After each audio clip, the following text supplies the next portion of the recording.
ಶ್ರೀ ಇವತ್ತು 61ನೇ ಕಾರ್ಯಕ್ರಮಕ್ಕೆ ನಮ್ಮ ಸುರುಚಿ ರಂಗಮನೆಯ ಹಿರಿಯ ಸದಸ್ಯರಾದಂಥ ರತ್ನ ಅವರು ಇವತ್ತು ಮಾತಾಡ್ತಾ ಇದ್ದಾರೆ.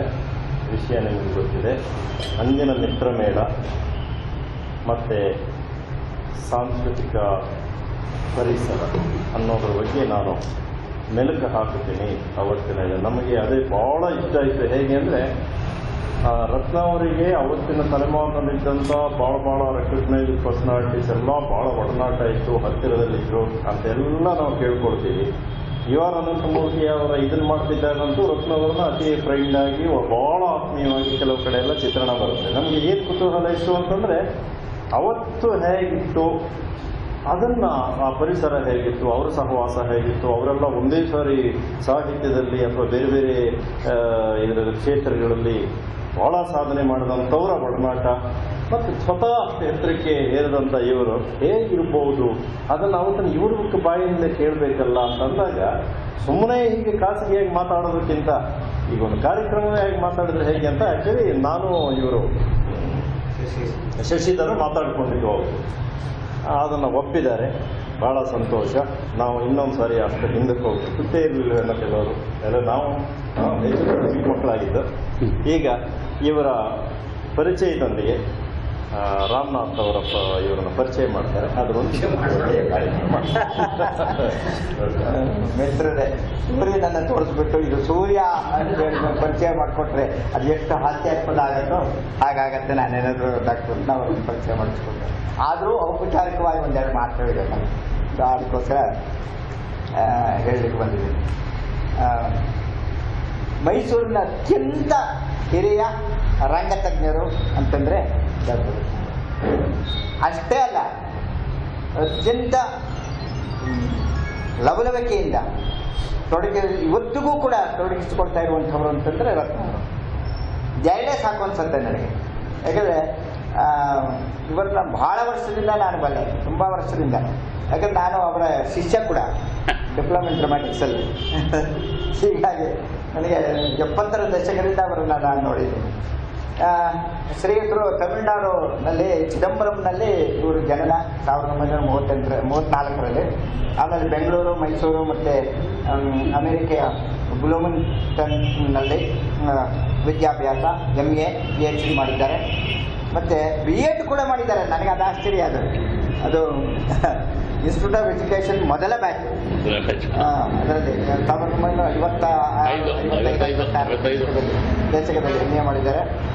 ಮತ್ತು ರತ್ನ ಅವರು ಕೇವಲ ಒಂದು ಈ ನಮ್ಮ ರಂಗಕ್ಷೇತ್ರದಲ್ಲಿ ಯಾವುದೋ ಒಂದು ಆಸ್ಪೆಕ್ಟನ್ನು ಇಟ್ಕೊಂಡಿದ್ದಲ್ಲ. ಅವರು ನಾಟಕಕಾರರಾಗಿದ್ದಾರೆ, ನಟರಾಗಿದ್ದಾರೆ, ನಿರ್ದೇಶಕರಾಗಿದ್ದಾರೆ ಮತ್ತು ಸಂಘಟಕರು ಕೂಡ ಆಗಿದ್ದಾರೆ. ಹೀಗಾಗಿ ಎಲ್ಲ ಮುಖಗಳಲ್ಲೂ ಕೂಡ ಅವರು ತಮ್ಮ ಪ್ರತಿಭೆಯನ್ನು, ತಮ್ಮ ಕೌಶಲವನ್ನು, ತಮ್ಮ ವಿದ್ವತ್ತನ್ನು, ತಮ್ಮ ಅನುಭವವನ್ನು ಅವರು ತೋರಿಸಿದ್ದಾರೆ. ಮತ್ತು ಇವರ ಪ್ರಕಟಣೆಗಳು ಎಲ್ಲಿಗೆ ಅನ್ನುವಂಥ ನಾಟಕವನ್ನು ಅನೇಕರು ಓದಿದ್ದೀರಿ, ನೋಡಿದ್ದೀರಿ. ಮತ್ತು ಗೋಡೆ ಬೇಕೆ ಗೋಡೆ ಅನ್ನುವಂಥ ಅಸಂಗತ ನಾಟಕಗಳು, ಮತ್ತು ಬೊಂತೆ ಕೂಡ ಅದು. ಹಾಗೆ ಮತ್ತು ಹೆದ್ದಾರಿಯಲ್ಲಿ ಅನ್ನುವಂಥದ್ದು ಅನುವಾದ, ಅದು ಕಳ್ಳ ಬಚ್ಚಿಟ್ಕೊಳ್ಳುವಂಥ ಮಕ್ಕಳ ಸಿನಿಮಾ ಕಥೆ, ಅದನ್ನು ಬರೆದಿದ್ದಾರೆ ಅವರು. ಹೀಗೆ ಮತ್ತು ಅದರ ಜೊತೆಗೆ ಅನೇಕ ನಾಟಕಗಳನ್ನ ನಿರ್ದೇಶನ ಮಾಡಿದ್ದಾರೆ ಅನ್ನೋದು ಕೂಡ.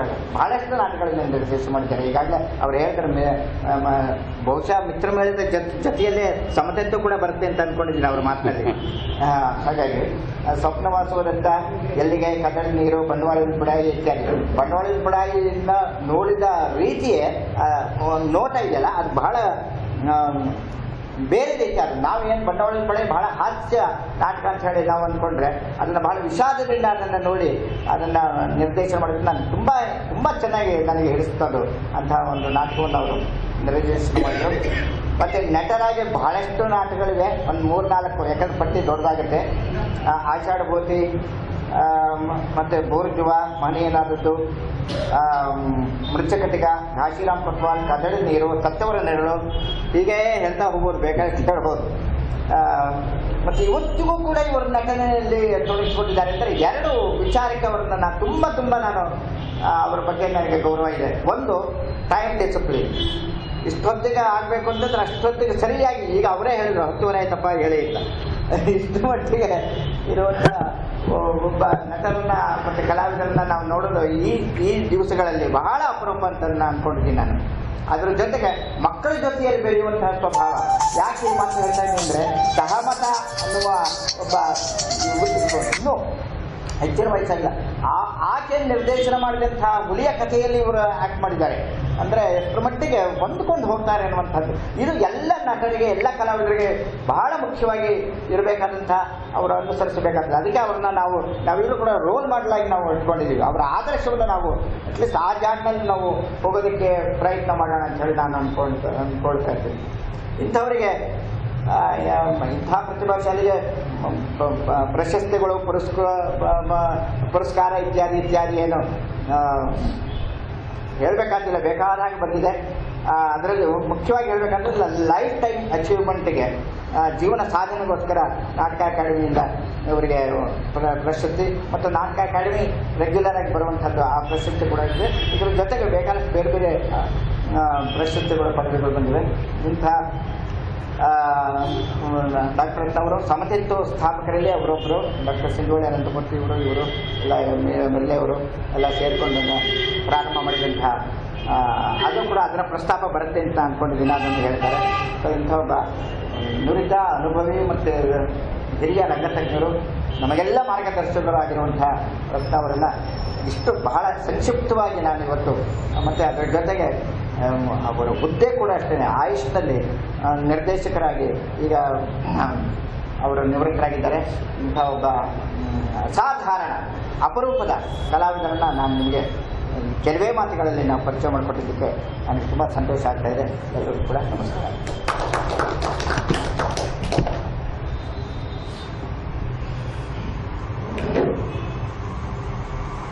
ಶ್ರೀಮತಿಯವರು ಮಿತ್ರಬೇಳದ ಬಗ್ಗೆ ಮಾತಾಡೋದಾಗ ಖುಷಿಯಾಗಿ ಒಪ್ಕೊಂಬಿಟ್ಟೆ. ಆಮೇಲೆ ಅದ್ರ ಬಗ್ಗೆ ಯೋಚನೆ ಮಾಡೋಕ್ಕೆ ಶುರು ಮಾಡಿದ್ರೆ ಅಲ್ಲೇ ಮಿತ್ರಮೇಳ ಮತ್ತು ಆ ಸಮಯದ ಸಾಂಸ್ಕೃತಿಕ ಪರಿಸರ, ನಾವು ಇದ್ದಂಥ ಕಾಲ, ಅದನ್ನು ಜ್ಞಾಪಿಸ್ಕೊಂಡ್ರೆ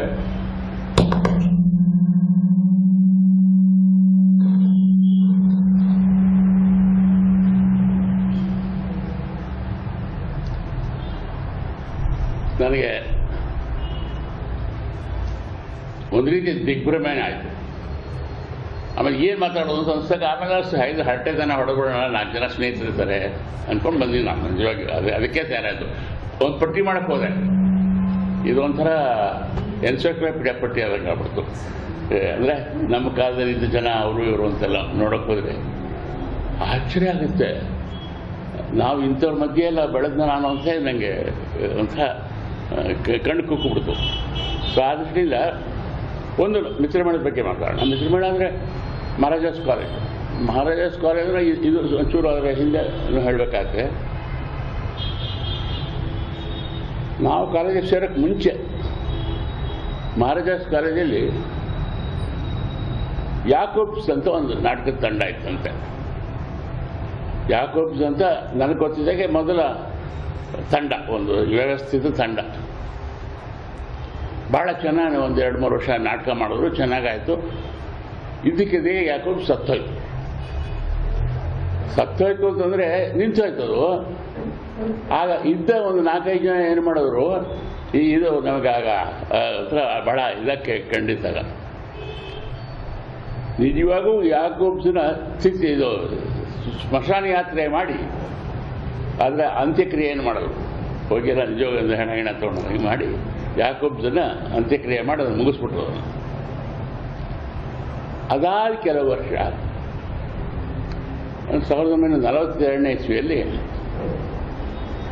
ಆಗ ಮೈಸೂರಿನಲ್ಲಿ ವಯಸ್ಕರ ಶಿಕ್ಷಣ ಪ್ರಾರಂಭ ಆಗ್ತಿತ್ತು. ಸರ್ಕಾರದ ವತಿಯಿಂದ ವಯಸ್ಕರ ಶಿಕ್ಷಣ ಕಾರ್ಯಕ್ರಮ. ಮಹಾರಾಜಾಸ್ ಕಾಲೇಜ್ ಒಂದಷ್ಟು ಜನ ಮೇಷ್ಟ್ರು ಸೇರಿಕೊಂಡು ಅಲ್ಲೊಂದು ನಾಟಕ ಮಾಡೋಕ್ಕೆ ಹೋದರು. ಸಂತೆ ಸುದ್ದಿ ಅಂತ ನಾಟಕ, ಅಂದರೆ ಸುಮ್ಮನೆ ಒಂದು ರೂಮರ್ ಹೇಗೆ ಹರಡುತ್ತೆ ಅನ್ನೋದ್ರ ಬಗ್ಗೆ ಒಂದು ನಾಟಕ ಇತ್ತಂತೆ, ಸಂತೆ ಸುದ್ದಿ ಅಂತ. ಅದನ್ನೇ ಆಡಿದ್ರು. ಆಡಿದಾಗ ಆ ತಂಡ ಏನು ಮಾಡಿದ್ರು, ನಾವಿದಕ್ಕೊಂದು ವ್ಯವಸ್ಥೆ ಮಾಡೋಣ, ಒಂದು ಕಾಯಂ ವ್ಯವಸ್ಥೆ ಥರ ಕೊಡೋಣ ಅಂಥೇಳಿ ಆಗ 4 ಕಸ್ತೂರಿಯವರು ಆ ತಂಡಕ್ಕೆ ಮಿತ್ರಮೇಳ ಅಂತ ಹೆಸರಿಟ್ಟರು. 1942. ಮಿತ್ರಮೇಳ ಅಲ್ಲಿಂದ ಶುರುವಾದದ್ದು ಬಹಳ ವರ್ಷ ಅದ್ಭುತವಾಗಿ ನಡೆಸ್ಕೊಂಡ್ಬಂದ್ಬಿಡ್ತು. ಅಂದರೆ ಆ ಸಮಯದಲ್ಲಿ ನಮ್ಮ ಕಾಲೇಜಲ್ಲಿ 2 ಥರ ಇತ್ತು. ಒಂದು ಯೂನಿಯನ್ ಇರೋದು, ಕಾಲೇಜ್ ಯೂನಿಯನ್, ಅದರ ರಾಜಕೀಯ ಎಲ್ಲ ಇರೋದು. ಇನ್ನೊಂದು ಈ ಕಾಲೇಜ್ ಯೂನಿಯನ್ ಅಡಿಯಲ್ಲಿ ಬೇರೆ ಬೇರೆ ಸಂಘಗಳು, ಒಂದು ನಾಟಕ ಮತ್ತು ಕಲೆಗಾಗಿ ಮಿತ್ರಮೇಳ, ಆಮೇಲೆ ಇನ್ನು ಪೊಲಿಟಿಕಲ್ ಸೈನ್ಸ್ ಸಂಘ ಒಂದು, ಫೋಟೋಗ್ರಫಿ ಸಂಘ ಒಂದು, ಹೀಗೆ ಬೇರೆ ಬೇರೆ ಸಂಘಗಳಿವೆ. ಬರ್ತಾ ಬರ್ತಾ ತುಂಬ ಆ್ಯಕ್ಟಿವ್ ಆದದ್ದು ಮಿತ್ರಮೇಳ. ಯಾಕೆಂದರೆ ಅದು ಪರ್ಫಾರ್ಮಿಂಗ್ ಗುಂಪು ತಾನೆ. ಈಗ ಪೊಲಿಟಿಕಲ್ ಸೈನ್ಸ್ ಆರ್ಗನೈಸೇಷನ್ ಒಂದು ಕ್ಲಬ್ ಇರೋದು, ಅವರು ಆಗಾಗ ಭಾಷಣ ಕಳಿಸಿ ಯಾರಿಗೂ ಭಾಷಣ ಮಾಡಿಸ್ಕೊಡೋರು, ಭಾಷಣ ಆಗೋರು, ಅಷ್ಟರಲ್ಲೇ ಉಳಿತಿತ್ತು. ತುಂಬ ಆ್ಯಕ್ಟಿವ್ ಆಗಿದ್ದದ್ದು ಮಿತ್ರಮೇಳ. ನಾಟಕಗಳು ಆಡ್ಕೊಂಡು ತುಂಬ. ನನಗೆ ಮಿತ್ರಮೇಳದ ಪರಿಚಯ ಆದ ಯಾಕೆಂದರೆ ನಾನಿನ್ನೂ ಇಂಟರ್ಮೀಡಿಯೇಟ್ ಯುವರಾಜಸ್ ಕಾಲೇಜಲ್ಲಿದ್ದಾಗ ಬಂದು ನನಗೆ ಹುಡುಕೊಂಬಂದರು, ನೀನು ನಾಟಕದಲ್ಲಿ ಪಾಠ ಮಾಡ್ಬೇಕು ಕಣಯ್ಯ, ಬಾ ನೀನು ಅಂತ. ಯಾತಕ್ಕಪ್ಪ ನಾನು ಹುಡ್ಕೊಂಬಂದು ಅಂದರೆ, ನಾನಾಗ ಕುಳ್ಳಕ್ಕಿದ್ದೆ. ಅಂದರೆ ನಾನು ಇಂಟರ್ಮೀಡಿಯೇಟ್ ಮುಗಿಸೋ ತನಕ 5 ಅಡಿಗಿಂತ ಕಡಿಮೆನೇ ಇದ್ದೆ ಕಾಣುತ್ತೆ. ಆಮೇಲೆ ದಪ್ಪನೂ ಇದ್ದೆ, ಕಪ್ಪಗೂ ಇದ್ದೆ. ಮುದ್ದುಮಣಿ ಪಾತ್ರಕ್ಕೆ ಚೆನ್ನಾಗಿ ಹೊಂದ್ಕೋತಿ ಸರಿ ಕರ್ಕೊಂಡ್ಬಂದು ನಾನು ಮಹಾರಾಜಾಸ್ ಕಾಲೇಜಲ್ಲಿ ಮುದ್ದುಮಣಿ ಪಾತ್ರ, ಮಹಾರಾಜ ಮಿತ್ರಮೇಳದಲ್ಲಿ ಮುದ್ದುಮಣಿ ಪಾತ್ರಕ್ಕೆ ಆಗ ಹೋಬಳು ಮಾಡ್ತಿದ್ರು ಶ್ರೀನಿವಾಸ್ ಅಂತ ಒಬ್ಬರು. ಆ ಪರಿಸರದ ಬಗ್ಗೆ ಮಾತಾಡೋಣ. ಅಂದರೆ ಹೀಗೆ ಶುರುವಾದ ನಮ್ಮ ಕಾಲದಲ್ಲಿ ನಾವು ಕಾಲೇಜಿಗೆ ಬರೋ ಹೊತ್ತಿಗೇನಾಯಿತು, ಯಾವುದೋ ಒಂದು ಕಾರಣಗಳಿಂದ ಗಲಾಟೆಯಿಂದ ಕಾಲೇಜ್ ಯೂನಿಯನ್ ನಿಲ್ಲಿಸ್ಬಿಟ್ರು, ಮುಚ್ಚಿಬಿಟ್ರು. ಯಾಕೆ ರಾಜಕೀಯ ಬರ್ತಿತ್ತಲ್ಲಿ, ತುಂಬ ರಾಜಕೀಯದ ಜಗಳಗಳಾಗ್ತಿತ್ತು ಅಂತ ಹೇಳಿ ಯೂನಿಯನ್ ಬೇಡ ಅಂದ್ಬಿಟ್ಟು. ಯೂನಿಯನ್ ಬೇಡ ಅಂದ್ಬಿಟ್ಟಾಗ ಈ ಭಿನ್ನವಾದ ಗುಂಪುಗಳಿದ್ವಲ್ಲ, ಸಣ್ಣ ಸಣ್ಣ ಸಂಘಗಳು, ಅದಕ್ಕೆ ಪ್ರಾಮುಖ್ಯತೆ ಹೆಚ್ಚಾಗ್ಬಿಟ್ಟು. ಹೀಗಾಗಿ ನಾನು ಕಾಲೇಜಿಗೆ ಬರೋ ಹೊತ್ತಿಗೆ ಮಿತ್ರಮೇಳ ಒಂದು ಬಹಳ ಮುಖ್ಯವಾದ ಸಂಸ್ಥೆ ಆಗುತ್ತೆ. ನಾನಲ್ಲಿ ಸೇರಕ್ಕೆ ಮುಂಚೆನೇ ಮಿತ್ರಮೇಳದಲ್ಲಿ ಇದ್ದಂಥವ್ರು ದಿಗ್ಗಜಗಳು ಬಹಳ ಜನ. ಆಮೇಲೆ ಏನಾಯ್ತು, ಹಾಳಾದ ಟೆನ್ಷನ್. ವಿ ರಾಜಶೇಖರ್ ಇದಾಗಿದ್ದರು, ಮಂತ್ರಿ ಎಲ್ಲ ಅವರು ಉಪಾಧ್ಯಕ್ಷರಾಗಿದ್ದರು. ಅವರು ಅಧ್ಯಕ್ಷ, ಅವರು ಕಾಲೇಜಿನ ಪ್ರೊಫೆಸರೊಬ್ಬರು ಡಿ ನರಸಿಂಹ ಸುಮಾರು ಮಿತ್ರಮೇಳದ ಅಧ್ಯಕ್ಷರಾಗಿದ್ದರು. ಆಗ ವಿ ರಾಜಶೇಖರ್ ಉಪಾಧ್ಯಕ್ಷರು, ಶ್ರೀನಿವಾಸನವರು ಸೆಕ್ರೆಟರಿ ಆಗಿದ್ದರು. ಆಗ ಅದು ನಾವು ಹಿಂದಿನ ವರ್ಷ ನಾನು ಮಿತ್ರಮೇಳದ ಇದರಲ್ಲಿ ಮುದ್ದುಮಣಿ ಪಾತ್ರ ಮಾಡಿದ ವರ್ಷದಲ್ಲಿ. ಆ ಸಮಯದಲ್ಲಿ ಮಿತ್ರಮೇಳದಲ್ಲಿ PR ತಿಪ್ಪೇಸ್ವಾಮಿ ಇತ್ತು. ಹಾಗದೇ ಡ್ರಾಯಿಂಗ್ ಮಾಡ್ಕೊಂಡು ಉತ್ತಮ ಡ್ರಾಯಿಂಗ್ ಮಾಡೋರು ಚಪ್ಪಾಳೆ ಹೊಡಿತಿದ್ರು ನಾವು. ಅವರು ಅಫ್ಕೋರ್ಸ್ ಆಮೇಲೆ ಅವರು ಬಹಳ ಶ್ರೇಷ್ಠ ಆರ್ಟಿಸ್ಟ್ ಆಗಿಬಿಟ್ರು ಅವರು. ಆಗ ಅದು ಆಗ್ತಾನೆ ಬೆಳೀತಾ ಇದ್ದಂಥ ಮನುಷ್ಯ. ಆಮೇಲೆ ನಾನು ಮಿತ್ರಮೇಳಕ್ಕೆ ಸೇರಿದಾಗ ಮಿತ್ರಮೇಳ ಮಾತ್ರ ಬಹಳ ಗಟ್ಟಿ ಇತ್ತು, ಬಹಳ ಅದಕ್ಕೆ ತುಂಬ ಪಾಪ್ಯುಲಾರಿಟಿ ಇತ್ತು. ಅದೇ ಕಾಲೇಜಿನ ಎಲ್ಲ ಸದಸ್ಯರು ಭಾಳ ಜನ ಸೇರ್ಕೊಳ್ಳೋಕೆ ಪ್ರಯತ್ನ ಮಾಡೋರು. ಅವರು ನಾಟಕದಲ್ಲಿ ಆಸಕ್ತಿ ಇದ್ದವ್ರು ಬನ್ನಿ ಅಂತ ಹೇಳಿ ಹೇಳವು. ನಾಟಕ ತಂದರೂ ಕೂಡ ನಾನು ಮೊದಲನೇ ವರ್ಷ ಸೇರಿಕೊಂಡಾಗ ನಾನು ಜೂನಿಯರ್ ಸೆಕ್ರೆಟರಿ ಅಂತ ಮಾಡೋರು. ನನಗೇನಪ್ಪ, ನನ್ನ ಕ್ವಾಲಿಫಿಕೇಷನ್ ಒಂದು ಮುದ್ದುಮಣಿ ಪಾತ್ರ ಮಾಡ್ಬಿಟ್ಟಿದ್ದೆ ಒಂದ್ಸಲಿ. ಅದಕ್ಕಿಂತ ಹೆಚ್ಚಾಗಿ ನಮ್ಮಪ್ಪ ಡಾಕ್ಟರ್ ನಟೇಶ್, ಭಾಳ ಹೆಸರಾದ ಮನುಷ್ಯ, ಅವರು ದೊಡ್ಡ ಮನುಷ್ಯವರು ರೇಡಿಯೋ ಸ್ಟೇಷನಲ್ಲಿದ್ದರು. ಅದಕ್ಕೋಸ್ಕರ ಅವ್ರ ಮಗ ಆದರೆ ಅನುಕೂಲ ಆಗುತ್ತೆ, ಉಪಯೋಗ ಮಾಡಿಕೊಳ್ಳ ಅವ್ರು ಅಂತೇಳಿ ನಂತರ ನನಗೆ ಜೂನಿಯರ್ ಸೆಕ್ರೆಟರಿ ಅಂತ ಕೊಟ್ಬಿಟ್ರು. ನನ್ನ ಕ್ಲಾಸ್ಮೇಟ್ಸ್ ಯಾರು, ವಿಶ್ವನಾಥ್ ಮಿಲ್ಲೆ, P. ಶ್ರೀನಿವಾಸರಾವ್, ಇವರು ನಮ್ಮ ಮಿತ್ರಮೇಳಕ್ಕೆ ಸೇರಿದಂಥ ಮೆಂಬರ್ಸು. ಆಮೇಲೆ ಪದ್ಮಾ ಶರ್ಮಾ ಅಂತೇಳಿ ರಾಮಚಂದ್ರ ಶರ್ಮಾ ಹೆಂಡತಿ, ಅವರೆಲ್ಲ ನಮ್ಮ ಕ್ಲಾಸ್ಮೇಟ್ಸು.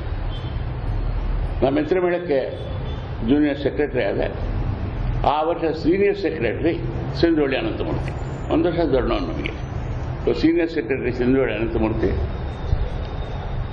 ನನಗೆ ಇವರು ಉಪಾಧ್ಯಕ್ಷ ವಿ ರಾಜಶೇಖರ್, ಅಧ್ಯಕ್ಷರು ಡಿ ನರಸಿಂಹ. ನಮ್ಮ ಅದ್ಭುತವಾದ ಕೆಲಸ ಆಯ್ತಾಗ. ಅಂದರೆ ಆಗ ನಿಜವಾಗೂ ನಮ್ಮಲ್ಲಿ ಎಂಥ ಆಸಕ್ತಿ ಪ್ರತಿ ಸಲ ನಾವು ಮಿತ್ರಮೇಳಕ್ಕೆ ಒಂದು ಸಂಕೇತ ಇದ್ದು ಗಂಟೆ.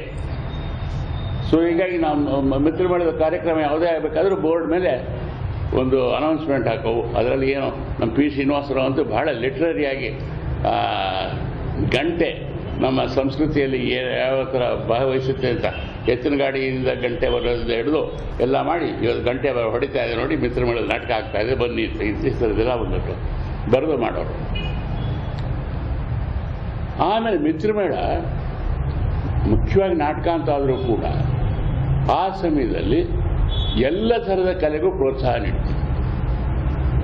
ನಾವು ಮಿತ್ರಮೇಳ ಇದ್ದಾಗ ಒಂದು ಆರ್ಟ್ ಎಕ್ಸಿಬಿಷನ್ ಮಾಡಿಸ್ತೀವಿ. ಆಗ ಪಿ ಆರ್ ತಿಪ್ಪೇಸ್ವಾಮಿ ಎಲ್ಲ ಉಪಯೋಗಿಸ್ಕೊಂಡು art exhibition, painting, drawing exhibition ಮಾಡಿದ್ವಿ.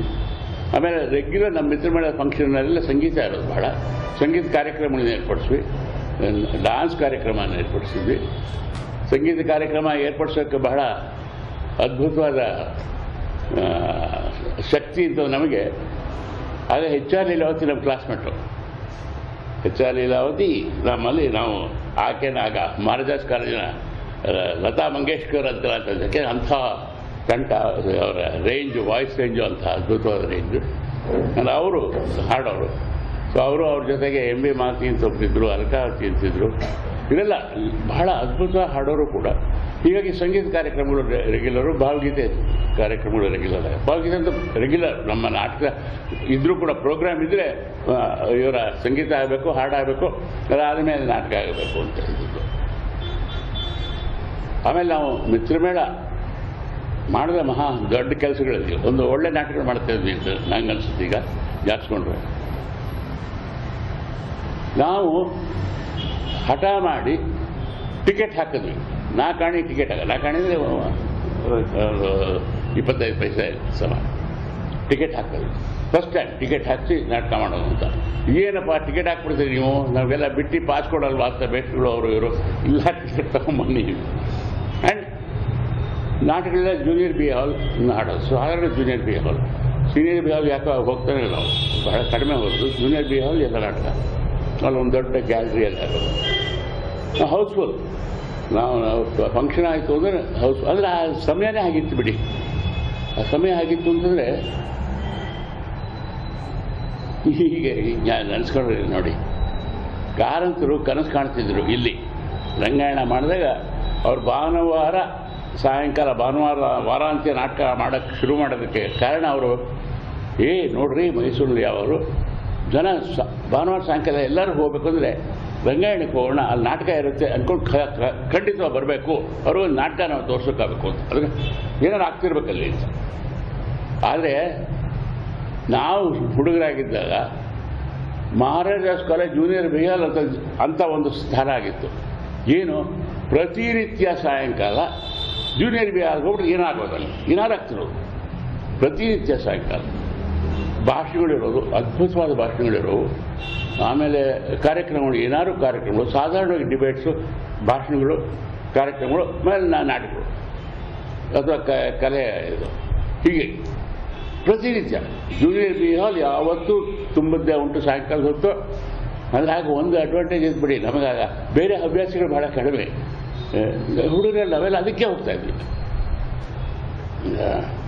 ಅಂದರೆ ಭಾಷಣ ಎಂತೆಂಥವ್ರು ಮಾಡೋರು. ಅದಕ್ಕಾಗಿ ಟಿ ಎ ಪುರುಷೋತ್ತಮ ಅಂತಿದ್ರು, ಫಿಲಾಸಫರು, ಇಂಥ ಅದ್ಭುತವಾದ ಭಾಷಣಕಾರ. ಎಂ ವಿ ಕೃಷ್ಣರಾವ್ ಅಂತ ಹಿಸ್ಟ್ರಿ ಮೇಷ್ಟ್ರು ಅವರು, professor Kuppuswamy, M V Gopalaswamy, ಇವರೆಲ್ಲ ಭಾಷಣ ಮಾಡೋರು. ಯಾಮನಾಚಾರ್ಯ ಅಂದರೆ ಬಹಳ ವಿದ್ವತ್ಪೂರ್ಣವಾದ ಭಾಷಣವನ್ನು ಮಾಡೋರು. ಅದನ್ನು ಜನ ಕೇಳಕ್ಕೆ ಹೋಗೋರು ತುಂಬ. ಎಷ್ಟೋ ಸರಿ ಏನಾಗೋದು ಅಂದರೆ ನಾವು ನಾವು ಮಿತ್ರಮೇಳದ ಹುಡುಗರು ಚೇಷ್ಟೆ ಮಾಡ್ತಾಯಿದ್ವಿ. ಏನು ಭಾಷಣ ಮುಗಿಸ್ಕೊಂಡು ಜನ ಬರೋರಲ್ಲ, ಅಯ್ಯೋ ಲೇಟಾಗಿ ಹೋಯ್ತು ಕಣೆ, ನಾ ಬರೋದು ಮಿಸ್ ಮಾಡ್ಬಿಟ್ಟೆ ನಾನು ಪ್ರಶ್ನ, ಏನು ಹೇಳಿದ್ರು ಅಂತ ಕೇಳೋದು ಜನನ. ಅಯ್ಯೋ ಭಾಳ ಚೆನ್ನಾಗಿತ್ತು, ಅದ್ಭುತವಾಗಿತ್ತು, ಅಯ್ಯೋ ಏನು ಹೇಳಿದ್ರು ಅಂತ. ಅಯ್ಯೋ ಏನು ಭಾಷೆ, ಅದೇನು ವೊಕ್ಯಾಬ್ಯುಲರಿ, ಅದೇನಿದು, ಏನು ಹೇಳೋದು ಭಾಳ ಜನ ಗೊತ್ತಾಗ್ತದೆ. ಏನು ಅಂದರೆ ಬಂದು ಆ ಭಾಷಣದ ವೈಖರಿ ಕೇಳಿ ಚಪ್ಪಾಳೆ ಹೊಡೆದು ಹೊರಟೋಗ್ತಿದ್ರೆ ಹೊರಟು. ಯಾಕೆಂದ್ರೆ ಪುರುಷೋತ್ತಮ ಅವರಂತೂ ಒಂಥರ ನಮಗೆ ಜೋಕ್ ಆಗ್ಬಿಟ್ರು ಭಾಳ ದಿನ. ಯಾಕಂದರೆ ಅವರು ಇಂಗ್ಲೀಷ್ ಬಹಳ ಅದ್ಭುತವಾದ ಇಂಗ್ಲೀಷು. ಯಾವುದೇ ಒಂದು ಪದಕ್ಕೆ 10 ಬೇರೆ ಬೇರೆ ಪದಗಳನ್ನ ಜೋಡಿಸಿ ಅದಕ್ಕೆ ಸಿನೋನಿಮ್ಸ್ ಎಲ್ಲ ಹೇಳಿ ಅದಕ್ಕೆ ಪ್ರಾಸಬದ್ಧವಾಗೆಲ್ಲ ಮಾತಾಡ್ಬಿಡೋರು. ಹೀಗಾಗಿ ನಮಗದು ಬಹಳ ಖುಷಿ ಇದ್ದ ಟೈಮು. ಆದರೆ ಬಹಳ ಜನಕ್ಕೆ ಅವರ ಭಾಷೆಗಳು ಅರ್ಥ ಆಗ್ತಿರಲಿಲ್ಲ. ಆದರೂ ಕೂಡ ಆ ಭಾಷಣವನ್ನು ಕೇಳುವ ಒಂದು ಅಭ್ಯಾಸವನ್ನು ಎಲ್ಲರೂ ಮಾಡ್ಕೊಂಡಿದ್ರು, ಬಹಳ ಜನ ಮಾಡ್ಕೊಂಡಿದ್ರು. ಆ BA ಹಾಲ್, ಜೂನಿಯರ್ ಹಾಲ್ ಸಾಧಾರಣ ಪ್ರತಿನಿತ್ಯ ಫುಲ್ ಏನೇ ಇದ್ರು. ಆಮೇಲೆ ನಾವು ಟಿಕೆಟ್ ಹಾಕಿ ನಾಟಕ ಮಾಡೋದು, ಅದಕ್ಕೂ ಟಿಕೆಟ್ ಹೌಸ್ಫುಲ್. ಸೊ ಅದನ್ನು ಒಂದು ಸಾಧನೆ ಅಂತ ಹೇಳಬೇಕು ನಾವು ನಮ್ಮ ಇನ್ಸ್ಟಿಟ್ಯೂಟ್ನಲ್ಲಿ ನಾವು ಮಾಡೋದು. ಮಿತ್ರ ಮೇಳ ಅಷ್ಟು ಚೆನ್ನಾಗಾಯಿತು. ಮತ್ತು ಇದಕ್ಕಿಂತ ಏನಾಯಿತು, ಮಿತ್ರ ಮೇಳದಲ್ಲಿ ನಾವು ಇದು ಶುರು ಮಾಡಿದ್ವಿ. ಮೊದಲನೇ ಸಲ ಇದು ಕಾಣುತ್ತೆ, ಹೆಣ್ಮಕ್ಳ ಪಾತ್ರ ಮಾಡಿಸಿ ಕರೆಸಿ ಹೆಣ್ಮಕ್ಳ ಪಾತ್ರ ಮಾಡಿಸ್ಬಿಟ್ವಿ. ನಮ್ಮ ನಾಟಕಗಳಲ್ಲಿ ಹೆಣ್ಮಕ್ಳು ಸೇರ್ಕೊಂಡ್ಬಿಟ್ರು. ಸೊ ಒಂಥರ ಮಿತ್ರ ಮೇಳದಲ್ಲಿ ನಾವು ಹುಡುಗ ಹುಡುಗಿರು ತುಂಬ ಫ್ರೆಂಡ್ಲಿಯಾಗೂ ಇರ್ತಿದ್ವಿ. ಎಲ್ಲ ನಮ್ಮ ಬಿಹೇವಿಯರ್ ಭಾಳ ಚೆನ್ನಾಗಿತ್ತು. ಎಲ್ಲ ಒಟ್ಟೊಟ್ಟಿಗೆ ತುಂಬ ಒಟ್ಟಿಗೆ ಸೇರ್ಕೊಂಡು ತುಂಬ ಕೆಲಸಗಳು ಮಾಡ್ತಾಯಿದ್ವಿ. ಎಕ್ಸಿಬಿಷನ್ ಮಾಡಬೇಕು ಅಂತಂದರೆ ಎಲ್ಲ ಕೂತ್ಕೊಂಡು ಚಾರ್ಟ್ ಬರೆಯೋರು, ಇದು ಬರೆಯೋರು, ಚಿತ್ರಣ ಬರೆಯೋರು, ಪೋಸ್ಟರ್ಸ್ ಹಾಕೋರು, ಎಲ್ಲವನ್ನು ಕೂತು ಒಟ್ಟಿಗೆ ಮಾಡಿ ಎಲ್ಲ ಒಂದು ತುಂಬ ಅನ್ಯೋನ್ಯವಾಗಿ ತುಂಬ ಚೆನ್ನಾಗಿ ಮಾಡ್ತಾಯಿದ್ವಿ. ಅದು ಕೆಲವರಿಗೆ ಕಣ್ಣು ಕೆಕ್ಕಬಿಡ್ತು. ಅವರಿಗೆ ಕಣ್ಣು ಕೆತ್ತರಿಸಿ ಆಮೇಲೆ ಒಂದು ದೊಡ್ಡ ಸ್ಕ್ಯಾಂಡಲ್ ಮಾಡಿದ್ರು. ಪ್ರಜಾವಾಣಿಲಿ ಅದನ್ನು ದಿನ ಬಿಡದೆ ಒಂದು ಇದು ಮಿತ್ರ ಮೇಳದ ಗಲಾಟೆ ಬಗ್ಗೆ, ಮಿತ್ರ ಮೇಳದಲ್ಲಿ ಏನೇನು ಆಗ್ತಾಯಿದೆ, ಎಂಥ ಅನಾಹುತಗಳಾಗ್ತದೆ, ಎಷ್ಟು ಹೆಣ್ಮಕ್ಳು ಅವರ ಶೀಲ ಕೆಡ್ತಾ ಇದೆ, ಅದು ಇದು ಅಂತೆಲ್ಲ ಮಾಡಿ ದೊಡ್ಡ ಸ್ಕ್ಯಾಂಡಲ್. ಆ ಸ್ಕ್ಯಾಂಡಲ್ ಪಬ್ಲಿಷ್ ಆಗ್ತಾ ಇದ್ದಂಗೆ ನಾವು ಪ್ರಜಾವಾಣಿಯವರಿಗೆ ಇಲ್ಲ ಅಂತವೆಲ್ಲ ಸುಳ್ಳು, ಅದೇನು ಆಗಿಲ್ಲ ಅಂತ ನಾವು ಬರೆಯೋದು. ಅದು ಸಪ್ಪೆತಾರೆ. ಸ್ಕ್ಯಾಂಡಲ್ ಏನೋ ಆಗ್ತಾಯಿದೆ ಅಂದರೆ ಅದು ರುಚಿಕರ, ಅದಕ್ಕೆ ಹೆಚ್ಚು ಪಬ್ಲಿಸಿಟಿ ಸಿಗೋದು ಹೊತ್ತು ನಮ್ಮ ಸಪ್ಪೆ ನ್ಯೂಸನ್ನು ಅವ್ರು ಹಾಕ್ತಾನೆ ಇರಲಿಲ್ಲ. ಹೀಗಾಗ್ಬಿಟ್ಟು ಹಾಗೂ ನನಗೆ ಇದು ಜ್ಞಾಪಕ ಇದೆ. ಆ ಸಮಯಕ್ಕೆ ಸರಿಯಾಗಿ ರಾಮಚಂದ್ರ ಶರ್ಮಾ ಅವರಿಬ್ಬರು ಮದುವೆ ಆಗೋದು ಅಂತ ಆಗಿತ್ತು. ರಾಮಚಂದ್ರ ಶರ್ಮಾ ಬಂದು ಪದ್ಮಾ ಅವ್ರನ್ನ ಮದುವೆ ಆಗೋದು ಅಂತ ಆಗಿತ್ತು. ರಾಮಚಂದ್ರ ಶರ್ಮಾ TS ರಾಮಚಂದ್ರನಿಗೆ ತುಂಬ ಫ್ರೆಂಡು. ಹೋಗಿ ಅವ್ರು ಹೇಳಿದ್ದಾರೆ, ಅಯ್ಯ ನಾನು ಗೊತ್ತು, ನಾವು ಫಿಯಾನ್ಸೆ ಕೂಡ ಅಲ್ಲಿ ಸದಸ್ಯೆ, ಅವರೆಲ್ಲ ಓಡಾಡ್ತಿದ್ವು, ಅದರಿಂದ ನಂಗೆ ಗೊತ್ತು, ಅವರೆಲ್ಲ ಹುಡುಗರೆಲ್ಲ ಆ ಥರ ಹುಡುಗರಲ್ಲ, ಅವರೆಲ್ಲ ನಡತೆ ಭಾಳ ಒಳ್ಳೆಯವರು ಅಂತೆಲ್ಲ ಹೇಳಿದ್ರೆ, ನಿನ್ನ ಫಿಯಾನ್ಸೆ ಅವಳು ಅದಕ್ಕೋಸ್ಕರ ಈ ಥರ ಮಾತಾಡ್ತೀನಿ, ನೀನು ಹೋಗ್ಬೋದು. ಅವರು ರಾಮಚಂದ್ರ ಶರ್ಮನ ಇದನ್ನು ನಿರಾಕರಿಸ್ಬಿಟ್ಟಿದ್ರು TS ಅವರು. TS ಅವರು ಆ ರೀತಿಯಾಗಿ TS ಅವರು ಮತ್ತು ಅವ್ರು ಮಾಡಿದಂಥ ಈ ಚಳುವಳಿ, ಈ ಸ್ಕ್ಯಾಂಡಲ್ ಮಿತ್ರಮೇಳಕ್ಕೆ ಕೊಂದುಬಿಡ್ತು. ಮಾರನೇ ವರ್ಷ ಮಿತ್ರಮೇಳ ಬರಲೇ ಇಲ್ಲ, ಅದು ಮುಗಿದೇ ಹೋಯಿತು. ಒಂದು ಅಲ್ಲಿಂದ ಆಚೆಗೆ ಮಿತ್ರಮೇಳ ಸತ್ತೇ ಹೋಯಿತು. ಅಂದರೆ ನಮ್ಮ ಕೆಲವು ಮನಸ್ಸಿನೆಲ್ಲ ಉಳ್ಕೊಂಡಿದೆ. ಅದ್ರ ಬಗ್ಗೆ ನಾವಿನ್ನೂ ತುಂಬ ಪ್ರೀತಿಯಿಂದ ಅದ್ರ ಬಗ್ಗೆ ಜ್ಞಾಪಿಸ್ಕೊತಾ ಇದ್ದೀವಿ. ಅದರ ಆ್ಯಕ್ಟಿವಿಟಿ ಪೂರ್ತಿ ಸುಮಾರು ವರ್ಷ ಏನೂ ಇರಲಿಲ್ಲ. ಅದಕ್ಕೆ ಆಮೇಲೆ ಈಚೆಗೆ ನನ್ನ ಮಗಳು ಬರೋ ಹೊತ್ತಿಗೆ, ನನ್ನ ಮಗಳ ಕಾಲೇಜಲ್ಲಿ ಮೆಂಬರ್ ಆಗ ಇದು ನಾವು ಅದು 42 ಶುರು ಆಯಿತು. ನಾವು ಅದು ಮುಗಿಬೇಕಾದ್ರೆ 56ನೇ ಇಸ್ವಿಯಲ್ಲಿ ಮುಗೀತು ಅದ್ರ ಕತೆ.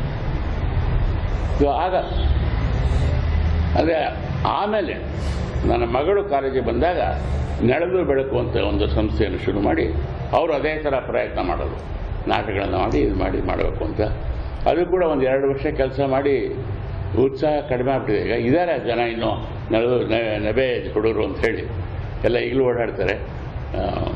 ಆದರೆ ಅದೇ ಆ ಚಟುವಟಿಕೆ ಈಗಂತೂ ಮಹಾರಾಜಾಸ್ ಕಾಲೇಜಲ್ಲಿ ಈ ಥರ ಸಾಂಸ್ಕೃತಿಕ ಚಟುವಟಿಕೆ ಏನು ನಡೀತಾರೆ ಅಂತ ಕಾಣಲ್ಲ. ಏನು ಅಲ್ಲಿ ಹೋದರೆ ನಮ್ಗೆ ಒಂಥರ ದುಃಖ ಆಗುತ್ತೆ. ಏನೇನು ನಡೀತಿತ್ತಲ್ಲಿ, ಏನು ನಡೀತಿತ್ತು ಅಂತ ನಾನು ಇನ್ನೂ ಹೇಳೇ ಇಲ್ಲ ನಿಮಗೆ. ಒಂದು ವಿಷಯ ಹೇಳಿದೆ ಮಿತ್ರಮೇಳದ ಬಗ್ಗೆ. ಆಮೇಲೆ ಆ ಕಡೆ ಬರೋಣ. ನನ್ನ ಸ್ನೇಹಿತರು ಆಗ ನನ್ನ ಸ್ನೇಹಿತರು ಕ್ಲಾಸ್ಮೇಟ್ಸು KV ಸುಬ್ಬಣ್ಣ 1 ವರ್ಷ ಸೀನಿಯರ್ ನನಗೆ. ಆಮೇಲೆ ಇವರನ್ನಂತೂ ನನ್ನ ಕ್ಲಾಸ್ಮೇಟು, ಅಂದರೆ ಅವನು 1 ವರ್ಷ ಸೀನಿಯರ್ ಆಗಬೇಕಾಗಿತ್ತು. ಬಟ್ ಅವ್ನು ಸೆಕೆಂಡ್, ನಾವಾಗ ಆನರ್ಸ್ ಅಂತ ಇರೋದು. ಆನರ್ಸ್ ಅಂದರೆ 3 ವರ್ಷ ಒಂದು ಸಬ್ಜೆಕ್ಟಲ್ಲಿ ಓದಿ ಸ್ಪೆಷಲೈಸ್ ಮಾಡೋದು. ಇಲ್ಲದೇ ಒಂದು ಖಾಲಿ ಜನರಲ್ BA 2 ವರ್ಷ ಓದ್ಬಿಟ್ರೆ ಜನರಲ್ BA ಇರೋದು. ಬಟ್ ಸ್ಪೆಷಲೈಸ್ ಮಾಡ್ಕೋಬೇಕಾದ್ರೆ 3 ವರ್ಷ ಓದಿದ್ರೆ ಆನರ್ಸ್ ಅಂತ ಕೊಡೋದು ಸ್ಪೆಷಲೈಸ್. ನಾನು ಇಂಗ್ಲೀಷ್ ಆನರ್ಸ್ಗೆ ಓದೋನು BA ಆನರ್ಸ್ ಅಂತ ಓದಿದೆ. ಆದರೆ ನಾನು ಓದಿದಾಗ BA ಆನರ್ಸ್ 3ನೇ ವರ್ಷ ಆದಮೇಲೆ ಪರೀಕ್ಷೆ ತೊಗೊಂಡಾಗ ಫೇಲ್ ಆಗಿಬಿಟ್ಟೆ. 5% ಕಡಿಮೆ ಆಗ್ಬಿಡ್ತು. 5%ಗಿಂತ ಇನ್ನೂ ಕಡಿಮೆ ಇತ್ತು. ಬಟ್ ಆಗ ರೂಲ್ ಏನಿತ್ತು ಅಂದರೆ 3 ವರ್ಷ ಓದಿ 3ನೇ ವರ್ಷದ ಪರೀಕ್ಷೆಯಲ್ಲಿ 5%ಗಿಂತ ಕಡಿಮೆ ಇದರಲ್ಲಿ ಫೇಲ್ ಆದರೆ ಅವರಿಗೆ ಒಂದು BA ಡಿಗ್ರಿ ಅಂತ ಕೊಡಬೇಕು ಅಂತ. ಯಾಕೆಂದ್ರೆ BA ಡಿಗ್ರಿಲಿ ಪಾಸ್ ಮಾಡೋಕ್ಕೆ 35% ಸಾಕಿತ್ತು. BA ಆನರ್ಸಲ್ಲಿ ಪಾಸ್ ಮಾಡಬೇಕಾದ್ರೆ 40% ಬೇಕಿತ್ತು. ಸೊ 35% ತೊಗೊಂಡಿದ್ದಾನೆ. ಅದರಲ್ಲಿ 3 ವರ್ಷ ಓದ್ಬಿಟ್ಟೆ ನೀನು. ಅದಕ್ಕೆ ಅವನಿಗೆ ಕಾನ್ಸಲೇಷನ್ BA ಅಂತ ಕೊಡೋರು. ಹಾಗಾಗಿ ನನಗೆ ಕಾನ್ಸಲೇಷನ್ BA ಬಂತು. ಅದಕ್ಕೆ ಅದಂತೂ ಎಲ್ಲ ಬರ್ತಾರೆ ಕೂಡ. ನಾವು ನಮ್ಮ ಕಾನ್ವೊಕೇಷನ್ ಕರ್ಚೀಫ್ ಇಟ್ಕೊಂಡು ಹೋಗಿದ್ದೆ ಅಂತ. ಅದು ನನಗೆ ಸಿಕ್ಕದ್ದೇ ಅದು ಕಾನ್ಸಲೇಷನ್ BA. ಅದು 3ನೇ ವರ್ಷ. ಬಟ್ ಈ ಮಧ್ಯೆ ಯು ಆರ್ ಅನಂತಮೂರ್ತಿಯವರು ಅವರು ನಮಗಿಂತ 1 ವರ್ಷ ಸೀನಿಯರು. 2 ವರ್ಷ ಆನರ್ಸ್ ಆಗಿತ್ತು. ಅದು 2ನೇ ವರ್ಷ ಏನಾಯಿತು ಅವರಿಗೆ, ಅವರು ಅದೇ ಸಮಯದಲ್ಲಿ ಗೋಪಾಲಗೌಡ ಲೋಹಿಯಾ ಅವರುಗಳ ಸಂಪರ್ಕಕ್ಕೆ ಬಿದ್ದು ಅಲ್ಲಿಯ ರಾಜಕೀಯ ಚಟುವಟಿಕೆ, ಅಲ್ಲಿ ಇದು ಬೇರೆ ಚಳುವಳಿಯನ್ನು ನಡೀತಿತ್ತು. ಆ ಚಳುವಳಿಗೆಲ್ಲ ಓಡಾಡ್ಕೊಂಡಿದ್ದು ಅಟೆಂಡೆನ್ಸ್ ಶಾರ್ಟೇಜ್ ಬಂದ್ಬಿಡ್ತು. ಅಟೆಂಡೆನ್ಸ್ ಶಾರ್ಟೇಜ್ ಹಾಗೆ ಫೇಲ್ ಅಲ್ಲ ಅವನು. ಸೆಕೆಂಡ್ BA ಆನರ್ಸಲ್ಲಿ ಅವನಿಗೆ ಪರೀಕ್ಷೆ ತಗೊಳ್ಳೋಕ್ಕೆ ಬಿಡಲಿಲ್ಲ. ಸೊ ಸೆಕೆಂಡ್ ಅವನು ತಗೊಳ್ಳಿಲ್ಲ. ಬಂದು ನಮ್ಮ ಜೊತೆ ಸೇರಿಕೊಂಡಾಗ ನಮ್ಮ ಜೊತೆಗೆ ಕಾಲೇಜ್ ಸೇರಿಕೊಂಡ ಅವನು. ಸೊ ಹೀಗಾಗಿ ಅವನು ನನ್ನ ಕ್ಲಾಸ್ಮೇಟ್ ಆಗ್ಬಿಟ್ಟ. ನನ್ನ ಕ್ಲಾಸ್ಮೇಟು. KV ಸುಬ್ಬಣ್ಣ 1 ವರ್ಷ ಸೀನಿಯರು. ಹಾಮಾನಾಯಕ್ ನನ್ನ ಕ್ಲಾಸ್ಮೇಟು. ಆಮೇಲೆ KV ಸುಬ್ಬಣ್ಣ ನೋಡಿ ಅದೇ ಜಾಗ. ಆಮೇಲೆ VS ರಾಘವನ್ ಅಂತ ನಾವು ಇನ್ನೊಬ್ಬ ನಮ್ಮ ಕ್ಲಾಸ್ಮೇಟು. P ಶ್ರೀನಿವಾಸರಾವ್. ಆಮೇಲೆ DK ಸೀತಾರಾಮ ಶಾಸ್ತ್ರಿ ಭಾಳ ಒಳ್ಳೆಯ ಕಥೆಗಳನ್ನು ಬರೆದಿದ್ದ. ಆಮೇಲೆ K ರಾಮಚಂದ್ರ ಭಟ್ಟ ಅಂತ ಅವನು ಒಳ್ಳೆ ಪದ್ಯಗಳನ್ನು ಬರಿತಾ ಇದ್ದು. ಬಟ್ 2ನೇ ವರ್ಷ ಸತ್ಯ ಹೋಗ್ಬಿಟ್ಟು ಫಸ್ಟ್ಗೆ 1 ವರ್ಷ ಇದ್ದ ನಮ್ಮ ಜೊತೆ. 2ನೇ ವರ್ಷ ಬರೋಕ್ಕೆ ಆಗಲ್ಲ, ಕ್ಲಾಸ್ಗೆ ಅಟೆಂಡೇ ಮಾಡಲಿಕ್ಕೆ ಭಯ ಬಂದು ಸತ್ಯ ಹೋಗ್ಬಿಟ್ಟು. ಅಂದರೆ ಒಳ್ಳೆಯ ರೈಟರು, ಭಾಳ ಒಳ್ಳೆಯ ರೈಟರು. TG ರಾಘವ ನಮ್ಮ ಜೂನಿಯರು, ಅವನ ಕಥೆಗಳನ್ನು ಬರೆದವರು. ಅದೇ ಸಮಯದಲ್ಲಿ K ಸದಾಶಿವ ಅವನು ನಮ್ಮ ಸಹಪಾಠಿ. ಅಂದರೆ ಅವನು ಬೇರೆ ಅವನು URJS ಕಾಲೇಜಲ್ಲಿ ಸೈನ್ಸ್ ಓದ್ತಿದ್ದ. ಸೊ ಹೀಗಾಗಿ ನಮ್ಮ ಸಹಪಾಠಿ ಹೊರತು ಇದು ನಮ್ಮ ಕ್ಲಾಸ್ಮೇಟ್ ಅಲ್ಲ. ಅಂದರೆ ಆ ಗುಂಪು ಆಗಿತ್ತು. ಆ ಗುಂಪು. ಆಮೇಲೆ KV ಸುಬ್ಬಣ್ಣ ಪ್ರತಿ ವಾರ ಮಹಾರಾಜಾಸ್ ಕಾಲೇಜಲ್ಲಿ ಒಂದು ಗೋಡೆ ಪತ್ರಿಕೆ, ಗೋಡೆ ನ್ಯೂಸ್ ಪೇಪರ್ ವಾಲ್ ಪೇಪರ್ ಮಾಡಿ, ನ್ಯೂಸ್ ಅಲ್ಲ ಅದು, ವಾಲ್ ಪೇಪರ್, ಎಲ್ಲ ಕಥೆಗಳು ಪದ್ಯಗಳು ಕಾಲೇಜ್ ಹುಡುಗರಿಗೆಲ್ಲ ನೀವೆಲ್ಲ ಬರೆದು ಕಳಿಸಿ ಅದನ್ನು ಕಾಪಿ ಮಾಡಿ ಗೋಡೆ ಮೇಲೆ ಅಂಟೋದು. ಪ್ರತಿ ವಾರ ಒಂದು ಹೊಸ ನ್ಯೂಸ್ ಹಾಕೋದು, ನ್ಯೂಸ್ ಪೇಪರ್ ರೆಗ್ಯುಲರಾಗಿ ಮಾಡ್ತಿದ್ದರು. KV ಸುಬ್ಬಣ್ಣ ಮಾಡ್ಕೊತಿದ್ದ ಬರ್ತಿದ್ದಲ್ಲ, ಅವನು ಜವಾಬ್ದಾರಿ. ನಮ್ಮ ಸ್ನೇಹಿತ VS ರಾಘವನ್ನು ನಾವು ಎಲ್ಲ ಈ ಮಿತ್ರ ಮಾಡೋದು ಗ್ಯಾಂಗು ಸೇರಿಕೊಂಡು ವಾರ್ಸಿಟಿ ಟೈಮ್ಸ್ ಅಂತ ಒಂದು ನ್ಯೂಸ್ ಪೇಪರ್ ಮಾಡೋದು. ಅದಂತೂ ಪ್ರಿಂಟ್ ಮಾಡಿ ಅದಕ್ಕೆ ಒಂದಷ್ಟು ಭಾಳ ಚೆನ್ನಾಗಿ ಬಂತು. ಅಂದರೆ ನಾವು ಅದಕ್ಕೆ ಕಟಕ್ಕಿಂದ, ಚೆನ್ನೈಯಿಂದ, ಬೊಂಬಾಯಿಂದ ಎಲ್ಲ ರೆಪ್ರೆಸೆಂಟೇಷನ್ ತೊಗೊಂಡು ಅಲ್ಲಿಗೆಲ್ಲ ಕಳಿಸೋರು ಕೂಡ ನಾವು ಪೇಪರನ್ನು. ವಾರ್ಸಿಟಿ ಟೈಮ್ಸ್ ಹತ್ರ ಬಹಳ ಅದ್ಭುತವಾದ ಪೇಪರು. ಒಂದು ಕಾಲೇಜ್ ಹುಡುಗರೇ ನಡೆಸ್ತಿದ್ದ ಪೇಪರು. ಅದಕ್ಕೆ ಬೇರೆ ಯಾವ ಇದು ಸಹಾಯ ಇರಲಿಲ್ಲ. ಆ್ಯಂಡ್ ಬಹಳ ಚೆನ್ನಾಗೂ ಬಂತು. 2 ವರ್ಷ ಬಂತು ಅದು. ವಾರ್ಸಿಟಿ ಟೈಮ್ಸಲ್ಲಿ ಅನಂತಮೂರ್ತಿಯವರ ಮೊದಲನೇ ಕಥೆ, ಎಲ್ಲಿಂದ ಮುಗಿದ ಕಥೆ ಫಸ್ಟ್ ಪಬ್ಲಿಷ್ ಆದ ವಾರ್ಸಿಟಿ ಟೈಮ್ಸಲ್ಲಿ. ಅಂದರೆ ಅನಂತಮೂರ್ತಿಯವರಿಗೆ ನಾವು ಸಾಹಿತ್ಯ ಲೋಕಕ್ಕೆ ಇಂಟ್ರಡ್ಯೂಸ್ ಮಾಡಿದ್ರು ನಮ್ಮ ವಾರ್ಸಿಟಿ ಟೈಮ್ಸ್ನವರು. ಮೊದಲನೇ ಕಥೆ ಅದರಲ್ಲಿ ಪ್ರಿಂಟ್ ಆಗಿತ್ತು. ಅದು ಆದರೆ ಕೆಲವು ಕಾಪೀಸ್ ಯಾರ ಹತ್ರನೂ ಇತ್ತು. ಈಗ ಎಲ್ಲಿದೆ ಗೊತ್ತಿಲ್ಲ. ನಮ್ಮ ಫ್ರೆಂಡ್ ಒಬ್ಬಳು ಮೀನಾ ಬೆಳೆಯಪ್ಪ ಅಂತ ಇದ್ದರು. ಆಕೆ ಬಹಳ ಒಳ್ಳೆ ನಟಿ ಕೂಡ, ಬಹಳ ಒಳ್ಳೆ ಸ್ಟೂಡೆಂಟು. ಆಕೆ ಹತ್ರ ಎಲ್ಲ ಕಾಪೀಸ್ ಇಟ್ಕೊಂಡಿದ್ರು ಅವರು. ಈ ಅದೆಲ್ಲಿದೆ ಅವರು ಆಕೆ ಸತ್ಯ ಹೋಗ್ಬಿಟ್ರು. ಸೊ ಹೀಗಾಗಿ ಕಾಪೀಸ್ ಇದೆಯೋ ಎಲ್ಲೋ ಗೊತ್ತಿಲ್ಲ. ಅಂತೂ ಬಹಳ ಉತ್ತಮವಾದ ಪೇಪರ್ ಅದು. ನಾನು ಅದಕ್ಕೊಂದು ಏನೋ ರೆಗ್ಯುಲರ್ ಕಾಲಮು, ಕೆಲವು ಕಾಲಮ್ಸ್ ಬರೀತು ಬರೆಯೋರು. ನಾನು ಪ್ರಾಟ್ಲರ್ಸ್ ಮೀಟ್ ಅಂತ ಇದರಲ್ಲಿ ಒಂಥರ ಹ್ಯೂಮರ್ ಕಾಲಮ್ ಅಂತ ಬರೀತಿದ್ದೆ. ರೆಗ್ಯುಲರ್ ಅಂದರೆ ನಿಜವಾಗಿಯೂ ಒಂದು ಒಳ್ಳೆಯ ನ್ಯೂಸ್ ಪೇಪರಾಗಿ ಪಬ್ಲಿಷ್ ಮಾಡ್ತಾಯಿದ್ವಿ ಅದನ್ನು. ಪಬ್ಲಿಷ್ ಮಾಡಿ ಅದಕ್ಕೆ ಒಂದಷ್ಟು ದಿನ ಬೆಂಗಳೂರು ಮೈಸೂರಲ್ಲಂತೂ ನಮ್ಮ ಬಾತ್ಮೀದಾರರು ಅವರು ಇವರು ಎಲ್ಲ ಇದ್ಕೊಂಡು ಕರೆಸ್ಪಾಂಡ್ ಸುಮಾರು ಒಳ್ಳೆ well organise. V S Raghavan ಅವನು ಬಹಳ ಅದ್ಭುತವಾದ ಆರ್ಗನೈಸರ್. ಅವನು ಎಂಥ ಅದ್ಭುತವಾದ ಆರ್ಗನೈಸರ್ ಅಂದರೆ ಅವನು ಆಮೇಲೆ ಇಲ್ಲಿಂದ ಕಾಲೇಜ್ ಮುಗಿಸ್ಕೊಂಡು ಅವನು ಇದಕ್ಕೆಲ್ಲ ಹೋಗಿ ಡೆಲ್ಲಿಗೆ ಇಲ್ಲಿಗೆ ಹೋಗಿ ಅಲ್ಲಿಂದ ಕಡೆಗೆ ಈಗ ಅಮೇರಿಕಕ್ಕೆ ಹೋಗ್ಬಿಟ್ಟು ಅಲ್ಲಿ ವರ್ಲ್ಡ್ ಬ್ಯಾಂಕಲ್ಲಿ ಬಹಳ ಸೀನಿಯರ್ ಪೊಸಿಷನ್ಸ್ ಇಟ್ಕೊಂಡು ಈಗ ರಿಟೈರ್ ಆಗಿ ಕನ್ಸಲ್ಟೆಂಟಾಗಿ ಕೆಲಸ ಮಾಡ್ತಾಯಿದ್ದಾನೆ. ವಾಷಿಂಗ್ಟನ್ DC ಅಲ್ಲಿರುವಂಥ ಶಿವ ವಿಷ್ಣು ಟೆಂಪಲ್ಗೆ ಅವನು ಆರ್ಗನೈಸರ್ ಆಗಿ ಏನೋ ಸಹಾಯ ಮಾಡ್ತಾಯಿದ್ದಾನೆ ಅಂತ ಅಷ್ಟೊಳ್ಳೆ ಆರ್ಗನೈಸರ್ ಕೂಡ ಅವನು ನಮಗೆ ನಮ್ಮ ಕ್ಲಾಸ್ಮೇಟ್ ಅಂದರೆ ಸತ್ಯನಾರಾಯಣ, ಗೀತಾ ಬುಕ್ ಸತ್ಯನಾರಾಯಣ, ಅವನು ನಮ್ಮ ಕ್ಲಾಸ್ಮೇಟು. ಅಂದರೆ ಆಗ ಸತ್ಯ ನಮ್ಮ ಟೈಮಲ್ಲಿ ಅವನು ಪುಸ್ತಕ ಮಾರಾಟ ಶುರು ಮಾಡೋದು. ಅವನು BA ಆನರ್ಸ್ ಓದ್ತಾ ಇದ್ದಾಗಲೇ ಕೂಡ ಸೈಕಲ್ ಮೇಲೆ ಎಲ್ಲಿಂದೋ ಒಂದೆರಡು ಒಳ್ಳೊಳ್ಳೆ ಪುಸ್ತಕ ತರಿಸ್ಬಿಟ್ಟು ಸೈಕಲ್ ಕ್ಯಾರಿಯರ್ ಫ್ರೇಮ್ ಹಾಕಿ ತಗೊಂಡೋಗಿ ಅಲ್ಲಿ ಇಲ್ಲಿ ಮಾರೋನು. ಅವನು ಪುಸ್ತಕ ಮಾರಾಟ ಶುರು ಮಾಡಿದ ಹಾಗೆ. ಅಂದರೆ ಹಾಗೆ ಬೆಳೆದಾನೆ. ಅದಕ್ಕೆ ನಮ್ಮ ಸ್ನೇಹಿತರು ಅನೇಕರು ಅದ್ಭುತವಾಗಿ ಬೆಳೆದ್ಬಿಟ್ಟಿದ್ವಿ. ನಾವು ಆಗಾಗ ಅದು ಮಾತಾಡ್ಕೋತೀವಿ. ನಮ್ಮ ಮೇಷ್ಗಳು ಕೆಲವರು ಸಿಕ್ಕೋರು, ಕಾಲೇಜ್ ಟೈಮಲ್ಲಿ ಸಿಕ್ಕೋರು, ಅವರಿವರು, ಅಯ್ಯ ನೀವು ಈಗ ಬೆಳಿತೀರಿ ಅಂತ ನಮ್ಗೆ ಅನಿಸೇ ಇರಲಿಲ್ಲ ನಿಮ್ಮನ್ನು. ನೀವು ಚೇಷ್ಟೆ ಮಾಡಿಕೊಂಡು ಪೋಲಿಯಲ್ಲಿ ಇದ್ದರೆ ನೀವು ಈ ಥರ ಎಲ್ಲರೂ ಬೆಳಿತೀರಿ ಅಂತ ನಮಗೆ ಯಾವ ರೀತಿಯ ಮಾಹಿತಿ ಎಲ್ಲ ಗೊತ್ತೇ ಇರಲಿಲ್ಲ ನಮಗೆ. ನಿಜವಾಗೂ ಅನಿಸುತ್ತೀಗ. ಯಾಕೆಂದರೆ VS ರಾಘವನ್ ವರ್ಲ್ಡ್ ಬ್ಯಾಂಕಲ್ಲಿ ಬಹಳ ಸೀನಿಯರ್ ಪೊಸಿಷನ್ ಇದ್ದು ರಿಟೈರ್ ಆದವನು. ಆಮೇಲೆ ಇವರನ್ನು ತಗೊಳ್ತೀವಿ. ಅವನ ಬೆಳವಣಿಗೆ ಬಗ್ಗೆ ಮಾತಾಡೋಂಗಿಲ್ಲ. ನಾನು ಕೂಡ ಅದೃಷ್ಟವಶಾತ್ ನೋಡಿ ಎಲ್ಲೋ ಐಶ್ ಅಂತ ಸಂಸ್ಥೆ ಅಖಿಲವಾದ ಸಂಸ್ಥೆ ನಿರ್ದೇಶಕನಾಗಿ ನಿವೃತ್ತ ಅದೇ ಅಂದರೆ ಜನರಿಗೆ ನಂಬಿಕೆನೇ ಬರೋಲ್ಲ. ಯಾಕೆ ನೀವು ಹೇಳಿದಾಗೆ ರಾಮನಾಥ್ ಹೇಳಿದಾಗೆ ಅನಂತಮೂರ್ತಿಯವರು ತಮ್ಮ ಬಯೋಗ್ರಫಿಯಲ್ಲಿ ಕೂಡ ನಾನು ಮಾಡ್ತೀವಿ ಚೇಷ್ಟೆಗಳನ್ನು ಬರ್ತಾರೆ. ಅವ್ರು ಬರೋದು ಬಹಳ ಕಡಿಮೆ. ನನ್ನ ಚೇಷ್ಟೆಗಳಿಗೆ ನಾನು ಮುಖ್ಯ. ನಾವೆಷ್ಟು ಅಂದರೆ ಬಹಳ ಕೆಟ್ಟ ಸ್ಟೂಡೆಂಟ್ಸು, ಉಪಯೋಗವೇ ಇಲ್ಲ ನಾವು ಸ್ಟೂಡೆಂಟ್ಸ್ ಆಗಿ. ಒಳ್ಳೆ ಹುಡುಗರು ಬಟ್ ಒಳ್ಳೆ ವಿದ್ಯಾರ್ಥಿಗಳಲ್ಲ. ಯಾಕೆ ನಂಗೆ ಹಾಸ್ಯ ಮಾಡೋರು ನಮ್ಮನ್ನು ಮೇಷ್ಟ್ರುಗಳು ನೋಡಿ. ಪಾರ್ಚು ಮೇಷ್ಟ್ರಿದ್ರು, ಪಾರ್ಥಸಾರ್ಥಿ ಪಾರ್ಥಸಾರ್ಥಿ ಅಂತ. ಅವರು ಹಾಸ್ಯ ಮಾಡೋರು. ರತ್ನ ಮತ್ತು ವಿಶ್ವ ಬೆಳಗ್ಗೆ ಎದ್ದು ಸಿಗರೇಟಲ್ಲಿ ಹಲ್ಲುಜ್ಬೇಕು, ಇಲ್ಲಿ ಬಂದು ಕಾಫಿಲಿ ಮುಖ ತೊಳ್ಕೊಂಡು ಆಮೇಲೆ ಅವರು ಸರಿಯಾಗಿ ಮಾತಾಡ್ತಾರೆ. ಇದರ ಮುಂಚೆ ರತ್ನ ಅಂದ್ರೆ ವಿಶ್ವ ಅಂತಾನೆ, ವಿಶ್ವ ಅಂದ್ರೆ ರತ್ನ ಅಂತಾನೆ. ಯಾರಿಗೇನು ಅಂತ ಗೊತ್ತಿರಲ್ಲ ಅವ್ರಿಗೆ. ಅವ್ರಿಗೆ ಎಚ್ಚರ ಆಗ್ಬೇಕಾದ್ರೆ ಸಿಗರೇಟ್ ಹಲ್ಲುಜ್ಕೋಬೇಕು, ಕಾಫಿಯಲ್ಲಿ ಮುಖ ತೊಳಿಬೇಕು ಅಂತ ಹೇಳೋರು, ತಮಾಷೆ ಮಾಡೋರು. ಹಾಗೆ ಇದ್ವಿ ನಾವು. ಆಮೇಲೆ ನಮ್ಮ ಜೊತೆ ಇದ್ದವ್ರು ನೋಡಿ ಈ ಒಂದು ವಿದ್ಯಾರ್ಥಿಗಳು. ಆಮೇಲೆ PR ತಿಪ್ಪೇಸ್ವಾಮಿ ಹೇಳಿದೆ, ಸುಬ್ಬಣ್ಣ ಅಂತ ಹೇಗೆ ಬೆಳೆದಾಗ ಗೊತ್ತು ನಿಮಗೆ, ಸಿಂಧವಳ್ಳಿ ಹೇಗೆ ಬೆಳೆದಾಗ ಗೊತ್ತು ನಿಮಗೆ. ಜೊತೆಗೆ ನೋಡಿ ನಮಗಾಗಿದ್ದಂಥ ಪರಿಸರದ ಬಗ್ಗೆ ಮಾತಾಡಿದ್ರೆ ಮೇಷ್ಟ್ರುಗಳು CD ನರಸಿಂಹ ಹೇಳಿದೆ ನಾನು. ಬಟ್ ಡಾಕ್ಟರ್ MB ಗೋಪಾಲಸ್ವಾಮಿ ಅವರು ಆ ಟೈಮಲ್ಲಿ ವರ್ಲ್ಡ್ಸ್ ನಂಬರ್ 4 ಸೈಕಾಲಜಿಸ್ಟ್ ಅಂತೇನೋ ಅಂತ ಹೆಸರಿರೋದು. ಯಾಕೆಂದರೆ ಅವರು ಆಗ ಪ್ರಚಲಿತವಾಗಿದ್ದಂಥ ಈ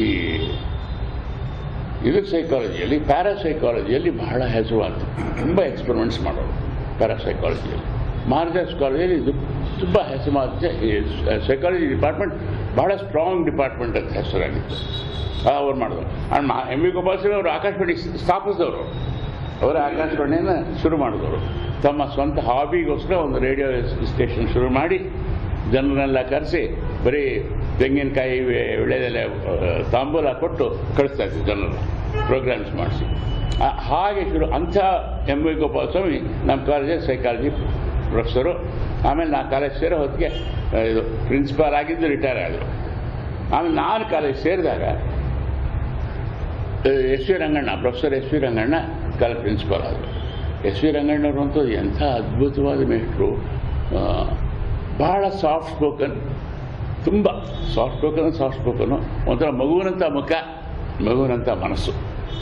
ಯಾವಾಗಲೂ ಮಗಳು ನಗುತ್ತಾ ಆಮೇಲೆ ಅವರ ಜ್ಞಾಪಿಸ್ಕೊಂಡ್ರೂ ಕೂಡ ನನಗೆ ಒಂಥರ ಹೃದಯ ಬರುತ್ತೆ. ಬಟ್ ಒಳ್ಳೆ ಮೇಷ್ಟ್ರು, ಭಾಳ ಮುದ್ದಾಗಿ ಒಂದು ಕಡೆ ಕೂತ್ಕೊಂಡು ತಮ್ಮ ಪಾಡ್ತಾವೇನೋ ಹೇಳೋರು. ಬಟ್ ಅಂಥ ಒಳ್ಳೆ ಮೇಷ್ಟ್ರು. ಹೀಗಾಗಿ ಅವರಿಂದ ಕಲಿತದ್ದು ನನಗೆ ಒಂದು ನಿಜವಾದ ಅನುಭವ ಅನಿಸುತ್ತೆ, ಪ್ರೊಫೆಸರ್ ಎಸ್ ವಿ ರಂಗಣ್ಣ. ಆಮೇಲೆ ನಾವು ಇಂಗ್ಲೀಷ್ ಓದೋರು, ನಮಗೆಲ್ಲ ಇಂಗ್ಲೀಷ್ ಓದ್ತಾ ಇಂಗ್ಲೀಷ್ ಡಿಪಾರ್ಟ್ಮೆಂಟ್ ಅಂದರೆ ಎಲ್ರಿಗೂ ಜಂಬ. ಹಾಗೆ ನೋಡಿದ್ರೆ ನಮ್ಮ ಕ್ಲಾಸು, ನಮ್ಮ ಹುಡುಗರು, ನಾನು, ವಿಶ್ವ, ಶ್ರೀನಿವಾಸ, ಸೀನಾ, ಪುಟ್ಟಸ್ವಾಮಿ, ಡಿ ಕೆ ಸೀತಾರಾಮ, ನಾವು ದೊಡ್ಡ ನಾರಾಯಣಸ್ವಾಮಿ ಅಂತ ನಾವುಗಳೇ ಫಸ್ಟು ಇಂಗ್ಲೀಷ್ ಡಿಪಾರ್ಟ್ಮೆಂಟ್ನ ಟ್ರೆಡಿಷನ್ನ ಬ್ರೇಕ್ ಮಾಡಿದವರು. ಏನು ಟ್ರೆಡಿಷನ್ ಅಂದರೆ, ಆಗ ಇಂಗ್ಲೀಷ್ ಡಿಪಾರ್ಟ್ಮೆಂಟ್ನ ಎಲ್ಲ ಸ್ಟೂಡೆಂಟ್ಸು ಯಾವಾಗಲೂ ಸೂಟ್ ಹಾಕ್ಕೊಂಡ್ರು, ನಾವು ಹಾಕೋತಿರಲಿಲ್ಲ. ಸಿ ಡಿ ನರಸಿಂಹಯ್ಯನದು ಸಿಟ್ಟು ಬರೋದವ್ರಿಗೆ, ಅವರಿಗೆ ಏನು ಮಾಡೋಕ್ಕೆ ಮೈಪರ್ಸ್ಕೊಳ್ಳೋರು ಅವರು. ಅಲ್ಲೇ ಕೋಟ್ ಅಟ್ಲೀಸ್ಟ್ ಒಂದು ಕೋಟ್ ಹಾಕ್ಕೊಂಬಂದ್ರಿ ನೀವು ಅಂತ. ಇಲ್ಲ, ಹಾಕ್ಕೋತಿಲ್ಲ ನಾವು. ಹಾಗೂ ಎಷ್ಟು ಸರಿ ಶಾಲೆ give the coat of my back ಅನ್ನೋರು. ನಾವು ಹ್ಞೂ ಅಂತ. ನಮಗೆ ಅದ್ರ ಬಗ್ಗೆ ಅವಮಾನವೇ ಆಗ್ತಿರಲಿಲ್ಲ, ಅದಕ್ಕೆ ಸಂಕೋಚ, ನಾಚಿಕೆ ಏನೂ ಆಗ್ತಿರಲಿಲ್ಲ. ಇಲ್ಲ, ನಾನು ಹಾಕೊಳ್ಳೋದು ಅಷ್ಟೇ, ನಾವೇ ಫಸ್ಟ್ ಬ್ಯಾಕ್. ಆ ಥರ ಇಂಗ್ಲೀಷ್ ಡಿಪಾರ್ಟ್ಮೆಂಟಲ್ಲಿ ಸೂಟೇ ಹಾಕ್ತಾ ಇದ್ದಂಥ, ಕೋಟ್ ಹಾಕ್ಕೊಳ್ತಾ ಇದ್ದಂಥ ಫಸ್ಟ್ ಬ್ಯಾಕ್. ನಾನಂತೂ NCC ಬೇರೆ ಸೇರ್ಕೊಂಡ್ಬಿಟ್ಟಿದ್ದೆ ಮಾರ್ಗಸ್ ಕಾಲೇಜ್ ಸೇರಿದಾಗ. ಯಾಕೆಂದರೆ ಇಂಟರ್ಮೀಡಿಯೇಟ್ ಕಾಲೇಜ್ ಇದ್ದಾಗ ನನಗೆ NCC ಸೇರ್ಕೊಳ್ಳೋಕೆ ಅವಕಾಶ ಇರಲಿಲ್ಲ. ಸೊ ಮಾರ್ಗಸ್ ಕಾಲೇಜ್ ಸೇರಿದಾಗೆ NCC ಸೇರ್ಕೊಂಡ್ಬಿಟ್ಟೆ. ಹಾಗೆ NCC ಹೋಗಿ ಪರೇಡ್ ಗಿರೇಡ್ ಹೋಗಿ ಹಾಗೆ ಯೂನಿಫಾರ್ಮ್ ಹಾಕ್ಕೊಂಡು ಬೆವರ್ಸ್ಕೊಂಡು ಕ್ಲಾಸಿಗೆ ಬರ್ತಾಯಿದ್ದೆ. ಅದಕ್ಕೆ ಆ ಕ್ಲಾಸಿಗೆ ಬಂದಿದ್ದೇ ದೊಡ್ಡ ವಿಷಯ. ಯಾಕೆಂದರೆ ಆಗ ಭಾಳ ಸತಿ ಕ್ಲಾಸ್ ಹೋಗ್ತಾನೆ ಇರಲ್ಲ. CD ಕ್ಲಾಸ್ ಅಂತೂ ರೆಗ್ಯುಲರ್ ಅಟೆಂಡ್ ಮಾಡ್ತಾಯಿದ್ದೆ. ಬಟ್ ಇದು ಈ ಥರ ಅವರಂತೂ ಅದೇ ಹೇಳಿದ್ನಲ್ಲ, ಎಷ್ಟೋ ಸತಿ ರಸ್ತೆಯಲ್ಲಿ ಕೂಡ ನಿಲ್ಲಿಸಿ ಬಾಚಿಗೆ ತಗೊಂಡವ್ರು CD ನರಸಿಂಹ ನಮಗೆ. ಇಲ್ಲಿ ಹೀಗೆ ಓಡಾಡ್ತಿರಲಿಲ್ಲ, ತಲೆ ಬಾಚ್ಕೊಡಿ ಅಂತ. ಸೊ ಅಂದರೆ ಒಂಥರ ಆ ಥರ ನಾವು ನಮ್ಮ ಉಡಾಫೆ ಮನಸ್ಸಿನಲ್ಲಿ ನಾವು ಭಾಳ ಸೀರಿಯಸ್ ಆಗಿದ್ದಾಗ ಬರೀ ನಾಟಕ ಒಂದಕ್ಕೆ, ನಾಟಕದ ಬಗ್ಗೆ ತುಂಬ ಸೀರಿಯಸ್ ಆಗಿದ್ವಿ. ನಾಟಕ ತುಂಬ ಮಾಡೋವು. ರಾತ್ರಿ ಅಂದರೆ ಸಾಯಂಕಾಲವೆಲ್ಲ ರಾತ್ರಿ 2 ಗಂಟೆ 3 ಗಂಟೆ ತನಕ ನಾಟಕದ ಬಗ್ಗೆ ಚರ್ಚೆ ಮಾತು ಎಲ್ಲ ಮಾಡೋವು. ಆಮೇಲೆ ನಾಟಕ ಮಾಡಿದ್ರೆ ಪರದೆಗಿರದೆ ತೊಗೊಂಡು ಆ ರೂಮಲ್ಲೆಲ್ಲ ಇಟ್ಕೊಂಡು ಅದರಲ್ಲೇ ಪರದೆಗಳ ಮೇಲೆ ಮಲ್ಕೊಂಬಿಡೋವು. ನಾಟಕದಲ್ಲಿ ಹಾಕ್ಕೊಂಡು ಬಟ್ಟೆನೇ ಹಾಕ್ಕೊಂಬಿಡೋವು. ಅದ್ರ ಬಗ್ಗೆನೂ ಸುಮಾರು ಸತಿ ಮಾತಾಗಿದೆ. ನಾನೊಂದು ನಾಟಕದಲ್ಲಿ ಪ್ರೊಫೆಸರ್ ಭರತರಾಜ್ ಸಿಂಗ್ ಅಂತಿದ್ರು, ಅವರು ಅದ್ಭುತವಾದ ಮೇಷ್ಟ್ರು. ಅವರ ಒಂದು ಅವ್ರು ಯಾವಾಗಲೂ ನೀಲಿ ಸೂಟ್ ಹಾಕೋರು, ನೀಲಿ. ಅವ್ರು ಕೋಟ್ ತೊಗೊಂಡು ಒಂದು ನಾಟಕದಲ್ಲಿ ಪಾಠ ಮಾಡಿಬಿಟ್ಟಿದ್ದೆ. ಒಂಥರ ಆಗಿತ್ತು ಅದು ನಾಟಕಕ್ಕೋಸ್ಕರ ಕೊಟ್ಟಿದ್ರು. ಆ ಮಾರನೇ ದಿನ ನಂಬಿಯಾರ್ ಅಂತ ಒಬ್ಬರಿದ್ದರು, ಅವರ ಮನೇಲಿ ಪಾರ್ಟಿ, ಯಾವುದೋ ಪಾರ್ಟಿ ಮಾಡಿದ್ರು. ಆ ಪಾರ್ಟಿ ಅವ್ರ ಕೋಟ್ ಹಾಕೊಂಡು ಹೋಗ್ಬಿಟ್ಟಿದ್ದೆ ನಾನು. ಬರ್ತಾರೆ ನನ್ನ ಕೋಟ್ ತಯಾರಿ.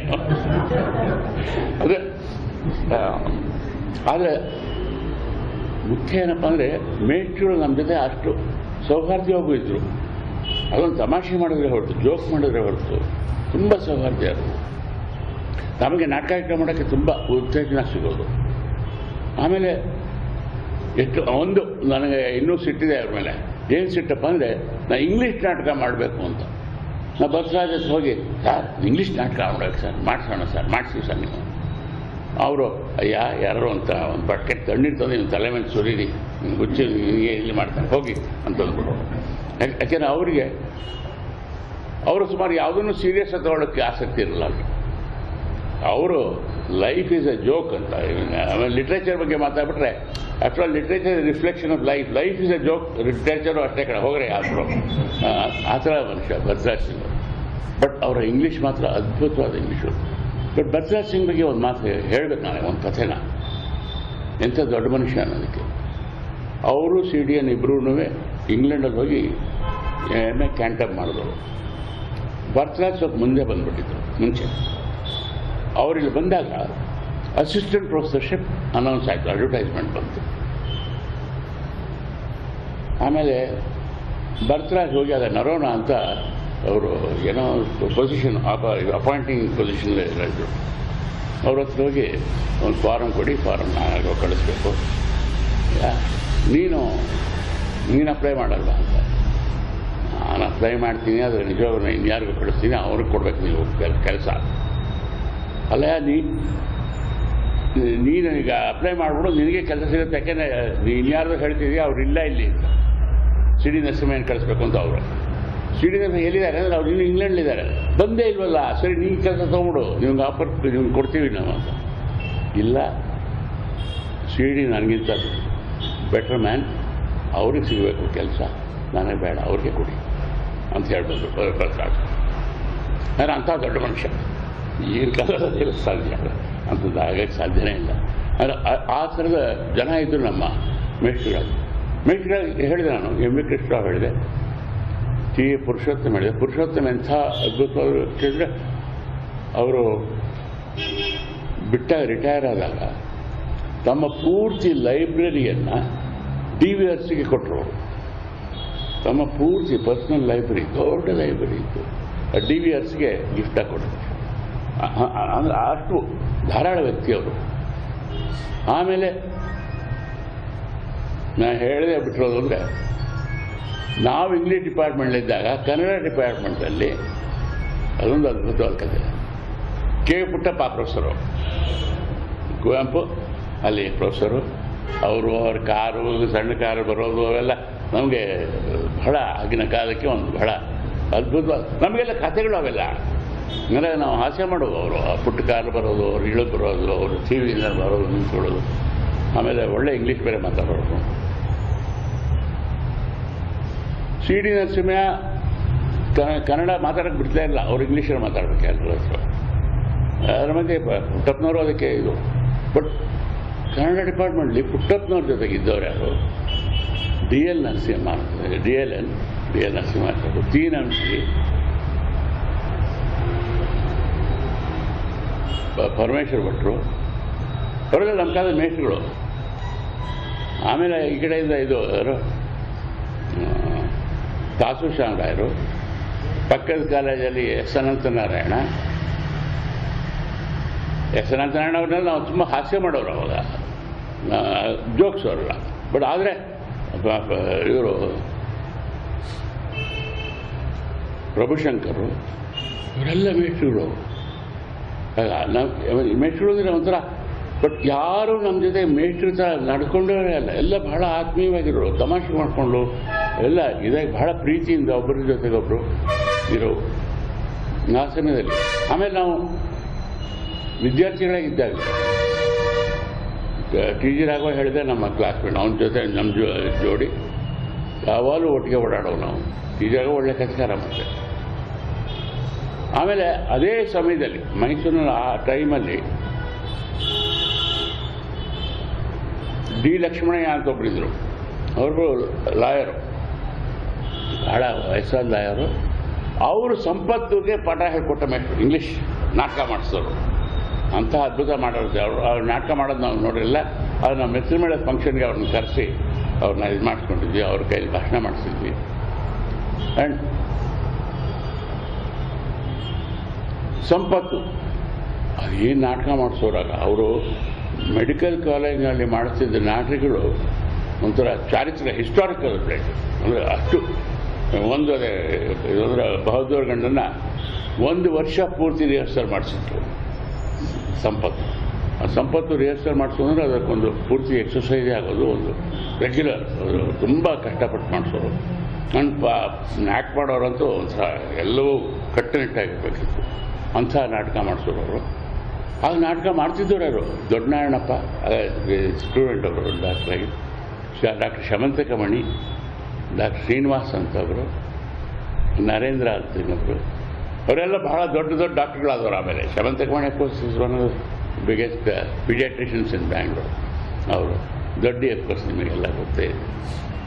ಆ ಕಡೆ ಇನ್ನೊಂದು ಕಡೆ NIEಯಲ್ಲಿ ರಘುನಾಥ್ ವಿಠಲ್ ಅಂತ ಬರ್ತ, ಅವನು ನಾಟಕ ಮಾಡಿಸೋಣ, ಬಹಳ ಅತ್ಯುತ್ತಮ ನಾಟಕರ. ಅವನು ಸತ್ತೋಗ್ಬಿಟ್ಟ. ಬಟ್ ಅವನು ಅಮ್ಮ ಅವ್ರ ಗಂಡ ನಾಟಕ ಮಾಡಿದಾಗ ನನ್ನ ಸೇರಿಸ್ಕೊಂಡು, ನಾನು ಹುಡುಗ ಅಲ್ಲಿ ಅದೇ ಹೇಳಿದ್ದೆ, ನಾ ಇಂಟರ್ಮೀಡಿಯೇಟ್ ಹುಡುಗರು, ಸಣ್ಣ ಕುಳ್ಳ ಇದ್ದೇನೆ ಅಂತ.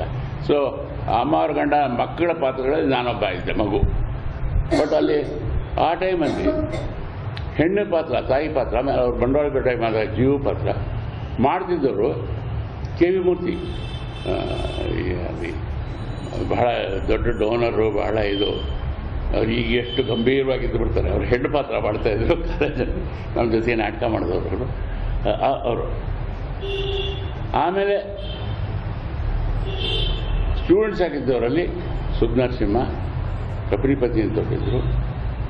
ಆಮೇಲೆ ನರಸಿಂಹಮೂರ್ತಿ ಅಂದರೆ ಮಾಸ್ಟರ್ ಹಿರಣ್ಣಯ್ಯ, ಅವನು ಸ್ಟೂಡೆಂಟ್ ನಟ ಆಗ. ಇವರು ಈ ಗುಂಪೊಂದು, ಇವರ ಶಾರದಾ ವಿಲಾಸ್ ಕಾಲೇಜಿನ ಗುಂಪೊಂದು, ಅವರುಗಳು ಒಂದು ನಾಟಕದ ಗುಂಪು. ಮಹಾರಾಜಾಸ್ ಕಾಲೇಜಲ್ಲಿ ನಾವು BS ಕೇಶವರಾವ್ ಒಂದಷ್ಟು ನಾಟಕ ಮಾಡೋರು. ಸೊ ಹೀಗಾಗಿ ಆ ಸಮಯದಲ್ಲಿ ಎಲ್ಲ ಕಡೆ ಅದ್ಭುತವಾದ ನಾಟಕಗಳು, ಹುಡುಗರು ಅವರೆಲ್ಲ ಬಹಳ ಅದ್ಭುತವಾಗಿ ಬೆಳೆದ ಜನ. ಸುಬ್ನರಸಿಂಹ ಬೊಂಬಾಯಿ ಹೋಗಿ ಸೆಟ್ಲ್ ಆಗ್ಬಿಟ್ಟ, ಸುಮಾರು ನಾಟಕಗಳು ಬರೆದ ಒಂದಷ್ಟು ತಮಾಷೆ ಸಣ್ಣ ಪುಟ್ಟ ನಾಟಕಗಳು. ಇವರೆಲ್ಲ ಇದ್ದಂಥವ್ರು. ಆಗ ನಾಟಕಗಳು ಬಹಳ ಚೆನ್ನಾಗಿ ಆಗೋವು ಕೂಡ. ಆಮೇಲೆ ಅದೇ ಸಮಯದಲ್ಲಿ ಮೈಸೂರಲ್ಲಿದ್ದವರು ಯಾರು, R.K. ನಾರಾಯಣ್ ಮೈಸೂರು. R.K. ನಾರಾಯಣು, ಪಾಚು ಮೇಷ್ಟ್ರು, C.D. ನರಸಿಂಹಯ್ಯ ಇವರೆಲ್ಲ ರೆಗ್ಯುಲರ್ ವಾಕಿಂಗ್ ಓಡಾಡೋರು ಎಲ್ಲ ಕಡೆ. ಹೀಗಾಗಿ ನಮಗೆ ಆಗ ಇವರೆಲ್ಲ ನಾವು ಒಂಥರ ಇವ್ರನ್ನೆಲ್ಲ ಎಲ್ಲರೂ ಆಗ ಯಾರನ್ನೂ ಸೀರಿಯಸ್ ಆಗಿ ತೊಗೊಂಡೇ ಇಲ್ಲ ನಾವು. ಬಟ್ ಈಗ ಜ್ಞಾಪಿಸ್ಕೊಂಡ್ರೆ DLN ತುಂಬ ಮನಸ್ಸು ಗಟ್ಟಿ ಜ್ಞಾಪಕ ಬರ್ತಾರೆ. ಯಾಕೆಂದರೆ DLN ಒಂಥರ ಭಾಳ ವಿಚಿತ್ರ ಪಾಠ ಮಾಡೋರು. ಅವರು ಯಾವಾಗಲೂ ಕೈಯಲ್ಲಿ ಒಂದು ಚೀಟಿ ಇಟ್ಕೊಳ್ಳೋರು, ಒಂದು ದೊಡ್ಡ ನೋಟ್ಸ್ ಬರ್ಕೊಂಡಾಗಿತ್ತು ಆ ಚೀಟಿ. ಆಮೇಲೆ ಪಾಠ ಮಾಡೋ ಯಾರನ್ನು ಸ್ಟೂಡೆಂಟ್ಸ್ನ ಆಡಿಯನ್ಸ್ ಯಾರ ಕಡೆ ಮುಖ ನೋಡ್ತಾನೆ ಇರಲಿಲ್ಲ, ಆ ಚೀಟಿನೇ ನೋಡೋರು. ಆ ಚೀಟಿ ನೋಡಿ ಈಗೆಲ್ಲ ಮಾತಾಡಿ ಎಲ್ಲ ಮಾತಾಡ್ತಾ ಆಮೇಲೆ ಆ ಚೀಟಿನ ತಿರ್ಸ್ಕೊಳ್ಳೋರು. ಈ ಕಡೆ ತಿರ್ಸ್ಕೊಂಡು ಮಾತಾಡೋರು. ನಾವು ಆ ಚೀಟಿನಲ್ಲಿ ನೋಟ್ಸ್ ಮಾಡ್ಕೊಂಡಿದ್ದಾರೆ, ಏನೂ ಇಲ್ಲ ಅಲ್ಲಿ. ಸುಮ್ಮನೆ ಅದೇ ಚೀಟಿ ತಿರುಗಿತಾರೆ, ಈ ಕಡೆ ತಿರುಗಿ ಆ ಕಡೆ ತಿರುಗಿ, ಈ ಕಡೆ ತಿರುಗಿಸಿ ಬಟ್ ಅದನ್ನೇ ನೋಡಿಕೊಂಡು ಅದರಲ್ಲೇ ಏನೋ ಓದ್ತಾ ಇದ್ದಾರೆ ಅನ್ನೋ ರೀತಿಯೇ. ಬಟ್ ಮಾತು ಮಾತ್ರ ಅದ್ಭುತವಾದ ಮಾತು. ಅವರ ಭಾಷೆ ಆಗಲಿ, ಅವ್ರು ಹೇಳ್ತಿದ್ದಾರೆ ಇದಾಗಲಿ, ವಿಷಯಗಳಾಗಲಿ ಅದ್ಭುತ. ಬಟ್ ಯಾವಾಗಲೇ ಒಂಥರ ಬಹಳ ಅವರ ಮಾತಾಡೋ ರೀತಿಯಲ್ಲಿ ನಮ್ಮನ್ನೆಲ್ಲ ಇದ್ಬಿಟ್ಟು. ಆಮೇಲೆ ಅದೇ ರೀತಿ ನಮಗೆ C.D. ಗೋವಿಂದರಾವ್, M.N. ರಾಮಸ್ವಾಮಿ, ಪಾಚು ಮೇಷ್ಟ್ರು. ಕೋರ್ಸ್ ಪಾಚು ಬಗ್ಗೆ ಎಷ್ಟು ಜನ ಗೊತ್ತಿಲ್ಲ. ಅವರು ಬಹಳ ಅವರ ಅನ್ಯಾಯ ಆಗಿದೆ. ಅಂದರೆ ಅವರು ಲೆಕ್ಚರಾಗೆ ರಿಟೈರ್ ಆದರು ಅಂತ ಕಾಣ್ತಾರೆ, ಅಷ್ಟೊಂದು ಪ್ರೊಫೆಸರ್ ಆಗಲೇ ಇಲ್ಲ ಅವರು. ಆಗಿನ ಕಾಲದಲ್ಲಿ ಅದೊಂದು ಪ್ರಾಬ್ಲಮ್ ಆಯ್ತಲ್ಲ, ಎಲ್ಲ ಜಾತಿ ಬಂದ್ಬಿಡ್ತು. ಇವರೆಲ್ಲ ಬ್ರಾಹ್ಮಣರಾದವರು, ಬ್ರಾಹ್ಮಣರವ್ರಿಗೆ ಏನೋ ಅವಕಾಶ ಇಲ್ಲ. C.D. ನರಸಿಂಹಯ್ಯ ಪ್ರೊಫೆಸರ್ ಆಗ್ಬಿಟ್ರು. ಬಟ್ ಇದ್ರೆ ಬೇರೆ ಯಾರೋ ಬ್ರಾಹ್ಮಣರು ಆಗಬೇಕಿತ್ತು, ಅವರಿಗೆ ಸೀನಿಯರ್ ಇದ್ದರು. ಇಲ್ಲೇ ಇಲ್ಲ, ಇವ್ರ ಮೇಲೆ ಬಂದುಬಿಟ್ರು. ಹೀಗಾಗಿ ಬ್ರಾಹ್ಮಣರು ಉಳ್ಕೊಂಬಿಟ್ರು. ಪರಮೇಶ್ವರ್ ಭಟ್ರೆ ಅದು ಸಾಯಂಕಾಲಕ್ಕೆ ನಾವು ಅಷ್ಟೊಂದು ಪ್ರೊಫೆಸರ್ ಆದರೆ ನಾವು ಗೊತ್ತಿಲ್ಲ ಮಾಡ್ತಾಯಿದ್ದಾರೆ. ಬಟ್ ಇದ್ದಾರೆ ಇಲ್ಲ ಅವ್ರಿಗೆ. ಇಂಥ ಅದ್ಭುತವಾದ ಜನ ಅವರು, ಮನುಷ್ಯರು. ತಾಸುಶ್ಯಾಮ್ ರಾಯರು ಅವರು ಕೂಡ ಅಷ್ಟೊಂದು ಪ್ರೊಫೆಸರ್ ಆಗ್ತಿದ್ದು ಗೊತ್ತಿಲ್ಲ ನನಗೆ. ಆದರೆ ಪಾಚು ಮೇಷ್ಟ್ರು ಹಾಗೆ. ಬಟ್ ಪಾಚು ಮೇಷ್ಟ್ರು ಬೇಸರ ಆಗಿತ್ತು ಏನೋ ಗೊತ್ತಿಲ್ಲಪ್ಪ, ಅದು ಸ್ವಲ್ಪ ಉಡಾಫೆ ಬಂದ್ಬಿಟ್ಟಿತ್ತು ಅವರು ಇದರಲ್ಲಿ ಒಂಥರ. ಆದರೆ ಹುಡುಗರ ಬಗ್ಗೆ ಎಲ್ಲ ಬಹಳ ವಿಶ್ವಾಸ, ಬಹಳ ಆತ್ಮೀಯವಾಗಿದ್ದರು, ಬಹಳ ವಿಶ್ವಾಸದಿದ್ದರು. ತುಂಬ ಶ್ರದ್ಧೆಯಿಂದ ಬರೋರು, ಮಾತಾಡೋರು, ಎಲ್ಲ ಪಾಠ ಹೇಳೋರು ಅವ್ರ ಕೆಲಸ. ಆದರೆ ಲಿಟ್ರೇಚರ್ ಬಗ್ಗೆ ಸೀರಿಯಸ್ನೆಸ್ ಕಡಿಮೆ ಆಗಿತ್ತು ನಾವು ಸ್ಟೂಡೆಂಟ್ಸ್ ಆಗೋರಿಗೆ. ಆದರೆ ಬಹಳ ದೊಡ್ಡ ಮನುಷ್ಯ. ಅವರು ಯಾತಕ್ಕೆ ಹೆಸರು ಅಂತ ಅಂದರೆ ಕ್ರಿಕೆಟ್ ಕಾಮೆಂಟ್ರಿ ಕೂಡ ಮಾಡಿದ್ರು ಅವರು. ಬಹಳ ವರ್ಷ ಕ್ರಿಕೆಟ್ ಕಾಮೆಂಟೇಟರ್ ಆಗಿದ್ದರು ಕರ್ನಾಟಕದಲ್ಲಿ. ಟೆಸ್ಟ್ ಮ್ಯಾಚ್ಗೆಲ್ಲ ಕಾಮೆಂಟ್ರಿ ಕೊಡ್ತಿದ್ರು ಪಾಚು ಮೇಷ್ಟ್ರು. ಅವರೊಬ್ಬ ನಿಜವಾಗೂ ಅವ್ರ ಬಗ್ಗೆ ಪದ್ಯ ಇದೆಯೆಲ್ಲ ಬರೆದ್ಬಿಟ್ಟಿದ್ದಾರೆ. ಬುಳ್ಳ ಅಂತ ಒಬ್ಬರಿದ್ದರು, V.K. ಶ್ರೀನಿವಾಸನ್ ಅಂತ. ಅವರು ಪದ್ಯನೇ ಬರ್ತಾರೆ. ಇದ್ಯಾವುದು ಪಾಚು ಇದು ಬುಳ್ಳನ್ನು ಹಾಡಿದನೆಂದರೆ ದ್ವಾಪರ ಕಲಿಯುವುದು ಅಂತ ಆ ಥರ ಮಾಡಿ ಪಾಚು ಮೇಷ್ಟ್ರು Bharati leg bowling leg break theory ಅನ್ನೋ ಅಂತೆಲ್ಲ ಏನೋ ಬರ್ತದೆ ನನಗೆ. ಬಟ್ ಅದು ಅಷ್ಟು ಆ ಥರ ಪಾಚು ಮೇಷ್ಟ್ರು ಬಹಳ ಇದೆ. ಆಮೇಲೆ ಇವರೆಲ್ಲ ಸೇರಿಕೊಂಡು ಈ ಮೇಷ್ಟ್ರುಗಳು ಕಾಲೇಜಲ್ಲಿ ರೆಗ್ಯುಲರ್ ಆಗಿ ಈ ಬೇರೆ ನಾವು ಮಿತ್ರಮೇಳ ತಂಡ ಬೇರೆ, ಬಟ್ ಕಾಲೇಜ್ ಮೇಷ್ಟ್ರುಗಳೇ ಸೇರ್ಕೊಂಡು ನಾಟಕಗಳು ಒಂದಷ್ಟು ಮಾಡೋರು. ಕಾಲೇಜ್ ಮೇಷ್ಟ್ರುಗಳು ಎರಡು ಥರ ನಾಟಕ ಮಾಡೋರು. ಒಂದು ಅವರವರೇ ನಾಟಕ ಮಾಡ್ತಿದ್ರು, ಪ್ರತಿ ಒಂದು ಕಾಲೇಜ್ ಫಂಕ್ಷನ್ಗೆ ಅಥವಾ ಟೀಚರ್ಸ್ ಫಂಕ್ಷನ್ ಒಂದು ವರ್ಷ ಒಂದು ಸ್ಟೂಡೆಂಟ್ಸ್ಗೆ ವೆಲ್ಕಮ್ ಅನ್ನೋ ಒಂದು ಆ ಥರ ಮಾಡಿ ಸಾಧಾರಣ ಆಶು ನಾಟಕಗಳು. ಇದಕ್ಕೆ ಎಲ್ಲ ಒಂದು ಕಡೆ ಕೂತ್ಕೊಂಡು ಹರಟೆ ಹೊಡ್ಕೊಂಡು ಒಂದು ಕತೆ, ಒಂದು ಸಣ್ಣ ಕತೆ ಇಟ್ಕೊಳ್ಳೋರು. ಆಮೇಲೆ ಎಲ್ಲ ಸ್ಟೇಜ್ ಮೇಲೆ ಹತ್ಬಿಟ್ಟು ಆಡ್ಲಿಪ್ ಇಷ್ಟ ಬಂದಂಗೆ ನಾಟಕ ಆಡೋರು. ಬಟ್ ಎಲ್ಲರೂ ಅದ್ಭುತವಾಗಿ ಮಾತಾಡೋರು. ಮಾತು ನಾಟಕ ಜೋಕ್ ಮೇಲೆ ಜೋಕ್ ಬರೋದು. ನಾಟಕಗಳು, ಆಶು ನಾಟಕಗಳು ತುಂಬ ಪವರ್ಫುಲ್ ಆದವು. ಆ ಕಾಲದಲ್ಲಿ ಬಂದ ಕೆಲವು ಆಶು ನಾಟಕಗಳು ಆಮೇಲೆ ಕೆಲವರು ತಾವು ತಂದೆ ಕೃತಿಗಳು ಅನ್ನೋ ರೀತಿ ಪಬ್ಲಿಷ್ ಮಾಡ್ಕೊಂಬಿಟ್ರು. ಬಿಡಿ,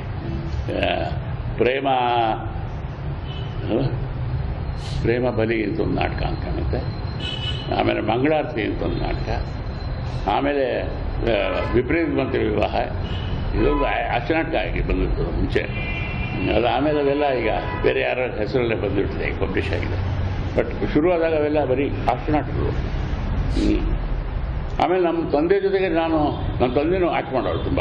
ನಮ್ಮ ತಂದೆ ಅಂದರೆ ಅವ್ರ ಜೊತೆಗೆ ಅವ್ರ ಕಾಲು, ನಮ್ಮ ತಂದೆ ನಟೇಶು, ಆಮೇಲೆ ಸಿ ಬಿ ಜಯರಾವ್ ಅಂತ ಅವರಿಬ್ಬರು. ಸಿ ಬಿ ಜಯರಾವ್ ಅಂತೂ ಬೋಳಿ ಪಾತ್ರಕ್ಕೆ ಹೆಸರಾಂತ ಇದು ಅದ್ಭುತ. ಅವರ ಆ್ಯಕ್ಟಿಂಗು ಇದು. ಆ ಟೈಮಲ್ಲಿ ಸೀನಿಯರ್ ಒಂದಷ್ಟು ಆ್ಯಕ್ಟರ್ಸ್ ಇದ್ದರು. ಸೌಂದರರಾಜ ಅಯ್ಯಂಗಾರ್ ಅಂತ ಒಬ್ಬ ಲಾಯರು, ಅವರು ಗದಾಯುದ್ಧ ನಾಟಕ ಮಾಡೋದು ಅವರು. ಆಮೇಲೆ ಅನಂತರಂಗಾಚಾರ ಅಂತ ಒಬ್ಬ ಮೇಷ್ಟ್ರು, ಕನ್ನಡ ಮೇಷ್ಟ್ರು. ಅವರೆಲ್ಲ ಅದ್ಭುತ ಗದಾಯುದ್ಧ ಆಡೋರು. ಅವರ ನಾಟಕ ಜ್ಞಾಪಿಸ್ಕೊಂಡ್ರೀಗ ಬಂದದೆ. ಅವರೆಲ್ಲ ಬಂದು ನಾಟಕ ಅವರೇ ಆಡೋರು. ಮಧ್ಯೆ ನಮ್ಮ ಹುಡುಗರಿಗೆಲ್ಲ ಚಾನ್ಸ್ ಕೊಡೋರು. ಈ ಮಧ್ಯೆ ಸಂಪತ್ತು ಅವರಿಗೆಲ್ಲ ಬಂದು ನಾಟಕ ಮಾಡಿಸೋರು. ನನಗೆ ಖುಷಿ ಇತ್ತು. ನನಗೆ ಎಂ ವಿ ಕೃಷ್ಣಸ್ವಾಮಿ ಅಂತ, ಸಂಪತ್ತು ಜೊತೆಗೂ ನಾಟಕ ಮಾಡಿದ್ದೀನಿ. ಎಂ ವಿ ಕೃಷ್ಣಸ್ವಾಮಿ ಅಂತ, ಆಮೇಲೆ ಅವರು ಫಿಲ್ಮ್ ಇದೆಲ್ಲ ಆದವರು. ಅವರು ಆಷಾಢ ಬೀದಿ ಸಿನಿಮಾ ಮಾಡಿದವರೆಲ್ಲ ಅವರು ನಾಟಕ ಮಾಡಿದ್ರು. ಅವರು ಇದ್ರು ನಾಟಕ. ನಾನು ಅವ್ರ ಜೊತೆ ಇದರಲ್ಲಿ ಪಾತ್ರ ಮಾಡಿದ್ದೆ, ಬರ್ಡನ್ ನಾಟಕದಲ್ಲಿ ಪಾತ್ರ ಮಾಡಿದ್ದೆ. ನನಗೆ ಅದು ಯಾತಕ್ಕೆ ಜ್ಞಾಪಕ ಇದೆ ತುಂಬ ಅಂತಂದರೆ, ಅದರಲ್ಲಿ ಸಂಪತ್ ಡೈರೆಕ್ಟ್ ಮಾಡಿದ್ರು ಬರ್ಡನ್ ನಾಟಕ. ನಾನು ಭರತ, ಎಂ ವಿ ಕೃಷ್ಣಸ್ವಾಮಿ ರಾಮ. ಅಲ್ಲೊಂದು ವಾಕ್ಯ ಬರುತ್ತೆ, intent on steering surging streets through streets thine eyes mist what mind decried ಅಂತ ಬರ್ತದೆ. ಅದನ್ನು ಹೇಳಬೇಕಾದ್ರೆ ಒಂದು ಒದ್ದಾಡಿದೆ ನಾನು. ಅಲ್ಲಿ ಆ ಸಾಗರ ಬರೋದು, ಆ ಪ್ರೊನೌನ್ಸಿಯೇಷನ್ನು, ಸುಮಾರು ಸಂಪತ್ತು ಅಂತೂ ತಲೆ ಕಿತ್ಕೊಂಡು ಪಾಠ ಹೇಳ್ಕೊಟ್ಟಿದ್ರು, ನಾನು ಕೇಳಿಸಿದ್ರು ಅದನ್ನು. ಅದಕ್ಕೆ ಆ ವಾಕ್ಯ ಇದು ಸುಮಾರು ಜ್ಞಾಪಕ ಇದೆ. ಪೂರ್ತಿನ ಜ್ಞಾಪಕ ಈಚೆಗೆ ಬರ್ತಿದ್ದೀನಿ ನಾನು. ಅಂದರೆ ಆ ನಾಟಕಗಳು ಸಾಧ್ಯ ಆಗಿರೋದು. ಆಮೇಲೆ ನಮಗೆ ಮೇಟ್ರುಗಳು, ನಮ್ಮ ಕಾಲೇಜಲ್ಲಿ ಅದೊಂದು ಅನುಕೂಲ ಆಯಿತು ಭಾಳ. ಮೇಟ್ರುಗಳು ಸ್ವತಃ ಕ್ರಿಯೇಟಿವ್ ಆಗಿ ನಮಗೆ ಸಹಾಯ ಮಾಡೋರು, ಆ್ಯಕ್ಟ್ ಮಾಡೋರ ಜೊತೆಗೆ.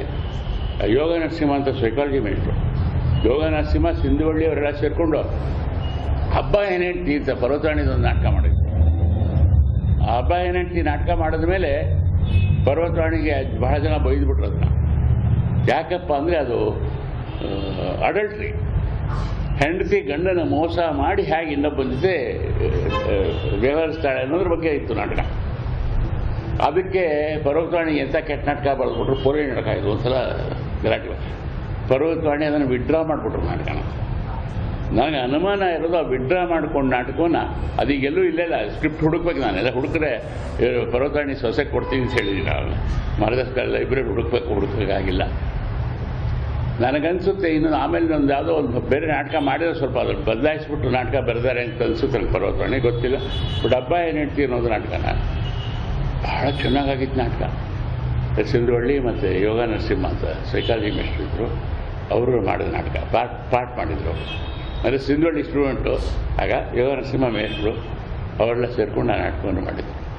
ಅಂದರೆ ಹಾಗೆ ಮೇಷ್ಟ್ರುಗಳು ನಮಗೆ ಪ್ರೋತ್ಸಾಹ ಮಾಡೋದ್ರಲ್ಲಿ ನಮಗೆ ಬೆನ್ನು ತಟ್ಟಿ ನಮ್ಮ ಜೊತೆಗೆ ಸೇರಿಕೊಂಡು ನಾಟಕ ಮಾಡೋರು. ಅದೇ ಸಮಯದಲ್ಲಿ ನೋಡಿ ಮೈಸೂರಲ್ಲಿ ಸಂಗೀತ ಏನು ಅದ್ಭುತವಾದ ಸಂಗೀತ ಎಲ್ಲ ಕಡೆ. ಟೀಚರ್ಡೆಯ ರೆಗ್ಯುಲರ್ ಎಲ್ಲ ಕಡೆ ಟೀಚರ್ಡೆಯ ಟಿ ಆರ್ ಮಹಾಲಿಂಗಂ ಸಂಗೀತ ಕಚೇರಿಗಳು ಎಲ್ಲ ಕಡೆ. ನಾವು ಆಗ ಕೆಲವರು ಆಸಕ್ತಿ ಇದ್ದರು. ವಿಶ್ವನಾಥ್ ಅಂತೂ ರೆಗ್ಯುಲರಾಗಿ ಸಂಗೀತ ಕಚೇರಿಗಳಿಗೆ ಹೋಗೋದು, ಹೋಗಿ ಅದ್ರ ಬಗ್ಗೆ ಎಲ್ಲ ತುಂಬ ಮಾತಾಡೋರು. ಆಮೇಲೆ ಆರ್ಕೆಸ್ಟ್ರಾ ಶ್ರೀಕಂಠನ್ ಆಕಾಶವಾಣಿ ಇದ್ದರು, ತಾತಾಚಾರ ಆರ್ಕೆಸ್ಟ್ರಾ ಇದ್ದರು. ಅವರೆಲ್ಲ ಅದ್ಭುತ ಸಂಗೀತ ಮೈಸೂರು ಎಲ್ಲ ಕಡೆ. ಯಾವಾಗ ರಾಮನವಮಿ ಗಣೇಶ ಪೂಜೆ ಆದ್ರಂತೂ ರೆಗ್ಯುಲರ್. ಆಮೇಲೆ ಅದಲ್ಲದೆ ಬೇರೆ ಬೇರೆ ಕಚೇರಿಗಳು ಆಗ್ತಾ ಇರೋದು. RS ನಾಯ್ಡು ಮತ್ತೊಬ್ಬ ಆರ್ಟಿಸ್ಟು, ಅವರು ಸಂಸಂತ, ಅವರು ಪ್ಯಾರಾನಾಯ್ಡು ಅವರು. ಬಟ್ ಎಂಥ ಒಳ್ಳೆ ಆರ್ಟಿಸ್ಟ್. ಅವರ ಸ್ಟ್ಯಾಚ್ಯೂಗಳು, ಅವರ ಮಾಡಿದಂಥ ಕೆಲವು ಸ್ಟ್ಯಾಚ್ಯೂಗಳು ಈಗಲೂ ಕೆಲವು ಮನೆಗಳಿದೆ. ನನಗೆ ಇನ್ನೂ ಚೆನ್ನಾಗಿ ಜ್ಞಾಪಕ ಅಂದರೆ ಬುದ್ಧ ನಮ್ಮ ಮನೇಲಿ ಅವ್ರದ್ದು ಇದಿದೆ, ಕೈಲಾಸಂ ಮಾಡೋದು ಒಂದು ಭಾಳ ಒಳ್ಳೆ ಸ್ಟ್ಯಾಚ್ಯೂ ಒಂದು RS ನಾಯ್ಡು ಅಂತ. ಭಾಳ ದೊಡ್ಡ ಆರ್ಟಿಸ್ಟ್ ಅವರು. SN ಸ್ವಾಮಿ ನಮ್ಮ ಜೊತೆಗೆಲ್ಲ ಇದ್ದವರು. ನಮ್ಮ ಜೊತೆಗಿದ್ದವರು ಅಂದರೆ ನಮಗೆ ಆ ಥರ ಇವರಲ್ಲ, ಆದರೆ ನಮ್ಮ ಜೊತೆಗೆ ಇದ್ದವರು ಅಂದರೆ ಕಾಳಿಂಗರಾವ್, ಪಿ ಕಾಳಿಂಗರಾವ್ ನಮ್ಮ ಜೊತೆಗೆ. ಅದೇ ಪಿ ಶ್ರೀನಿವಾಸರಾವ್ ಕಾಳಿಂಗರಾವ್ ತಂಡದಲ್ಲಿ ಸೇರ್ಕೊಂಡು ಅವನು ಹಾಡ್ತಿದ್ದ, ವಿಶ್ವನಾಥ್ ಹೋಗಿ ಹಾಡ್ತಿದ್ದ ಅವ್ರ ಜೊತೆ. ವಿಶ್ವನಾಥ್ ಮೊದಲೇ ಅದ್ಭುತವಾದ ಸಂಗೀತಗಾರ. ಅವನು ಆಲ್ ಇಂಡಿಯಾ ರೇಡಿಯೋದಲ್ಲಿ ರೆಗ್ಯುಲರಾಗಿ ಹೋಗಿ ಜನಪದ ಗೀತೆಯಲ್ಲಿ ಆಡೋನು. ನಮಗೆಲ್ಲ ನಾಟಕಗಳಿಗೆ ಆಮೇಲೆ ಅಫ್ಕೋರ್ಸ್ ಸಂಗೀತನ ಮಾಡಿಸ್ಯಾನು. ಬಟ್ ಆಗ ಕಾಲೇಜಲ್ಲಿ ಇದ್ದಾಗಲೇ ಕೂಡ ಇವರೆಲ್ಲ ಹೆಸರು ಮಾಡ್ಕೊಂಡಿದ್ದವರು. ಇವ್ರು ಚೆನ್ನಾಗಿ ಹಾಡ್ತಾರೆ ಇವರು ಅಂಥೇಳಿ ಹೆಸರು ಮಾಡ್ಕೊಂಡಿದ್ದವರು. ಆ ಸಮಯದಲ್ಲಿ ನಮಗೆ ಎಲ್ಲ ರೀತಿಯಲ್ಲೂ ಕೂಡ ಇದ್ದಂಥ ಎಕ್ಸ್ಪೋಜರ್. ಅರಮನೆ ದಸರಾ ಅವೆಲ್ಲ ಬಿಡಿ, ಅದೆಲ್ಲ that's one part of it. ಅದು ಅದ್ಭುತವಾದ ಇದ್ದ ಆ ಟೈಮಲ್ಲಿ ಭಾಳ ಚೆನ್ನಾಗಿ ನಡೀತಾ ಇದ್ದ ಕಾಲ. ಬಟ್ ಅದಲ್ಲದೆ ಇದ್ದಂಥದ್ದು ಬೌದ್ಧಿಕವಾಗಿ, ಆಮೇಲೆ ಸಾಂಸ್ಕೃತಿಕವಾಗಿ, ಕಲೆಯ ದೃಷ್ಟಿಯಿಂದ, ನನ್ನ ಮಟ್ಟಿಗಂತೂ ನಾಟಕ ದೃಷ್ಟಿಯಿಂದ ಬಹಳ ದೊಡ್ಡ ಸಮಯ ಅದು. ಆ ಸಮಯದಲ್ಲಿ ನಮ್ಮ ಜೊತೆಗೆ ಅಶ್ವತ್ತು MN ಬಾಬು ಅಂತವರು, ನರೇಂದ್ರ ಬಾಬು ಅಂತವರು, ಅವರು ಬಹಳ ನಮ್ಮ ಎಲ್ಲ ಒಟ್ಟೊಟ್ಟಿಗೆ ನಾಟಕ ಮಾಡ್ತಿದ್ರು. ಯಾರು? ಶೇಷಾದ್ರಿ ನಮ್ಮ ಜೊತೆಗೆ ಇದ್ದವನು. HG ಸೋಮಶೇಖರ್ ನಮಗಿಂತ ಸ್ವಲ್ಪ ಜೂನಿಯರ್ ಅವರು. ಸೊ ಹೈಗ್ರೀವಾಚಾರ ಅವನು ಹೆಚ್ಚು ನಾಟಕ ಮಾಡೋನು, ಬಟ್ ಅಂತ ಇದಾಗಿ ಸೇರ್ಕೋತಿಲ್ಲ. ಭಾಳ ನಮ್ಮ ಸ್ನೇಹಿತರು ಭಾಳ ಅದ್ಭುತವಾದ ಸ್ನೇಹಿತರುಗಳೆಲ್ಲ. ಆಮೇಲೆ AK ರಾಮಾನುಜನ್ ಅವರು ನಮಗಿಂತ ಸೀನಿಯರು, ಬಟ್ ರೆಗ್ಯುಲರ್ ಆಗಾಗ ಬರೋರು. ಅವರು ತಮ್ಮ ಆತ್ಮಚಿತ್ರದಲ್ಲಿ ಕೂಡ ಬರ್ಕೊಂಡಿದ್ದಾರೆ. ಅವರು ಹಾಸ್ಟೆಲ್ ಬಂದು ನಾನು ನೋಡಿದ್ದು. ಅಂದರೆ ಹಾಸ್ಟೆಲ್ ಅವ್ರ ಹಳೆ ಪ್ರಕಾರ ಅವ್ರು ಬಂದ ಒಂದು ಇದು ಮುದ್ದೆ ಎಲ್ಲ ಬಿದ್ದಿತ್ತು.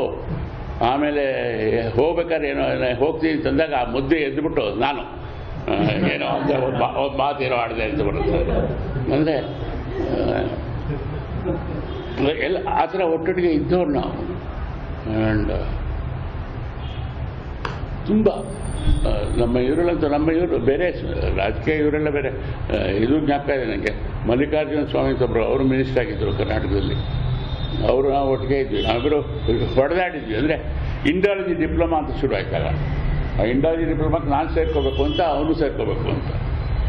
ಆಮೇಲೆ ಆಗಷ್ಟೊಂದು ನಾನು BEdಗೂ ಸೇರ್ಕೊಂಡ್ಬಿಟ್ಟಿದ್ದೆ. BEd ಮಾರ್ನಿಂಗ್ ಕ್ಲಾಸ್ ಇತ್ತು. ಅವ್ರು ಇಂಡಾಲಜಿ ಡಿಪ್ಲೊಮಾ ಈವ್ನಿಂಗ್ ಕ್ಲಾಸ್ ಅಂತ ಮಾಡಿದ್ರು.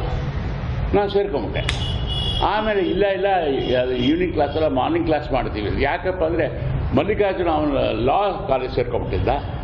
ಅಂದರೆ ಅವನ ಲಾ ಕಾಲೇಜ್ ಈವ್ನಿಂಗ್ ಕಾಲೇಜು ನನಗೆ ಬೇಡ, ಮಾರ್ನಿಂಗ್ ಬೇಕು ಅಂತ. ಸೊ ನಾವು ಇಬ್ಬರೇ ಸ್ಟೂಡೆಂಟ್ಸು. ನೀಲಕಂಠ ಶಾಸ್ತ್ರಿಗಳು ಅಂತ ಇಂಡಾಲಜಿ ಬಹಳ ದೊಡ್ಡ ಮನುಷ್ಯ, ಅವರು ಅದ್ಭುತವಾದ ಮನುಷ್ಯ. ಅವ್ರ ಹತ್ರ ಹೋಗಿ ಸಾರ್ ಈ ಥರ ತೊಂದರೆ ಆಗ್ತಿದೆ ಅಂತ. ಅವರು ನೋಡ್ರಪ್ಪ, ನಾನು ಎರಡೂ ಮಾಡೋಕ್ಕಾಗಲ್ಲ, ಇಬ್ಬರಲ್ಲಿ ಒಬ್ಬರು ನೀವು ಅಡ್ಜಸ್ಟ್ ಮಾಡ್ಕೊಂಬಿಡಿ, ನಾನು ಒಂದು ಸರಿ ಮಾಡ್ತೀನಿ, ಬೆಳಗ್ಗೆ ಅಥವಾ ಸಾಯಂಕಾಲ. ಯಾವ ಟೈಮ್ ಆದರೂ ಪರವಾಗಿಲ್ಲ, ನಂಗೆ ಬೆಳಗ್ಗೆ ಅಥವಾ ಸಾಯಂಕಾಲ ಎರಡೂ ಹೊತ್ತು ಮಾಡೋಕ್ಕಾಗಲ್ಲ. ನಾವು ಮಲ್ಲಿಕಾರ್ಜುನ ಶಾಸ್ತ್ರಿ ಹತ್ರ ನೋಡಿ ಬಿಟ್ಕೊಡು ನನಗೆ ಇಂಡಾಲಜಿ, ಯಾಕೆ ನಾನು BEd ಮುಗಿಸಿದ ಮೇಲೆ ಅಮೇರಿಕಕ್ಕೆ ಹೋಗೋ ಚಾನ್ಸ್ ಇದೆ, ಅಲ್ಲಿ ನನಗೆ ಇಂಡಾಲಜಿ ಭಾಳ ಅನುಕೂಲಕ್ಕೆ ಬರುತ್ತೆ, ಗೊತ್ತಿದೆ ನನಗೆ ಅನುಕೂಲ ಆಗುತ್ತೆ ಅಲ್ಲಿಗೆ. ಅವನು ಇಲ್ಲ ಕಣಯ್ಯ, ನಾನು ಮಂತ್ರಿ ಆಗಬೇಕು ಅಂತ ಆಸೆ ಇದೆ, ಅದು ನನಗೆ ಇಂಡಾಲಜಿ ಆಗುತ್ತೆ. ಆಮೇಲೆ ಆಯಿತು ಅಂತ ನಾನು ಬಿಟ್ಕೊಟ್ಬಿಟ್ರೆ, ನಾನು ಇಲ್ಲ ಆಯಿತು ನೀನೇ ಮಾಡ್ಕೊಪ್ಪ ಅಂತ. ಆಮೇಲೆ ಅವನು ಕ್ಲಾಸ್ಗೆ ಹೋಗಲಿಲ್ಲ, ಇಂಡಾಲಜಿ ಅವನು ಮಾಡಲ್ಲ, ನನಗೂ ಮಾಡೋಕ್ಕೆ ಬಿಡಲಿಲ್ಲ. ಆದರೂ ಎರಡು ನಿಜ, ನಾನು ಅಮೇರಿಕಕ್ಕೆ ಹೋಗ್ಬಿಟ್ಟೆ, ಅವನು ಮಂತ್ರಿನೂ ಆಗುತ್ತೆ. ಅಂದರೆ ಆ ಸಮಯದಲ್ಲಿ ನಮಗೆ ಮಂಡ್ಯದಿಂದ ತುಂಬ ಜನ ಬರೋರು, ಎರಡು ಕಡೆಯಿಂದ ತುಂಬ ಜನ ಬರೋರು, ಎರಡು ಭಾಳ ಇಂಟ್ರೆಸ್ಟಿಂಗ್. ಮಂಡ್ಯದಿಂದ ತುಂಬ ಜನ ಬರೋರು. ಯಾಕೆಂದರೆ ಆ ಸಮಯದಲ್ಲಿ ಕಾಲೇಜು, ಆರ್ಟ್ಸ್ ಕಾಲೇಜ್ ಅಂದರೆ ಮಹಾರಾಜಾಸ್ ಕಾಲೇಜು, ಸೈನ್ಸ್ ಅಂದರೆ ಸೆಂಟ್ರಲ್ ಕಾಲೇಜು. ಸೊ ಮಂಡ್ಯ ಆ ಸಮಯದಲ್ಲಿ ಕಾಲೇಜು, ಆರ್ಟ್ಸ್ ಕಾಲೇಜ್ ಅಂದರೆ ಮಹಾರಾಜಾಸ್ ಕಾಲೇಜು, ಸೈನ್ಸ್ ಅಂದರೆ ಸೆಂಟ್ರಲ್ ಕಾಲೇಜು. ಸೊ ಮಂಡ್ಯ ಜನ ತುಂಬ ಜನ ಬರೋರು. ಅವರು ಅರ್ಧ ಜನ ಬಂದವರು ಮಿನಿಸ್ಟರ್ ಆಗಬೇಕು ಅನ್ನೋ ಬರೋರು. ನಮ್ಮ ಹಾಸ್ಟೆಲ್ ಸೇರ್ಕೊಳ್ಳೋರು ಬಟ್ ಇವ್ರವ್ರು ಏನೇ ಆಸೆ ನಿಮಗೆ ನಮ್ಮ ಮಿನಿಸ್ಟರ್ ಆಗಬೇಕು ಅಂತ. ಸೊ ನಮ್ಮ BA ಮಾಡೋರು ಲಾ ಮಾಡೋರು ಮಿನಿಸ್ಟರ್ ಆಗಿ ಪ್ರಯತ್ನ ಮಾಡೋರು. ಇನ್ನೊಂದು ಕಡೆಯಿಂದ ಅಂದರೆ ನಮಗೆ ಮಲೆನಾಡಿಂದ ಬರೋರು, ಅದು ಏನು ಟ್ಯಾಲೆಂಟ್ ಬರೋದು ಮಲೆನಾಡಿಂದ. ಹೀಗಾಗಿ ನನಗೆ ಮಲೆನಾಡು ಬಗ್ಗೆ ಒಂಥರ ರೊಮ್ಯಾಂಟಿಕ್ ನೋಷನ್ನು. ಅಲ್ಲಿ ಕೆಟ್ಟ ಜನ ಇರೋಕ್ಕೆ ಸಾಧ್ಯನೇ ಇಲ್ಲ ಅನ್ಸ್ಬಿಟ್ಟು ನನಗೆ. ಅಂಥ ಅದ್ಭುತವಾದ ಜನ, ಅದ್ಭುತ ಎಲ್ಲ ಥರ ಅದ್ಭುತ, ಒಳ್ಳೆಯ ಜನ ಆ್ಯಂಡ್ ಭಾಳ ಟ್ಯಾಲೆಂಟೆಡ್ ಜನ. ಹೇಳಿದ್ನಲ್ಲ, ಹಾಮನಾಯಕು, ಇವರನ್ನಂತೂ KV ಸುಬ್ಬಣ್ಣ, ಆಮೇಲೆ ಗಂಗಾಧರ ಅಂತ ಇನ್ನೊಬ್ಬ ಅವನು ಇದಾಗ್ಬಿಟ್ಟ, ಪಂಚಾಕ್ಷರಿ ನನ್ನ ಜೊತೆ ನಾಟಕ ಮಾಡ್ತಾ ಇದ್ದ, ಅವನು ಪ್ರಿನ್ಸಿಪಾಲ್ ಆದವನು. ಆಮೇಲೆ ಇವರು ಮಲೆನಾಡವರು, ಇವರು ಸೈಕಾಲಜಿ ಬೇರೆ ಜನ ಬರೋರು, ಅವರೆಲ್ಲ ತಿಮ್ಮಪ್ಪ ಎಟ್ಸೆಟ್ರ. ಎಂಥ ಜನ ಅವರೆಲ್ಲ. ಅವರು ಸೌಜನ್ಯವಾಗಲಿ, ಈಶ್ವರ್ ಹಾಮನಾಯಕರ ತಮ್ಮ, ಇವರೆಲ್ಲ ಭಾಳ ಬುದ್ಧಿವಂತರು, ಭಾಳ ಸೌಜನ್ಯ. ಅವರ ಕಲ್ಚರ್, ಅವರೆಲ್ಲರಿಗೂ ಸ್ವಲ್ಪ ಯಕ್ಷಗಾನದ ಅದರದ್ದು ಎಕ್ಸ್ಪೋಜರ್ ಇರೋದು. ಹೀಗಾಗಿ ಆ ದೊಡ್ಡ ಕಲ್ಚರು. ಸುಬ್ಬಣ್ಣ ಅಂತೂ ಅದೇ, ನಾ ಕಾಲೇಜಲ್ಲಿ ಓದ್ತಿದ್ದಾಗಲೇ ಮಧ್ಯಾಹ್ನ ಹೋಗಿ ಒಂದ್ಸರಿ ಅಲ್ಲಿ ನೀಲಕಂಠೇಶ್ವರ ನಾಟ್ಯ ಸಂಘ ಅಂತ ಒಂದು ಸಂಘ ಸ್ಥಾಪಿಸಿ, ಆ ಸಮಯದಲ್ಲಿ ಹೂವು ಚೆಲ್ಲಿದ ಹಾದಿಯಲ್ಲಿ ಅಂತ ಒಂದು ಪದ್ಯದ ಪುಸ್ತಕ ಬರೆದು ಪಬ್ಲಿಷ್ ಮಾಡಿ, ಆಮೇಲೆ ಹಾಮನಾಯಕು ಸುಬ್ಬಣ್ಣ ಸೇರಿ ರಂಗಣ್ಣ ಅವ್ರಿಗೆ ಬಾಗಿನ ಅಂತ ಒಂದು ಪುಸ್ತಕ, ಕಮ್ಮೆಮರೇಟಿವ್ ವಾಲ್ಯೂಮ್. ನನಗೆ ಆ ಕಮ್ಮೆಮರೇಟಿವ್ ವಾಲ್ಯೂಮ್ ನೋಡಿದ ಫಸ್ಟ್ ಅದೇ ನಾನು ಬಾಗಿನ. ಬಟ್ ಅವರೇ ಸ್ಟೂಡೆಂಟ್ಸ್ ಆಗಿದ್ದಾಗ ಎಡಿಟ್ ಮಾಡಿ ಭಾಳ ಅದ್ಭುತವಾದ ಒಂದು ಪುಸ್ತಕವನ್ನು ತಂದು ಕೊಟ್ಟಿತ್ತು. ಅಂದರೆ ಆಗ ಸ್ಟೂಡೆಂಟ್ಸಲ್ಲಿ ಎಂಥ ಟ್ಯಾಲೆಂಟ್ ಇತ್ತು, ಎಷ್ಟು ಸಂಘಟನಾ ಶಕ್ತಿ ಜೊತೆಗೆ ಆಸಕ್ತಿ. ಮತ್ತು ಇದು ಭಾಳ ಈಗ ಜ್ಞಾಪಿಸ್ಕೊಂಬಿಟ್ರೆ ನಿಜವಾಗೂ ಆಶ್ಚರ್ಯ ಅನಿಸುತ್ತೆ. ಈಗ ಹುಡುಗರು ಬೇರೆ ಥರ ಬುದ್ಧಿವಂತರಿದ್ದಾರೆ, ಆದರೆ ಈ ಥರ ಒಂದು ಸಾಂಸ್ಕೃತಿಕ ಬೇಸ್, ಒಂದು ಎಕ್ಸ್ಪೋಜರು ಕಡಿಮೆ ಅನಿಸುತ್ತೆ. ನನಗಂತೂ ಅದನ್ನು ಜ್ಞಾಪಿಸ್ಕೊಂಡಷ್ಟು ಕೂಡ ನಿಜವಾಗ ಬಹಳ ಖುಷಿಯಿಂದ ಜ್ಞಾಪಿಸ್ಕೊತೀನಿ ನಾನು ಆ ದಿನಗಳಲ್ಲಿ. ಈಗ ಬಟ್ ಈಗ ಅನಿಸುತ್ತೆ, ಅಯ್ಯೋ ಆ ಸಲ ನಾನು ಸ್ವಲ್ಪ ಬುದ್ಧಿ ಹೆಚ್ಚು ಉಪಯೋಗಿಸ್ಕೊತಾ ಇದ್ದೆ, ಅದನ್ನೆಲ್ಲ ಮಾಡ್ಕೊಳ್ಳಿಲ್ಲ. ಹಾಗದೇ ಚೇಷ್ಟೆ ಇಷ್ಟೇ ಮಾಡ್ಕೊಂಡು ಅದರಲ್ಲೇ ಕಾಲ ಕಳೆದುಬಿಟ್ಟೆ. ಬಟ್ ಆದರೂ ಕೂಡ ಬಹಳ ಫ್ರೂಟ್ಫುಲ್ ಇಯರ್ಸು ನನಗೆ ಫ್ರೂಟ್ಫುಲ್ ಇಯರ್ಸು. ಆಮೇಲೆ ನಮಗದು ಈಗ ನೋಡಿದ್ರೆ ಗೊತ್ತಾಗುತ್ತೆ ಎಂಥ ಅದ್ಭುತವಾದ ಕಾಲ ಅದು. ಆ ಸಮಯದಲ್ಲಿ ಯಾವ ಕಡೆ ನೋಡಿದ್ರು ಗುರುರಾಜರಾವ್ ಇದ್ದರು. ಒಂಥರ ಅವ್ರನ್ನೆಲ್ಲ ನೆನೆಸ್ಕೊಂಡ್ರೆ ಎಷ್ಟು. ಗುರುರಾಜರಾವ್ ನಾಟಕ ಮಾಡೋ ಅವಶ್ಯಕತೆ ಇತ್ತು. ಯಮನಾಚಾರ್ಯ ಮಗ ಮುತ್ತು ಅಂತ, ಅವನು CFTR ಇದರಲ್ಲಿ ಆ್ಯಕ್ಟರು. ಅವನು ಹಾಂ ಹೌದೌದು. ಆಮೇಲೆ ಜ್ಯೋತ್ಸ್ನಾ ಕೃಷ್ಣರಾವ್ ಅಂತ ಅವ್ರ ಮಗಳು, ಈಗ ಆಮೇಲೆ ಜ್ಯೋತ್ಸ್ನಾ ರಾವ್ ಅವಳು. ಆಕೆ ಕೃಷ್ಣಲೀಲಾದಲ್ಲಿ ಕೃಷ್ಣನ್ ಪಾಠ ಮಾಡಿದ್ದು, ಕೃಷ್ಣಲೀಲಾ ಸಿನಿಮಾದಲ್ಲಿ ಚಿಕ್ಕನಲ್ಲಿ. ಅವನು ನಮ್ಮ ಜೊತೆಗೆ ಇದಕ್ಕೆ ಡೆಲ್ಲಿಗೆ ಬಂದಿತ್ತು. ಇದರಲ್ಲಿ ಅದು ನಮ್ಮ ಯೂತ್ ಫೆಸ್ಟಿವಲ್ ಟೈಮಲ್ಲಿ, ಯೂತ್ ಫೆಸ್ಟಿವಲ್ಗೆ ಹೋದಾಗ, ಡೆಲ್ಲಿಗೆ ಯೂತ್ ಫೆಸ್ಟಿವಲ್ಗೆ ಹೋದಾಗಲೂ ಎಂಥ ಅದ್ಭುತವಾದ ಗುಂಪದು. ನಾವು ಭಾಳ ನಾವು ಭಾಳ ತುಂಬ ಫುಲ್ ಲೈಫ್ ಲೀಡ್ ಮಾಡಿದ್ವಿ ನಾವು ಅಂತ ಈಗ ಜ್ಞಾಪಕ ಅನಿಸುತ್ತೆ. ಅದು ಬಹಳ ಅಲ್ಲಿ ನಿಲ್ಸೋಣ. ಅಲ್ಲಿಗೆ ಸುಮ್ಮನೆ ಅದ್ರ ಬಗ್ಗೆ ಏನೋ ಪ್ರಶ್ನೆಗಳಿದ್ರೆ ಹರಟೆ ಇದ್ರೆ ಇನ್ನೊಂದಷ್ಟು ಚರ್ಚೆ ಮಾಡಿ.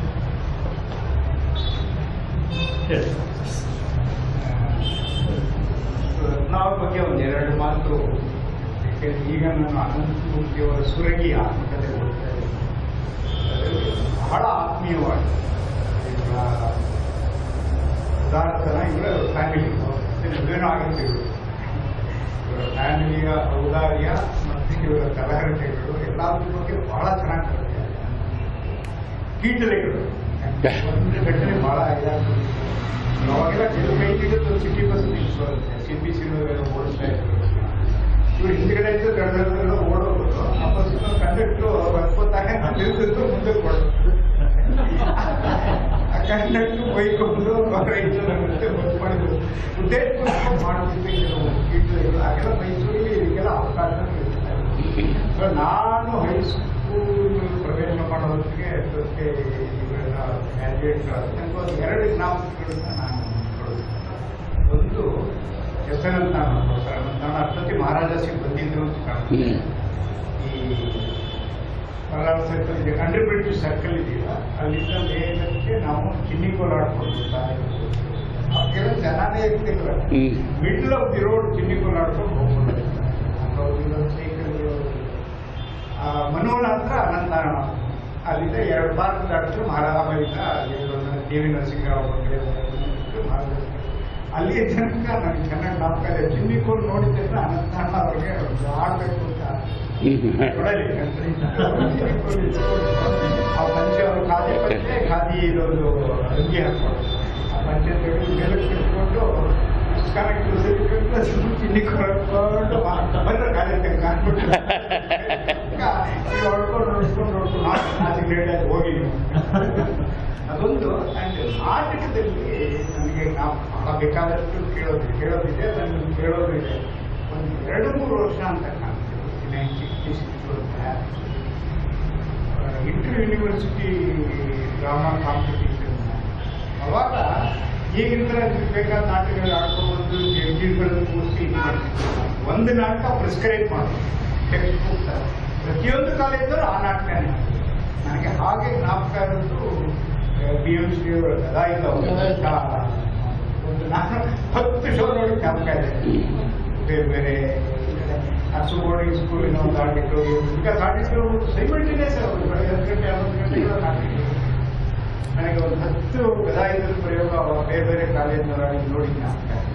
ಆ್ಯಂಡ್ ಅದರ ಸಬ್ಸಿಕ್ವೆಂಟ್ಗೆ ಸಾಕಷ್ಟು ಬುಡ್ಬುಡಿಕೆ ನಾಟಕನ ಅದೇ ಥರ ಒಂದು 8-10 ಕಡೆ ಐ ಥಿಂಕ್ ಕೆಲ ಜನರಿಗೆ ಅದೊಂದು. ಮತ್ತೆ ಮಹಾರಾಷ್ಟ್ರ ಇದು medical college and engineering college, theatre, sports ಒಳ್ಳೆ ದೊಡ್ಡ ಡಾಕ್ಟರ್ಗಳು, ಇಂಜಿನಿಯರ್ಗಳು, ಜೊತೆಗೆ ಈ ಕೋ ಕರಿಕ್ಯುಲಮ್ ಅಂತ ಏನು ಹೇಳ್ತಾರೆ ಪ್ರತಿಯೊಂದರಲ್ಲೂ ಬಹಳ ಬಂದು medical college private very good facility. Ballari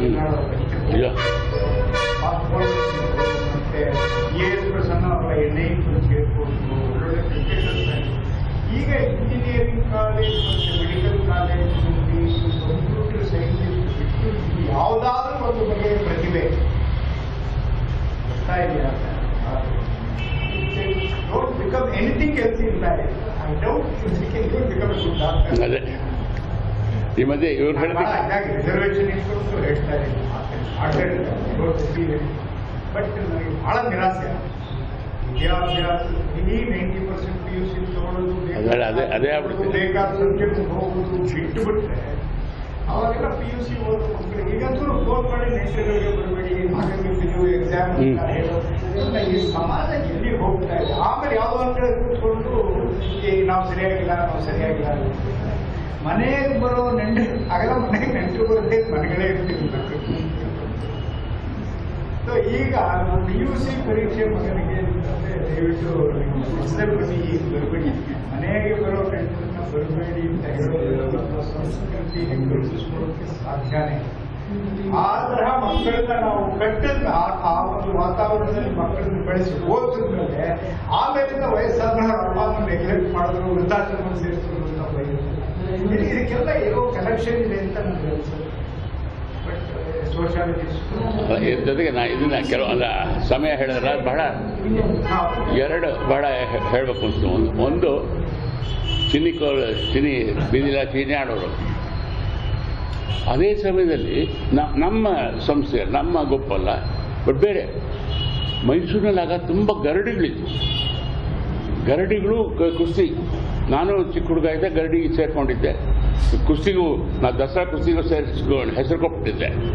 ನಮ್ಮ ಅಪ್ಪ ಕೈಕಾಲು ಮುಟ್ಕೊಂಡ್ಬಿಡ್ತೀನಿ, ಇನ್ನು ಬೇಡ ಹೋಗಲೇಬೇಡ ಹಠ ಹಿಡಿದ್ಬಿಟ್ರು. ಹೀಗಾಗಿ ನಾವು ಅಲ್ಲಿ ಕುಸ್ತಿಗೆ ಹೋಗೋಕ್ಕಾಗಲಿಲ್ಲ. ಆದ್ರೆ ಗರಡಿಗೆ ತುಂಬ ಇತ್ತು. ಈಗ ಎಲ್ಲ ಕಡೆ ಗರಡಿ. 2 ಇಂಟ್ರೆಸ್ಟಿಂಗ್ ಇದ್ದಾರೆ. ಒಂದು ಆಟ ಆಗೋವಾಗ ಈಗ ಅದು ಸಾಧ್ಯನೇ ಇಲ್ಲ ಅಂತ ಕಾಣುತ್ತೆ. ನಾನು ಅದನ್ನು ಅಮೆರಿಕಾದ ಒಂದ್ಸರಿ ಆಡಿಸಿದ್ದೆ. ನಿಂಬೆಹಣ್ಣು ಎಸೆಯೋರು, ಎಲ್ಲೋ ಒಂದು ಕಡೆಯಿಂದ ನಿಂಬೆಹಣ್ಣು ಎಸೆಯೋದು. ಎಷ್ಟು ಎಸೆತದಲ್ಲಿ ಚಾಮುಂಡಿ ಬೆಟ್ಟ ತಲುಪ್ತೀವಿ. ಇಲ್ಲಿಂದ ಎಸ್ಬಿಟ್ಟು ಎಲ್ಲ ಒಂದು 6-7 ಸಲ ಅದ್ರ ಹಿಂದೆ ನಡ್ಕೊಂಡು ಹೋಗೋರು. ಅಲ್ಲಿಂದ ಇನ್ನೊಂದು ಸತಿ ಎಸೆಯೋದು, ಬಟ್ ಒಂದು ಅದ್ಭುತವಾದ ಆಟ ಅದು. ಜನಕ್ಕೆಲ್ಲ ಇದು ಬಹಳ ಸೀರಿಯಸ್ ಆಡ್ತಿದ್ದ ಆಟ. ಜನ ಕಾಂಪೀಟ್ ಮಾಡೋರು. ಅದಕ್ಕೆ ಬಾಜಿಗಿಜಿ ಕಟ್ಟೋರೇನೋ ಅದು ಗೊತ್ತಿಲ್ಲ ನಂಗೆ ಅದು ಗೊತ್ತಾಗ್ತಿಲ್ಲ. ಹುಡುಗ ಬರೀ ಇವರು ಆ ನಿಂಬೆಹಣ್ಣು ಹೆಸರು ಹಿಂದೆನೇ ಹೊಡ್ಕೊಂಡು ಹೋಗ್ತಾ ಇದ್ದೆ.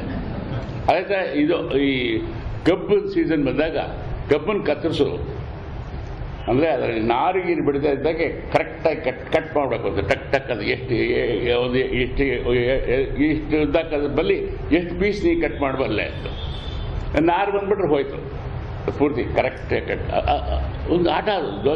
ಎಲ್ಲ ಕಡೆ ಗಲ್ಲಿಲಿ ಜನ ಕಬ್ಬು ಕತ್ತರಿಸೋರು. ಆದರೆ ಇನ್ನೊಂದು ನಾನು ಹೇಳಬೇಕು ಅಂತಿದ್ದು ಜ್ಞಾಪಿಸೋದು ಒಳ್ಳೆಯದಾಯಿತು. ನಾನು ಕಾಲೇಜ್ ಸ್ಟೂಡೆಂಟ್ ಆಗಿದ್ದಾಗ ಶೇಕ್ಸ್ಪಿಯರ್ ನಾಟಕ ಬರೋದು. ಶೇಕ್ಸ್ಪಿಯರ್ನ ಕೆಂಡಲ್ ಇದು ಶೇಕ್ಸ್ಪಿಯರ್ ವಾಲ ಸಿನಿಮಾ ಬಂತಲ್ಲ, ಆ ಸಿನಿಮಾ ನಮ್ಮ ಅನುಭವಕ್ಕೆ ಬಂದಂಥ ನಾಟಕ ಅದು. ಅಂದರೆ ಆ ತಂಡ ಮೈಸೂರಲ್ಲಿ ಬಂದು 2 ಸಲ ಮಹಾರಾಜ ಈ ಅರಸುಬರ್ಡಿ ಸ್ಕೂಲ್ ಅಂದಾಗ ಜ್ಞಾಪಕ ನನಗೆ. ಅರಸುಬರ್ಡಿ ಸ್ಕೂಲ್ ಥಿಯೇಟ್ರ್ನಲ್ಲಿ ಅಲ್ಲೊಂದು ಥಿಯೇಟ್ರು, ಸಣ್ಣ ಥಿಯೇಟ್ರು, ಅಲ್ಲಿ ಶೇಕ್ಸ್ಪಿಯರ್ ನಾಟಕ ಮಾಡೋರು ಅದ್ಭುತ ಮಾಡೋರು. ನಾನು ಮಹಾರಾಜಾಸ್ ಕಾಲೇಜಲ್ಲಿ ವಿದ್ಯಾರ್ಥಿ. ನನಗದು ಇದು ವಾಲಂಟಿಯರಾಗಿ ಕಳಿಸ್ಬಿಟ್ರಲ್ಲಿ. ಯಾಕೆ ನಾಟಕದಲ್ಲಿ ಹುಚ್ಚಿತ್ತು ನನಗೆ ಅಂತೇಳಿ ವಾಲಂಟಿಯರಾಗಿ ಅಲ್ಲಿ ಜನ ಕೂರಿಸೋದು, ಅಲ್ಲಿ ಕರೆಸೋದು, ಸಹಾಯ ಮಾಡೋದು, ಅದು ಆ್ಯಕ್ಟರ್ಸ್ಗೆ ನೀರು ಗೀರು ಕೊಡೋದು ಎಕ್ಸೆಟ್ರಾ.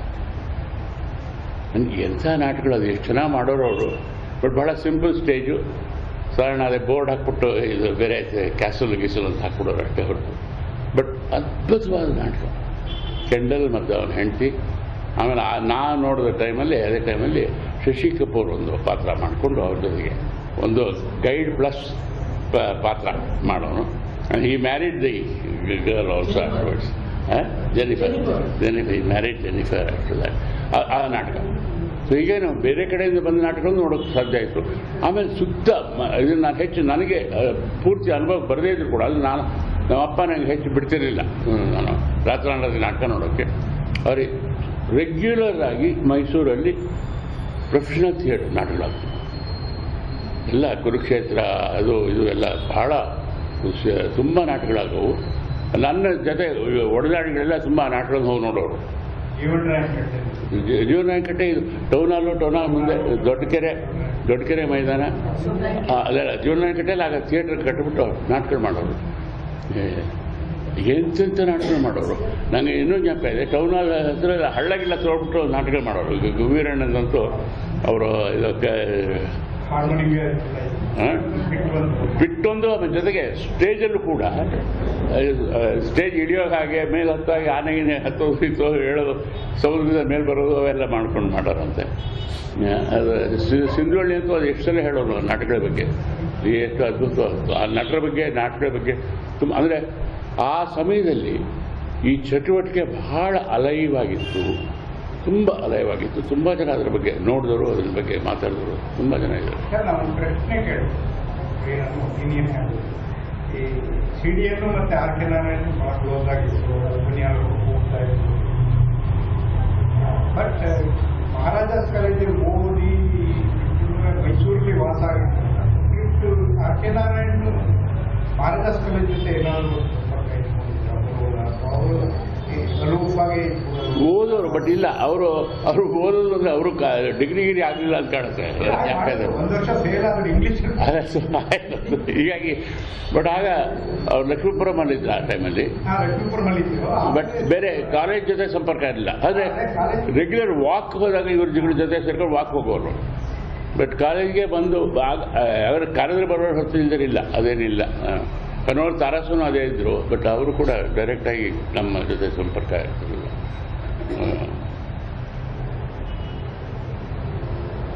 ಅದೇ ಮೈಸೂರಲ್ಲಿ ಅದೊಂದು ಕಾಂಟ್ಯಾಕ್ಟ್ ರೆಗ್ಯುಲರ್ ಇರೋದು.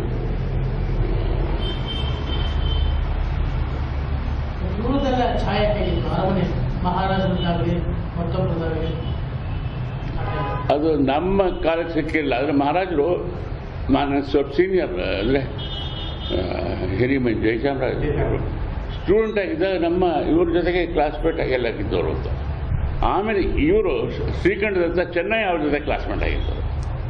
Classmates he came to college regularly with institute. But ನಮಗೆ ಸಿಕ್ಕಿದ್ದಿಲ್ಲ ಅವ್ರ.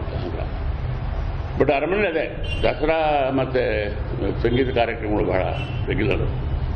ಆಗ ಅಲ್ಲಿ ಹೋಗಿ ನೋಡ್ತಿದ್ವಿ ನಾವು ಅಷ್ಟೇ ಹೊರತು. ಆದರೆ ಚಟುವಟಿಕೆ ಸಾಂಸ್ಕೃತಿಕವಾಗಿ ಅದು ಬಹಳ ಅದ್ಭುತವಾದ ಜಾಗ ಇತ್ತು ಅಲ್ಲಿ. ಬಟ್ ಅಷ್ಟೊತ್ತಿಗೆ ಅಮೇರಿಕನ್ ಅರಮನೆಯ ನಾಟಕ ಕಂಪನಿ ಏನಿರಲಿಲ್ಲ, ನಾಟಕ ಏನಿರಲಿಲ್ಲ. ಬಟ್ ಅರಮನೆಯಲ್ಲಿ ಇದ್ದದ್ದು ನಾವು ಉಪಯೋಗಿಸ್ಕೊಂಡದ್ದು ಅಂದರೆ ಅಲ್ಲಿ ಸಂಗೀತ.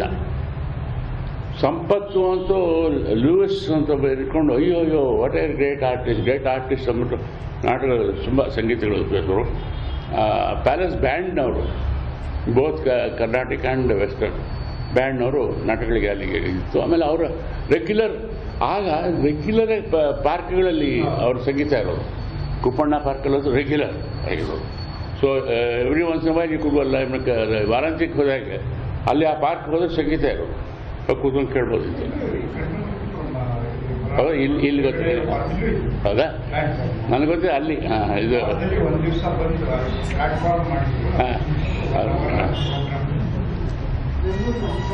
ಆದರೆ ಆ ಟೈಮಲ್ಲಿ ಸುಮಾರು ಅವೆಲ್ಲ ಇತ್ತು. ಎಲ್ಲ ಕಡೆಯೂ ಒಂದು ಕಲ್ಚರ್ಗೆ ಎನ್ಕರೇಜ್ಮೆಂಟ್ ತುಂಬಾ ಇತ್ತು. ನಾನು ಕೇಳಿದ್ದು, ನಾನು ನೋಡಲ್ಲ, ಜಗನ್ಮೋಹನ್ ಪ್ಯಾಲೇಸಲ್ಲಿ 2 ಥಿಯೇಟ್ರ್ ಮಾಡಿ, ಒಂದು ಮಧ್ಯದಲ್ಲಿ ಸ್ಕ್ರೀನ್ ಇತ್ತು, 2 ಕಡೆ ಥಿಯೇಟ್ರ್ ಇತ್ತು. ಮೈಸೂರಲ್ಲಿ ಯಾವ ನಾಟಕದ ಕಂಪನಿಗಳು ಪ್ಯಾಲೇಸ್ ಶೋ ಬೇರೆ ಶೋ ಕೊಡೋದು. ಪ್ಯಾಲೇಸ್ ಪ್ರಿನ್ಸು ಪ್ರಿನ್ಸಸ್ಸು ಅವರ ರಿಲೇಟಿವ್ಸ್ ಅವ್ರು ಇನ್ವೈಟ್ ಮಾತ್ರ ವರದಾಚಾರ್ಯ ನಾಟಕ ಮಾಡಬೇಕಾದ್ರೆ ಬಿಡಾರ ಕೃಷ್ಣಪ್ಪನವರು ವಾಸುದೇವಾಚಾರ್ಯ ಯಾರೋ ಒಂದು 2-3 ಜನ ಎಲ್ಲರೂ ದರ್ಬಾರ್ ಡ್ರೆಸ್ ಹಾಕ್ಬೇಕು. ದರ್ಬಾರ್ ಡ್ರೆಸ್ ಮಹಾರಾಜ್ ಇದ್ ಕಡೆ ಹೋಗ್ಬೇಕಾದ್ರೆ ದರ್ಬಾರ್ ಡ್ರೆಸ್ ಹೋಗ್ಬೇಕಿತ್ತು. ಆಗ ಅದು ಬೇರೆ. ದಸರಾ ಟೈಮ್ ಅಂದರೆ ಆ ದರ್ಬಾರ್ ಡ್ರೆಸ್ ವೀಣಾ ಶೇಷನ್ ಅವರು ಮತ್ತೆ ಬಿಡಾರ ಕೃಷ್ಣಪ್ಪನವರು ಇಬ್ರು ವರದಾಚಾರ್ಯ ನಾಟಕ ಒಂದು ಬಹಳ ನೋಡೋರು ವಿಷಯ ನೋಡೋರು ಮಹಾರಾಜರು ಇಲ್ಲ ರೆಗ್ಯುಲರ್. ಈಗ ಆ ದಸರಾ ಟೈಮಲ್ಲಿ ಆ ದರ್ಬಾರ್ ಡ್ರೆಸ್ಸೇ ಅದೊಂದು ಕಲ್ಚರು. ಎಲ್ಲರೂ ದರ್ಬಾರ್. ಆಮೇಲೆ ಎಲ್ಲ ಅಂಗಡಿಗಳಲ್ಲೂ ಪೇಟೆಗಳ ಬಾಡಿಗೆ ಸಿಗೋವು. ಪೇಟೆಗಳು, ದರ್ಬಾರ್ ಕೋಟೆಗಳು, ಡ್ರೆಸ್ಗಳು ಸಿಗೋವು. ಸೊ ಅದನ್ನು ಆ ದರ್ಬಾರ್ ಈಗ ಸೇರ್ಕೊಳ್ಳೋದು ಬಹಳ ಮುಖ್ಯ ಆಗಿತ್ತು. ನಮ್ಮಪ್ಪ ತುಂಬ ಓದಾಬಿಟ್ರವರು. ಅವ್ರು ಅಮೇರಿಕಕ್ಕೆ ಹೋಗಿ ಬಂದ ಮೇಲೆ ಅವ್ರು ಗೆಸ್ಟೆಡ್ ಆಫೀಸರ್ ಮಾಡಲಿಲ್ಲ. ಯಾಕೆಂದರೆ ಅದು ಎಷ್ಟು ₹6-7 ಸಂಬಳ ಕಡಿಮೆ ಇತ್ತು. ಈಗ ಗೆಸ್ಟೆಡ್ ಆಫೀಸರ್ ಮಾಡಲ್ಲ. ಅವರು ಇದು ಮಿಡಲ್ ಸ್ಕೂಲ್ ಹೆಡ್ ಮಾಸ್ಟರ್ ಆಗಿ ಇಟ್ಕೊಂಡ್ರು. ನಮ್ಮಪ್ಪ ಒದ್ದಾಡಿ ನೋಡಿ, ನನಗೆ 2 ಡಾಕ್ಟ್ರೇಟ್ ಮಾಡ್ಕೊಂಬಂದಿನಿ, ಇಷ್ಟು ಡಿಗ್ರಿ ಮಾಡ್ಕೊಂಬಂದಿನಿ, ನನಗೆ ದಯವಿಟ್ಟು ಗೆಸ್ಟೆಡ್ ಆಫೀಸರ್. ಯಾಕೆ ಗೆಸ್ಟೆಡ್ ಆಫೀಸರ್ ಆಗಬೇಕು ಅಂದರೆ ನಾನು ಅರಮನೆಗೆ ಹೋಗಬೇಕು, ನಜರ್ ಕೊಡಬೇಕು, ಗೆಸ್ಟೆಡ್ ಆಫೀಸರ್ ಆಗಬೇಕು ನಾನು ಅಷ್ಟೇ. ಆಮೇಲೆ ಆ್ಯಕ್ಚುಲಿ ಆರ್ಕಾಡ್ ರಾಮಸ್ವಾಮಿ ಬಂದು ಅವರು ನಮ್ಮಪ್ಪನಿಗೆ 2 ಪೋಸ್ಟ್ ಕೊಟ್ಬಿಟ್ರು. ಆಕಾಶವಾಣಿಲೂ ಡೈರೆಕ್ಟ್ರಾಗಿ ಕೆಲಸ ಮಾಡು, ಅಸಿಸ್ಟೆಂಟ್ ಡೈರೆಕ್ಟ್ರಾಗಿ ಕೆಲಸ ಮಾಡು, ಈ ದರ್ಶ್ ಸ್ಕೂಲ್ ಪ್ರಿನ್ಸಿಪಾಲಾಗಿ ಕೆಲಸ ಮಾಡು, ಅವ್ರು ನಿಂಗೆ ಗೆಸ್ಟೆಡ್ ರ್ಯಾಂಕ್ ಬರುತ್ತೆ ಅಂತ. ಖುಷಿಯಾಗಿ ನಮ್ಮಪ್ಪ ಸೇರ್ಕೊಂಬಿಟ್ರು ಅದಕ್ಕೋಸ್ಕರ. ಬಟ್ ಅದು ಗೆಸ್ಟೆಡ್ ಆಫೀಸರ್ ಬಹಳ ಮುಖ್ಯ. ಯಾಕಪ್ಪ ಅಂದರೆ ಗೆಸ್ಟೆಡ್ ಆಫೀಸರ್ ಆದರೆ ಅರಮನೆಗೆ ಹೋಗ್ಬೋದು, ಡ್ರೆಸ್ ಹಾಕೊಂಡು ಹೋಗ್ಬೋದು, ನಜರ್ಗೆ ಹೋಗ್ಬೋದು. ಅದೊಂದು ಪ್ರೆಸ್ಟೀಜಿಯಸ್ ಇಶ್ಯೂ ಆಗ್ಬಿಡ್ತು. ಆಗ ಅದೊಂದು ಬೇಸಿಕ್ ಸ್ಯಾಲರಿ ತಗೊಳ್ಳೋರಿಗೆ ಮಾತ್ರ ಮರ್ಯಾದೆ. ಅದೇ ಗೆಸ್ಟೆಡ್ ಆಫೀಸರು ಅದು ₹200. ಗೆಸ್ಟೆಡ್ ಆಫೀಸರ್ ₹200 ಇದ್ದಾಗ ಕ್ಲಾರ್ಕ್ ಜೊತೆ ಮಾತಾಡ್ತಾರೆ ಗೆಸ್ಟೆಡ್ ಆಫೀಸರ್ಗೆ. ಒಬ್ಬ ಕ್ಲಾರ್ಕ್ ವಿದ್ಯಾವಂತನ ಓದ್ಕೊಂಡಿದ್ದ, ಅವನೇನೋ ಹೇಳಿದ್ರು. ಅದಕ್ಕೆ ಗೆಸ್ಟೆಡ್ officer you may be right, but I don't like to agree with you. What is your salary? I don't care for the opinion of a person who runs less than ₹400 per month. 200 actually guest officer. Actually ಮೂರ್ತಿರಾಯರು ನಮ್ಮ ಕಾಲದಲ್ಲೇ ಇದ್ದವರು. ನಮ್ಮ ತಂದೆ ನಾವು ಅವ್ರನ್ನ meet ಮಾಡಿ ಎಲ್ಲ ಮಾಡ್ತಿತ್ತು ಅವರು. ಯಾಕಂದರೆ ನಮ್ಮ ತಂದೆ ಆಕಾಶವಾಣಿ ಹ್ಯಾಂಡ್ ಓವರ್ ಮಾಡಿದ. He was assistant director and he came as English teacher. And ನಮ್ಮಪ್ಪ ಅಲ್ಲಿ ಕೋರ್ಸ್ ಕೊಂಡಿದ್ರು. ಆ ಕಾಲ ಅದು ದೋಸ್ ಡೇಸ್ ಗ್ರೇಟ್ ಪೀಪಲ್ ಇವರೆಲ್ಲ.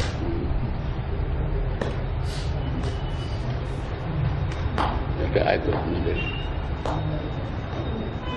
ಸರ್ ಇವತ್ತು ಏನನ್ಸುತ್ತೆ ಸರ್ ಇವತ್ತಿಗೆ ಬಂದು ನಿಂತ್ಕೊಂಡ್ರೆ ಅಲ್ಲಿಂದ ಈಗ ನಿಂತ್ಕೊಂಡು ಯೋಚಿಸಿದ್ರೆ ಇವತ್ತು ವರ್ತಮಾನ ಇದು ಗೊತ್ತಿಲ್ಲಪ್ಪ. ಅಂದರೆ ಒಂದಿದೆ, ಈಗಲೂ ಕೂಡ ಎಲ್ಲ ನಮ್ಮ ಥರ ಜನ ಇರ್ಬೋದು, ಇನ್ನು 10 ವರ್ಷಕ್ಕೆ ಬಹಳ ದೊಡ್ಡ ಜನ ಆಗೋರು ಇರ್ಬೋದು, ನಮ್ಗೆ ಗೊತ್ತಿಲ್ಲ ಅಷ್ಟೇ. ಅಂದರೆ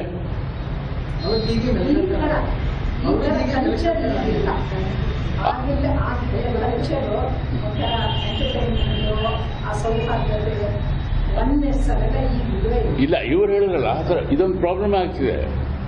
ಏನು, the rat race is becoming very strong and ಅದೇ ಗೆಲ್ತಾ ಇರ್ಬೋದು. ಈಗ ಈ ಕಲ್ಚರ್ ನಮಗೆ ಅದು ನೋಡಿ ಇಷ್ಟೆಲ್ಲ ನಾವೇನಂದ್ರೂ ಕೂಡ ಒಂದು ನಂಗೆ ಯಾವಾಗ ಒಂದು ಹೆದರಿಕೆ ಅನುಮಾನ ಇರುತ್ತೆ. ನಮ್ಮ ಹಿಂದಿನ ಕಾಲದ ಜನ ನಮ್ಮ ಕಾಲವನ್ನು ತೆಗಳಿರ್ಬೋದು, ಅಯ್ಯೋ ನಮ್ಮ ಕಾಲದಲ್ಲಿ ಹೇಗಿತ್ತು ಇದ್ದಿರ್ಬೋದು. ಈಗ ಈಗೇನೋ ಅಂದ್ಬಿಡ್ತೀವಿ ನಮ್ಮ ಕಾಲದಲ್ಲಿ ಹೇಗಿತ್ತು ಅಂತ. ಬಟ್ ಇನ್ನು 25 ವರ್ಷ ಆದಮೇಲೆ, ಇನ್ನು 30 ವರ್ಷ ಆದಮೇಲೆ ಆ ಜನ ಅಯ್ಯೋ ನಮ್ಮ ಕಾಲದಲ್ಲಿ ಹೇಗಿತ್ತು ಅಂತ ಹೇಳೋ ಜನ ಇರ್ಬೋದು, ಆಗ್ಬೋದು, ಗೊತ್ತಿಲ್ಲ. ಅಂದರೆ ಈಗ ಅನೇಕರು ಬರೀತಾ ಇದ್ದಾರಪ್ಪ, ಆ ಬರೆಯೋರಲ್ಲಿ ಎಷ್ಟು ಜನ ಜ್ಞಾನಪೀಠ ಅವಾರ್ಡ್ ಇದ್ದಾರೆ ಗೊತ್ತಿಲ್ಲ ನಮಗೆ. ನಮ್ಮ ಕಾಲದಲ್ಲಿ ಇದ್ಬಿಟ್ರು ಅವರು ಆಗ್ಬಿಟ್ರು. ಒಂದಿದೆ, ಈಗ ಮೂರ್ತಿರಾಯರು ಬರ್ತಿರೋ ಕಾಲಕ್ಕೆ ಮಹಾರಾಜ ಕಾಲೇಜ್ ಹೇಗಿತ್ತು, ಎಲ್ಲರೂ ಹೇಗೆ ಇಂಟೆಲೆಕ್ಚುಯಲ್ ಆಗಿ ಇದಾಗಿದ್ರು ಅಂತ ಹೇಳ್ಬೋದು. ಆಮೇಲೆ ತೀನವ್ ಶೇಖರ್ ಅವರು ದೇಶಗಳಾಗಿದ್ದಾರೆ, ನಿಮ್ಮ ಕಾಲಕ್ಕೆ ಹೇಗಿತ್ತು ಆ ಥರ ಅಟ್ಮಾಸ್ಫಿಯರ್ ನಾವು ಓದಿದ ಕಾಲಕ್ಕೂ ಇರಲಿಲ್ಲ. ನಿಜ, ಈಗಲೂ ಇಲ್ಲ ಅದಂತೂ ಈಗಿಲ್ಲ. ಬಟ್ ಆಗ ನಮ್ಮ ಕಾಲಕ್ಕೆ ನಾವು ಓದಿದ ಕಾಲಕ್ಕೆ ಇರಲಿಲ್ಲ. ಈಗ ಪರ್ಹ್ಯಾಪ್ಸ್ ಇನ್ನೂ ಕಡಿಮೆ ಆಗಿದೆ ಅಂತ ನನಗೆ ಅದು ಅನುಮಾನ. ಅದೇ ಅದರಿಂದ 60-70 ದಶಕದಲ್ಲಿ ಮಹಾರಾಜ ಕಾಲೇಜಲ್ಲಿ ಏನು ಓದಿದ್ದು ನಾವು, ಅದು ಸುಮಾರು ಕಾಲೇಜುಗಳಲ್ಲಿ ಇಲ್ಲ, ಅದಿಲ್ಲ. ರಿಯಾಲಿಟಿ ಈಗಲೂ ನಾವು ಇಂಡಿಯನ್ ಸೈನ್ಸ್ ಹೋದ್ರೆ ಅಥವಾ IITs ಹೋದ್ರೆ ಅಲ್ಲಿರೋ ಜನರಲ್ ಅಟ್ಮಾಸ್ಫಿಯರ್ ನೋಡ್ತೀವಿ. ಅವಾಗ ನಾವು ಹೋದಾಗ ನೋಡ್ತಿದ್ದಾಗ ಇಟ್ಸ್ ಅಮೇಸಿಂಗ್. ಅಲ್ಲಿ ಹೋದ್ರೆ ಬರೀ ನಮ್ಮ ಫಂಕ್ಷನ್ ಅಲ್ಲ, ಕ್ರಾಸ್ ಫಂಕ್ಷನಲ್ ಅಂತ ಒಂದು ರಿಸರ್ಚ್ ಮಾಡ್ತಾರೆ. ಅದೆಲ್ಲ ಬೇರೆಯವ್ರು ಮಾಡೋದು ಕೇಳೋದಾಗಲಿ ಅಥವಾ ಬೇರೆಯವ್ರ ಕರ್ಸೋದಾಗಲಿ ಅದೆಲ್ಲ ತುಂಬಾ ಲೈಬ್ರರಿಯಾಗಿ ಈಗಲೂ ಇದೆ. ಆದರೆ ಅಲ್ಲಿ ಇರೋದು ಬೇರೆ ಕಾಲೇಜಲ್ಲಿ ಇಲ್ಲೇ ಅದೊಂಥ ಅಲ್ಲ, ಆ ಥರ ಸ್ವಲ್ಪ ನಿರಾಶೆದಾಯಕವಂತೂ ಇದೆ. ಈಗ ನಾನು ಖಂಡಿತ ನೋಡಿದ್ರೆ, ಈಗ ಭದ್ರಪ್ಪನವ್ರ ಎಕ್ಸ್ಪೀರಿಯನ್ಸೇ ಹೇಳ್ಬೋದು. ನಮ್ಮ ಕಾಲದಲ್ಲಿ ಇದ್ದಷ್ಟು among teachers mutual respect, difference of opinion ಇರೋದು. CDNಗೂ ಪುಟ್ಟಪ್ಪನವ್ರಿಗೂ, CDNಗೂ ರಂಗಣ್ಣವ್ರಿಗೂ ಲಿಟ್ರರಿ ಕ್ಲಬ್ ಅಥವಾ ರೆಗ್ಯುಲರ್ ಕ್ಲಬ್ ಮಾಡೋರು, ಅದೇ ಡಿಸ್ಕಷನ್ ಮಾಡೋರು, ಲಿಟ್ರರಿ ಡಿಸ್ಕಷನ್ಸ್ ಭಾಳ ಸ್ಟ್ರಾಂಗಾಗಿ ಆಗವು. Very strong opinions var being express, but never at a personal level. ಆಮೇಲೆ ಪಾಚು ಮೇಷ್ಟ್ರ ಬಗ್ಗೆ ಹೇಳಿದೆ. ಪಾಚು ಮೇಷ್ಟ್ರು ಬೈಪಾಸ್ ಆಗಿ ಅವರು ಲೆಕ್ಚರಾಗಿ ಉಳ್ಕೊಂಡ್ಬಿಟ್ರು, CDS ಮೇಲೆ ಪ್ರೊಫೆಸರ್ ಆದರು. ಅವ್ರು ಯಾವತ್ತೂ ಪಾಚು ಮೇಷ್ಟ್ರು CDS ವಿರುದ್ಧ ಒಂದು ಮಾತಾಡಲಿಲ್ಲ. ಪರಮೇಶ್ವರ ಭಟ್ರಾದರೂ ಕೆಲಸದಲ್ಲಿ ನೊಂದ್ಕೊಂಡು ಅಯ್ಯೋ ನಾನು ಯಾಕಾದರೂ ಹಿಂದಿನ ಜನ್ಮದಲ್ಲಿ ಯಾವನಿಗೋ ಒಬ್ಬನಿಗೆ ನೀರು ಕೊಡಲ್ಲ ಅನ್ಬೇಕಾಯ್ತು. ಯಾಕೆಂದರೆ ಆಗ ನಾನು ನೀರು ಕೊಡಲ್ಲ ಅಂದ್ಬಿಟ್ಟಿದ್ರೆ ಈ ಸಲ ದಲಿತನಾಗ ಹುಟ್ಟುಬಿಡ್ತಿದ್ದೆ, ನನಗೆ ಪ್ರಶಸ್ತಿ ಸಿಕ್ಬಿಟ್ರೋದು ಅಂತ ಅನ್ನೋದುಂಟು. ಅದು ತುಂಬ ನೊಂದು ಮಾತದು.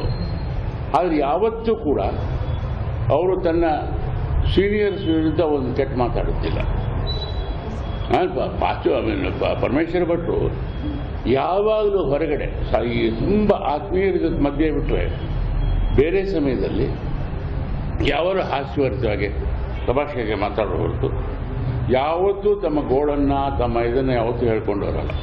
ಮತ್ತು ಹಾಗೆ ನೋಡ್ರೆ ಪಾಪ ಅವರು ಮನೆಯಲ್ಲಿ ಗೋಳಿತ್ತು, ಅವ್ರ ಹೆಂಡತಿ ಆರೋಗ್ಯ ಸರಿ ಇರಲಿಲ್ಲ, ಮಾನಸಿಕವಾಗಿ ಅಸ್ವಸ್ಥರು ಅಂತ ಕಾಣುತ್ತೆ.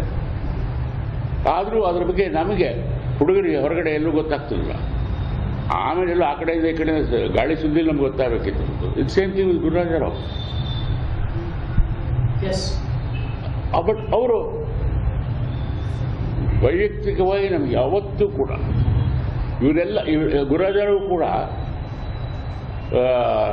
ಬ್ರಾಹ್ಮಣರಾಗಿ ಹುಟ್ಟಿದ್ರಿಂದ ನಷ್ಟ ಅನುಭವಿಸಿದವರು. ಆ ಸಮಯ ಆಗಿದ್ದಾಗ ರಿಸರ್ವೇಷನ್ ಎಲ್ಲ ಬಂದ್ಬಿಟ್ಟು ಅದಕ್ಕೆ ಕುಮ್ಮಕ್ಕೆ ಹೆಚ್ಚಾಗ್ತಾ ಬಂತು. ಆದರೂ ಕೂಡ ಅವ್ರು ಎಲ್ಲೋ ಒಂದು ಕಡೆ ಎಲ್ಲೋ ಬಹಳ ಆತ್ಮೀಯರ ಮಧ್ಯೆ ಒಣಕೊಂಡಿರ್ಬೋದು ಹೊರತು ಬೇರೆ ಕಡೆ ಒಣಗದ್ದ ಇಲ್ಲೇ ಇಲ್ಲ. ನನಗೆ ಗೊತ್ತದ್ದಂತೂ ಕಂಡೇ ಇಲ್ಲ ಅದು. ರಾಜೀವ್ ತಾರಾ ಅಂತ ಅದನ್ನೇ ಹೇಳಿದ್ದಾರೆ, ಒಂದು ದಿವಸ ಅವರು ಹೇಳ್ಕೊಂಡೇ ಇಲ್ಲ ಅಲ್ವಾ? ಬಟ್ ಆ ಥರ ಸಾಧ್ಯ ಆಯಿತು ಅಂದರೆ ಅಮೇಜಿಂಗ್ ಅದು. ಸ್ವಾಭಿಮಾನ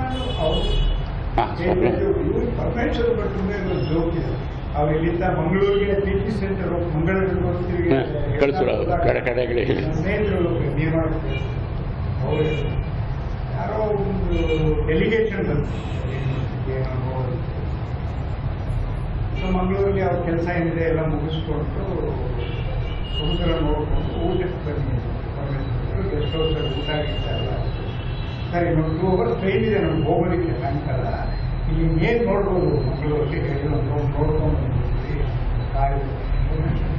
ಮಂಗಳೂರಲ್ಲಿ ನೋಡ್ಬೇಕಂತದ್ದು ನೋಡ್ಬಹುದಾದ ಇವಾಗ 2ನೇ ಒಂದು ಸಮುದ್ರ ಇನ್ನೊಂದು 4 ನಾನು ನೋಡಾಯ್ತು. ಸೆನ್ಸ್ ಆಫ್ ಹ್ಯೂಮರ್ ಕಡೆಯ ಚೆನ್ನಾಗಿ ನಾಪ್ಕ ಇದೆ. ನೀವು ಹೇಳಿದ್ರು ಮನೇಲಿ ಭಾಳ ಕಷ್ಟ ಆಯ್ತು. ಸಾಯಂಕಾಲ ಹೊತ್ತು ನಾವು ದಿನಕ್ಕೆ ಗೋನ್ಗೆ ಕಾಫಿ ಕುಡಿಯೋಕ್ಕೆ ಒಬ್ಬ ಸಾಯಂಕಾಲ ಪರಮೇಶ್ವರ ಕಾಲೇಜಿನ ಮುಗಿಸ್ಕೊಂಡು ಬಂದು ಮಸಾಲ ದೋಸೆ ಭಾಳ ಚಪ್ಪಲ ಪಾಪ ಮನೇಲಿ ಯಾರು ಮಾಡ್ಕೊಡೋದು ರಿಟೈರ್ ಆಗ್ಬಿಡ್ತೀವಿ. ಆ ಮಸಾಲ ದೋಸೆ ತಿಂದು ಪಲ್ಯ ಎಲ್ಲ ನಂಬರು ಒಂಚೂರು ವೇಸ್ಟ್ ಮಾಡಿದಾಗೆ ನೆಕ್ಸ್ಬಿಟ್ಟು ತಿಂದ್ಕೊಂಡು ಆ ಮಾಡಿ ಅಂದ್ಕೊಂಡು ಅದೇ ಥರ ತಮಾಷೆ ಸಪ್ಲೈ ಜೊತೆ ಕೂಡ ಅದೇ ಥರ ನಾವು ಕಾಲೇಜ್ ಹೋಗ್ತೀವಿ. ಭಾಳ ವಂಡರ್ಫುಲ್. ಈಗ ಇದು ಎಲ್ಎಸ್ ಕಾಲೇಜ್ ನನ್ನ ಅನುಭವದಲ್ಲಿ ರೂಮ್ ನಂಬರ್ 26 ಅಂತಿತ್ತು. ಅದೇ ಹೋಟ್ಲಾಗಿದೆ ಅಲ್ಲ ಕೆಳಗೆ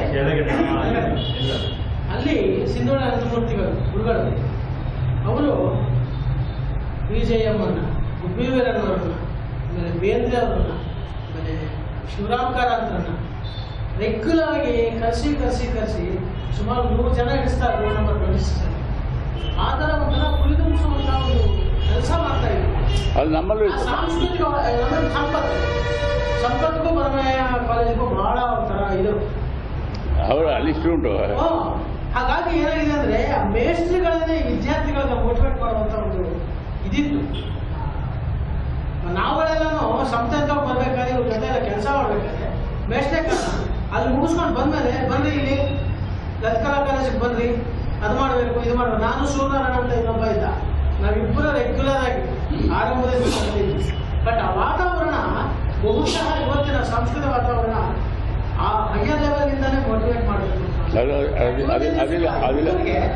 ಯುವಕರಿಗೆ ಮೋಟಿವೇಟ್ ಮಾಡುವಂತದ್ದು ಅವ್ರಿಗೆ ಯಾವುದು ಗೊತ್ತಾಗ್ತಿಲ್ಲ. ಇಲ್ಲ, ಅಲ್ಲಿ ಇನ್ನೊಂದು ಪ್ರಾಬ್ಲಮ್ ಆಗ್ತಾ ಇದೆ ಇವ್ರ ಅನುಭವದಲ್ಲೇ. ಅಲ್ಲ, ಇವ್ರು ಮೋಟಿವೇಟ್ ಮಾಡಕ್ ಹೋದ್ರು ಕೂಡ ಬಿಡಲ್ಲ ಜನ. ಪ್ರಿನ್ಸಿಪಾಲ್ ಇಂದ ಹಿಡಿದು ಬೇಕವ್ರು ಅಡ್ಡ ಮಾಡಿ ಮಾಡಕ್ ಬಿಡೋದೇ ಇಲ್ಲ. ಕಾಲಕ್ಕೆ ಚೇಂಜ್ ಆಗ್ತದೆ ನಾವು ಒಪ್ಪಿಕೊಳ್ಳೋದು, ಅದನ್ನೇ ಪ್ರಶ್ನೆ ಮಾಡೋದು ನಾವು. ಇವರು 60ನೇ ದಶಕ ಬೇಡ, ಓಲ್ಡ್ ಸ್ಟ್ರೀಮ್ ಇದೆಯಲ್ಲ ಅದು ಬಹಳ ಕೊಳಕಾಗ್ಬಿಟ್ಟಿದೆ. ನಾನು ಯಾರು ಮೋಟಿವೇಟ್ ಮಾಡ್ತಾರೆ ಯಾರನ್ನ ಅನ್ನೋಕ್ಕಿಂತಲೂ ಆ ಸ್ಟ್ರೀಮೇ ಹಾಳಾಗ್ತದೆ. ಏನು ಮಾಡೋಕ್ಕೂ ಸಾಧ್ಯವಾಗಲಾದ ಹಂತಕ್ಕೆ ಬಂದು ಎಲ್ಲೋ ಒಂದು ಕಡೆ ಸಿಗುತ್ತೆ, ಅದು ಸಿಗುದಿಲ್ಲ. ಥಿಯೇಟರ್ನ ನಾವು ಒಂದು ರೀತಿ ಬೇರೆ ರೀತಿಯಲ್ಲೇ ದೃಷ್ಟಿ ಇಟ್ಕೊಂಡಿದ್ರಲ್ಲ, ನಾವು ಅದು ಹೇಗೆ ಮಾಡಕ್ಕೆ ಸಾಧ್ಯ ಅಂತ ಅಲ್ಲ, ಒದ್ದಾಡ್ಬೇಕು ನಾವು ಅಷ್ಟೇ ಹೊರತು. ಅಂದ್ರೆ ನನಗೆ ಪಾಪ ಮಧುಮೇಹ ಕಾಲೇಜ್ದು ನಾನು ಅವಾಗಿನ ವೈಭವ ಇವಾಗ ಇವರು ಒದ್ದಾಡೋದು ನೋಡ್ಬಿಟ್ರೆ ನನಗೆ ಇಷ್ಟು ಮಟ್ಟಿಗೆ ಇದು ಕೆಡುವಂತಹ ಸಂದರ್ಭನ ನಾವು ಬುನಾದಿನೇ ಹಾಕೊಟ್ಟಿದ್ರೆ ನಮ್ಮದೇ ತಪ್ಪ ಅಂತ ನಾವು ಒಂಚೂರು ಅಳಕ್ ಶುರು ಆಗಿದೆ. ಅಲ್ಲ, ಈಗ ಅದಕ್ಕೆ ಒಂದಷ್ಟು ಇದಾಗ್ತಾ ಇದೆಯಲ್ಲ, ಅಂದರೆ ಒಂಥರ ದೃಷ್ಟಿ. ಈ ಶಿಬಿರಗಳು ಕಾಲೇಜಿನಲ್ಲಿ ನಾಟಕಗಳಾಗ್ತಾ ಇರೋದು ಒಂದು ಪ್ರಯತ್ನ ಆಗ್ತಾ ಇದೆ. ಆಮೇಲೆ ಅಮರ ಕಲಾ ಸಂಘದ ನಾಟಕದ ಡ್ರಾಮಾ ಕಾಂಪಿಟೇಷನ್ ರೆಗ್ಯುಲರ್ ಆಗಂತೂ ಎಲ್ಲ ಕಡೆ ಡ್ರಾಮಾ ಕಾಂಪಿಟೇಷನ್ ಇರೋದು. ನಾವು ಮಿತ್ರ ಬೆಳೆದಿಲ್ಲ. Drama competition, music competition, art drawing competition, drawing exhibition ಬೇಕಾದಷ್ಟು ಮಾಡಿಬಿಟ್ವಿ ಆಗ. ಬಟ್ ಆ ಥರದ್ದು ಈಗ ಕಡಿಮೆ ಆಗ್ತಾ ಇದೆ. ಅಂದರೆ ಬಟ್ ಈಗ ಹೆಚ್ಚಾಗಿದೆ, ಶಿಬಿರಗಳು ಅದು ಹೆಚ್ಚಾಗಿದೆ. ಬಟ್ ಈಗ ಈ ಕಾಂಪಿಟೇಷನ್ ಯಾವ್ದಾಗ್ತಿದೆ ಜೇಸಿಯಾನ, ಆಮೇಲೆ ನಮ್ಮ ಐಟ್ ದರ್ಬಾರು, ಇನ್ನೊಂದು ಅದನ್ನು ನೀವು ಒಪ್ಪಿದ್ರೆ ಕಲ್ಚರ್ ಅಂತ ಅದು ಆಗ್ತಾ ಇದೆ ಅದು. ಬಟ್ ಅದು from inter college competition, inter hostels competition. ಹೌದು ಹೌದು ಹೌದು ಹೌದು.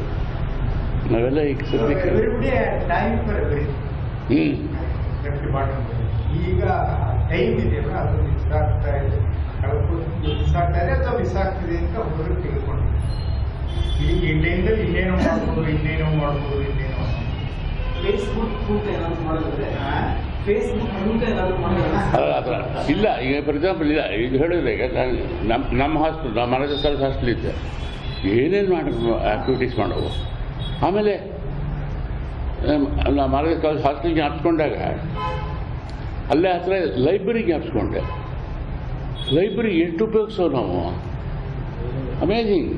ಸುಮ್ಮನೆ ಹರಟೆ ಹೊಡೆಯೋದು, ಸುಮ್ಮನೆ ಹೋಗಿ ಯಾವುದೋ ಪುಸ್ತಕ ಓದೋದು, ಸುಮ್ಮನೆ ಯಾವುದೋ ಹುಡುಗಿ ಹೋದ್ಲು ಅಂತ ನಾವು ಲೈಬ್ರರಿಗೆ ಹೋಗ್ಬೋದು. ಬಟ್ ಹಾಗೆ ನೋಡಿ ಬರೀ ಹುಡುಗಿ ನೋಡ್ಕೊಂಡು ಬರ್ತಿರ್ಲಿಲ್ಲ, ಲೈಬ್ರರಿ ಪುಸ್ತಕ ಓದ್ಕೊಂಬರ್ಬೇಕು. ಸೊ ಇದು ಅಂದರೆ ಯೂಸ್ ಆಫ್ ದ ಲೈಬ್ರರಿ. ಈಗ ಐ ಆಮ್ ನಾಟ್ ಶ್ಯೂರ್ ಅದು ಈಗ ಅಫ್ಕೋರ್ಸ್ ಬೇಕು ಇಲ್ಲ ಅಂತ ಕಾಣುತ್ತೆ. ಕಂಪ್ಯೂಟರ್ ಅದರಿಂದ you can read everything on the computer. ಬೇಕಾಗದೆ ಹೋಗ್ಬೋದು. ಬಹುಶಃ ನಾವು ಒಂದು ಆಸ್ಪೆಕ್ಟ್ ಮತ್ತೆ ಡಿಸ್ಕಸ್ ಮಾಡ್ತಾ ಇದ್ದೀವಿ. Role of the education institutions is become different. Very different. ಹೌದು. ನಿಮ್ಮ ಕಾಲದಲ್ಲಿ ಒಂದು ಎಜುಕೇಷನ್ ಇನ್ಸ್ಟಿಟ್ಯೂಷನ್ ಅಂದರೆ ಎಲ್ಲವನ್ನೂ ಒಂದು ಕಾಂಪ್ರಿಹೆನ್ಸಿವ್ ಆದಂಥ ಒಂದು ಉದ್ದೇಶಕ್ಕಿದ್ದಂಥ ಸಂಸ್ಥೆ. ಇವತ್ತು ವಾಸ್ತವಿಕವಾಗಿ educational institution doesn't have a role to play as far as the cultural is concern or sports is concern. ಇವತ್ತು ನೀವು ಅನೇಕರನ್ನು ನಾವು ಗಮನಿಸಿ, ಕ್ರಿಕೆಟ್ ಕೂಡ ಒಂದು ಎಕ್ಸಾಂಪಲ್ ಆಗಿರ್ತೀನಿ. ಅವನು ನ್ಯಾಷನಲ್ ಲೆವೆಲಲ್ಲಿ ಆಡೋ ಪ್ಲೇಯರ್ ಆಗಿರ್ತಾನೆ, ಆದರೆ ಕಾಲೇಜ್ ಆಡೋಲ್ಲ. ಅವನು ಕಾಲೇಜಲ್ಲಿ ಆಡಬೇಕಾದ ಅಗತ್ಯವೇ ಇಲ್ಲ ಅವನು, because there is other means to grow in is selected field. ನಮ್ಮಲ್ಲೆಲ್ಲ ಅನೇಕರಂಗಾಗತ್ತೆ. ಭಾಳ ಒಳ್ಳೆಯ ಸಂಗೀತಗಾರ ಇರ್ತಾನೆ ಕಾಲೇಜಲ್ಲಿ, ಅವನು ನಿಮ್ಮ ಕಾಲೇಜಿನ ಯಾವ ಕಾಂಪಿಟೇಷನ್ಗಳು ಮತ್ತೊಂದಕ್ಕೂ ಭಾಗವಹಿಸೋದಿಲ್ಲ. ಯಾಕೆಂದರೆ ಅವನಿಗೆ ಬೇರೆ ಫೀಲ್ಡ್ಗೆ ಅಲ್ಲ, ಟ್ರೈನ್ ಆಗಲಿಕ್ಕೆ ಮತ್ತು ಶೈನ್ ಆಗಲಿಕ್ಕೆ ವಿಷಯ ಇದೆ. ಸೊ ಅಂದ್ರೆ ಅದರ ಅರ್ಥ ಡೈವರ್ಸಿಫೈಡ್ ಆಗಿದೆ.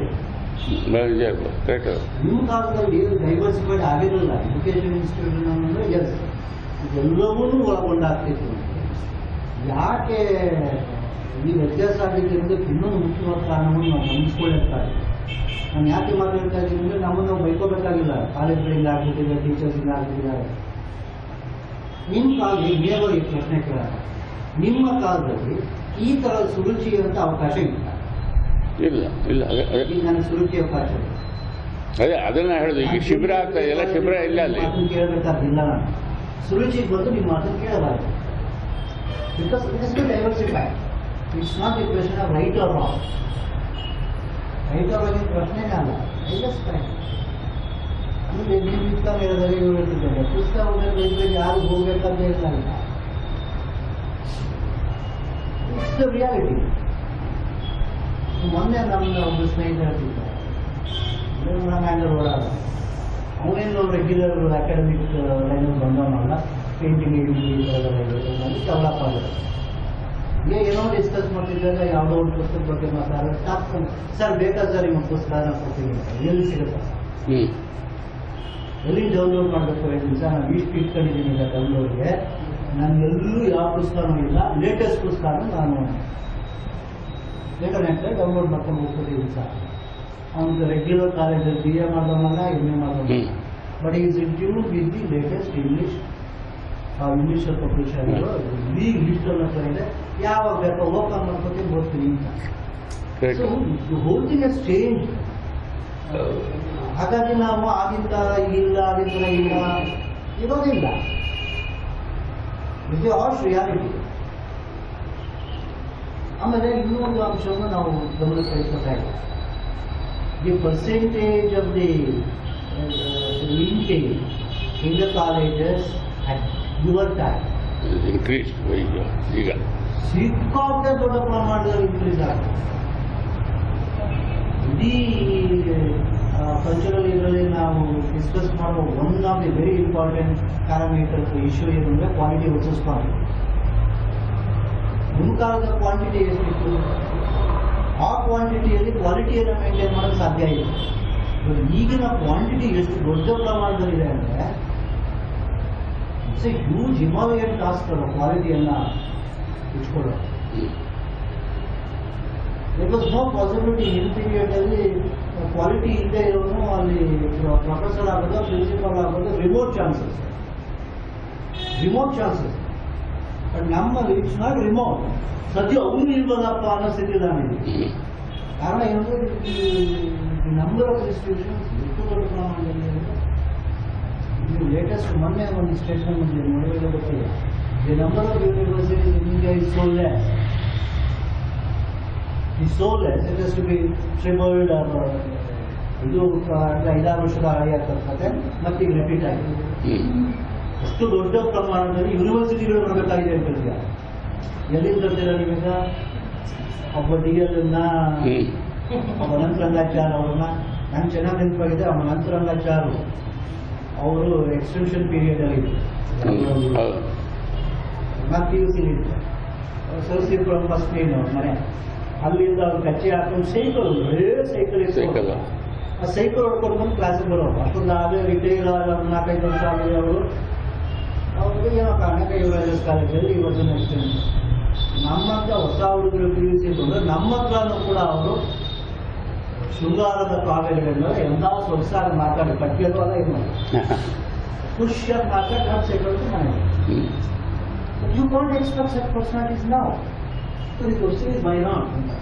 ನೋಡಿ ಒಂದು ಭಾಗಕ್ಕೆ ಒಂದು ಬೇರೆ ನಮ್ಮ ಇಂಡಿಯಾ ಬೇರೆ ಸ್ಟ್ಯಾನ್ಫರ್ಡ್ ಆಗಲಿ, MIT ಆಗಲಿ, ಪರ್ಡ್ಯೂ ಆಗಲಿ ಅಥವಾ ಬೇರೆ ಆಗಲಿ US ಗೊತ್ತಿರೋದು, ಅದೇ ಥರ UK ನನಗೆ ಗೊತ್ತಿರೋದು ಅಥವಾ ಸಿಂಗಾಪುರ್ ಅಥವಾ ಆಸ್ಟ್ರೇಲಿಯಾ ತಗೊಂಡು ಯಾವುದೋ ಒಂದು ಕಾಲೇಜ್ಗೆ ಒಂದು ಇದರಲ್ಲಿ ತುಂಬ ಒಳ್ಳೆಯ ಹೆಸರು. ನಮ್ಮಲ್ಲಿ ಮಹಾರಾಜ ಕಾಲೇಜಲ್ಲಿ ತುಂಬ ಒಳ್ಳೆಯ ಹೆಸರು ಇತ್ತು. ಯಾವುದೋ ಫಿಲಾಸಫಿ ಡಿಪಾರ್ಟ್ಮೆಂಟ್ ಆಗಲಿ, ಸೈಕಾಲಜಿ ನೀವೇ ಹೇಳ್ತಿದ್ದಾರೆ. ಈಗ ಮೈಸೂರಲ್ಲಿ ಒಳ್ಳೆ ಕಾಲೇಜು, ಈ ಕಾಲೇಜ್ ಡೆವಲಪ್ ಆಗಿದೆಪ್ಪ ಅಂತ ಹೇಳೋದು ಒಂದು ಸಬ್ಜೆಕ್ಟ್ ಹೇಳಿ ನಾನು ಕೇಳ್ತೀನಿ, ಯಾರು ಕೇಳ್ತಿಲ್ಲ. ಅದು ಇರೋದನ್ನ ಕಳ್ಕೊಳ್ಳೋದು ಸ್ವಲ್ಪ ಈಸಿ. ಬಟ್ ಯಾವುದಾದ್ರು ಒಂಚೂರಾದ್ರೂ ಡೆವಲಪ್ ಆಗ್ತಿಲ್ಲ. ಅದು ಏನು ಪ್ರಾಬ್ಲಮ್ ಅಂದರೆ ಈ ಪ್ರಾಬ್ಲಮ್ ಇಸ್ ನಾಟ್ ಇದೆ. ಈ ಪ್ರಾಬ್ಲಮ್ ನೀವು ಯಾವಾಗ ಎಕ್ಸ್ಟೆಂಡ್ ಮಾಡ್ತಾ ಇದ್ದೀರಾ number of institution, what ever the kind of institutions. ಬಹುಶಃ ರತ್ನೋತ್ಸವ ಮಾತಾಡ್ತಿದ್ದಾಗ ಈ ಮಾತಿರ್ಬೋದು, ನಿಮ್ಮ ಇನ್ಸ್ಟಿಟ್ಯೂಷನ್ಗೆ ಸಂಬಂಧದಲ್ಲಿ ಬರ್ತೀವಿ. ಎಕ್ಸ್ಟೆಂಡ್ ಆಗ್ತಾ ಇದ್ದಾಗ ಏನಾಗುತ್ತೆ ಅಂದರೆ the policy behind it is not clear ಅಂತ ಅದಲ್ಲ. ನೀವು ಹೇಳ್ತಿರೋದ್ರೆಲ್ಲ policy is very clear. An institution must be develop for the purpose of particular reason. Maharaja's ಕಾಲೇಜಲ್ಲಿ ಭಾಳ ಬೇಸಿಕಲಿ ಆರ್ಟ್ಸ್ ಕಾಲೇಜ್ ಆಗಿ ನೀವು ಹೇಳೋದೇ ಈಗ Maharaja's arts college, central science college. ನಿಮಗೆ 3ನೇ ಕಾಲೇಜು ಇನ್ಯಾವ ಆಗಿರ್ಬೇಕಾಗ್ತಿತ್ತು, ಅದು ಎಲ್ಲ ಓಲ್ಡರ್ ಕಾಲೇಜ್ ಆಗ್ತಿರಲಿಲ್ಲ. ನೀವೇನು USA UN ಅದೇ ಇರ್ತೀವಿ. ನಿಮ್ಗೆ ಯಾಕೆ ಹೇಳಬಹುದು ಅಂತಂದರೆ ನೀವು ಪ್ರಾರಂಭದಲ್ಲಿ ಸ್ಪೀಚ್ ಅಂಡ್ ಹಿಯರಿಂಗ್ ಬಂದಾಗ ಬಾಂಬೆಯದು ಮತ್ತು ಮೈಸೂರಿನ ಇದೇ ವ್ಯತ್ಯಾಸ ಈಗ ನಾನು ಹೇಳ್ತೀನಿ. You wanted home it the academic institution and that want to be the clinical side. That's the right approach.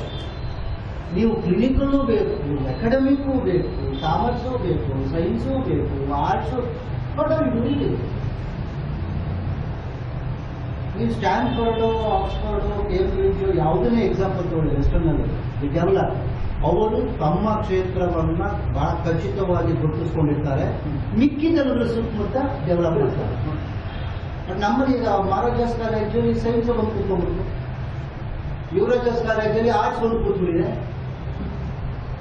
This is not the problem. ಇದೆ ಈ ಪಾಲಿಸಿಯನ್ನು ಮಾಡುವಾಗ ಆಗ್ತಿರೋ ಪ್ರಾಬ್ಲಮ್.